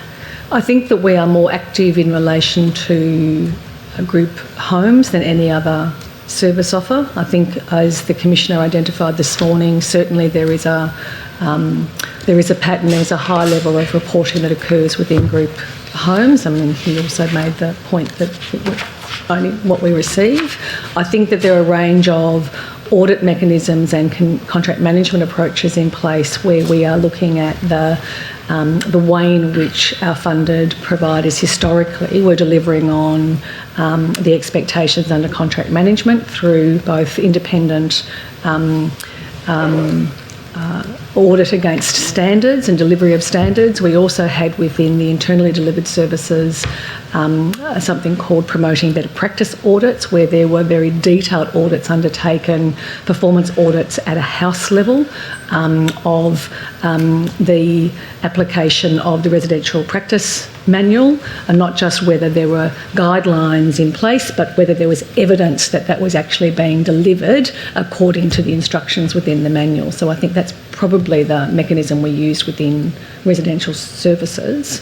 I think, you know, whilst we accept and agree that there are mostly the services where incidents occur are within the residential setting. That's exactly what we want to see. We want to see high numbers of reports coming in and want a reporting culture. I think the question goes to, as we think about more individualised approaches, to ensure that we also have a high reporting culture within those other service offers also. Absolutely. The Commissioner gave some evidence today that there's been a miscategorisation of incidents because they're subjective. Do you accept that criticism? Yes, and in fact the parliamentary inquiry, and I think the Ombudsman made that observation, which led to significant work with the group homes around correct classification of incidents. There is an oversight arrangement within our operational divisions where they are also scrutinising lower level incidents and ensuring that they're being classified correctly. So there is a mechanism, a quality assurance mechanism, where there is a review of incidents and then feedback back to the service site. And that's a role that the Commissioner is also undertaking for us in his review of incidents. But how does this work? Is it the case that if the word incident, if there's a situation in which a person is abused in a group home, it's on the staff member to recognise that as abuse in the first instance, in the second instance to determine whether or not the person has suffered harm? Is that right? There are, in relation to, it certainly is up to those individuals that have observed an incident to be reporting that incident. And in relation to abuse allegations, however, under the system that operates within the transferred services, there are mandatory reporting obligations in relation to all abuse. So there is no judgment. There is no, in policy, no judgment is to be made in relation to abuse. That is an automatic report. Who decides? I mean, what's the basis for selecting that system as the preferable system? Is there some rule or law that requires that to be done? It's in policy. It's in policy. It's in what? I'm sorry? It's in policy and within contract. It's within the funding service agreements within between us and providers. So that's the situation now in relation to the non-government services who are providing SIL. They have a set of objective criteria, do they, that they're required to, that the staff members are required to apply to decide whether an incident is critical or not critical? They, in practice, they talk to their house supervisor in relation to those incidents. So the decision at the end is the individual staff member who has seen something in conversation with the house supervisor as to how it might be applied. Is that correct? Right? Okay, but when in the pre-NDIS era, the department had a different system, didn't it? It categorised incidents by reference to major and non-major. There are 3 separate incident reporting systems that we're talking about. There is the incident reporting arrangements under the NDIS Commission for those services that have transferred across. There is an incident reporting system that was created within the department for all department funded services called the Client Incident Management System, which goes to the major and non-major classification coding. And then there is the incident system that was in place prior to that. So during transition, there were two incident management systems in place. Now there are still two incident management systems in place. Okay. So I think, listening to the Commissioner this morning, I think his comments went to the major, non-major incident arrangement rather than the system that's in place for the services that I'm referring to in relation to the transfer services. Just so I'm clear, maybe the Commission's clear, is the distinction between the two systems in place that one, critical management, the critical incident system, the one that the current SIL providers are applying, as opposed to the one that the DHHS applied, is the difference between them that one's subjective in assessing the difference between the categories and one is not, and the other is not? Or are they both the same in the sense that a staff member has to make a subjective assessment of harm in order to work out which category to fill out the form in? I think both required a subjective assessment. So under the major, non-major, there was two levels of subjectivity, wasn't there? The first is that the staff member had to form the view that the person had suffered harm, and the second level is that it would be major if they formed the view that the harm was severe physical, emotional or psychological injury or suffering. That's correct. And that was a decision of the staff member. That's correct, in consultation with supports around that person. And a non-major impact was that the person had suffered harm, but it wasn't severe physical, emotional or psychological injury. That's correct. And the Disability Services Commissioner got the first but not the second. He was in receipt of the first classification, yes. Would you accept then that a key part of the regulation of the system in the form of the Disability Services Commissioner meant that he or she only got part of the picture? He did, and that's certainly been his position, and which is why we are now, I understand, providing him with all both major and non-major incidents in relation to any matter to do with abuse. Thank you. One final topic that I wanted to raise, Commissioners, was the subject of advocacy, and there's been some evidence given today about the importance of advocacy, and you put some evidence into your statement about the government's zero tolerance approach to advocacy, to abuse, which critically depends on advocacy, doesn't it? It does. And the policy in particular focuses attention on self-advocacy. It does. Can you tell the Commission what the government's position or the department's position is with respect to individual advocacy, one-on-one advocacy? The department funds, the department certainly supports individual advocacy and funds a range of organisations to provide individual advocacy. Those funds have been taken out of our contribution to the scheme, so the funding for the Victorian advocacy system remains a state-delivered service. So that'll continue after the full transition? Correct. Mr Stone, who gave some evidence today, spoke about his organisation, Valid, receiving funding for two advocates for the whole state. And Valid, you've referred to Valid as a significant part of the advocacy program that the government is delivering, with two advocates for the state? So Valid are in receipt of funding to deliver a range of things for the state, certainly individual advocacy. They're also engaged by us to do very detailed work, group work with the the residents of those services that have transferred. They're also doing work for us to set up client networks and stakeholder engagement mechanisms within the transferred services with the new transfer providers. So certainly Valid have been working alongside the disability program within Victoria, delivering a range of things, including individual advocacy. But in terms of the assistance that a person who is living in a group home now might gain from an individual advocate, do you think 2 advocates for a critical organisation like Valid is sufficient?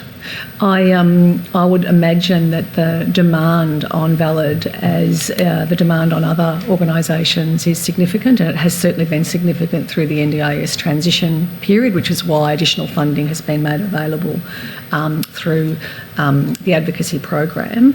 I'm not sufficiently over the detail around the funding for those 2 positions that Mr Stone referred to this morning, but I'm certainly aware that Valid are delivering a range of advocacy services on behalf of group home residents at the moment, certainly in excess of a 2-staff person activity across the state. So I think you were speaking about the staffing capacity for individual advocacy as opposed to other activities that the organisation may be engaged in. The detail of which I've not got with me, but certainly can come back. Individual advocacy, systems advocacy is critical to support certainly the abuse prevention strategy that Victoria has put in place. So you see advocacy as critical to preventing abuse? Absolutely. Thank you. I have no further questions. Thank you. No. Ms Toomey, thank you very much for coming and giving evidence. I appreciate that you've had a lot of questions on a range of matters, and your evidence has been very helpful. Thank you very much.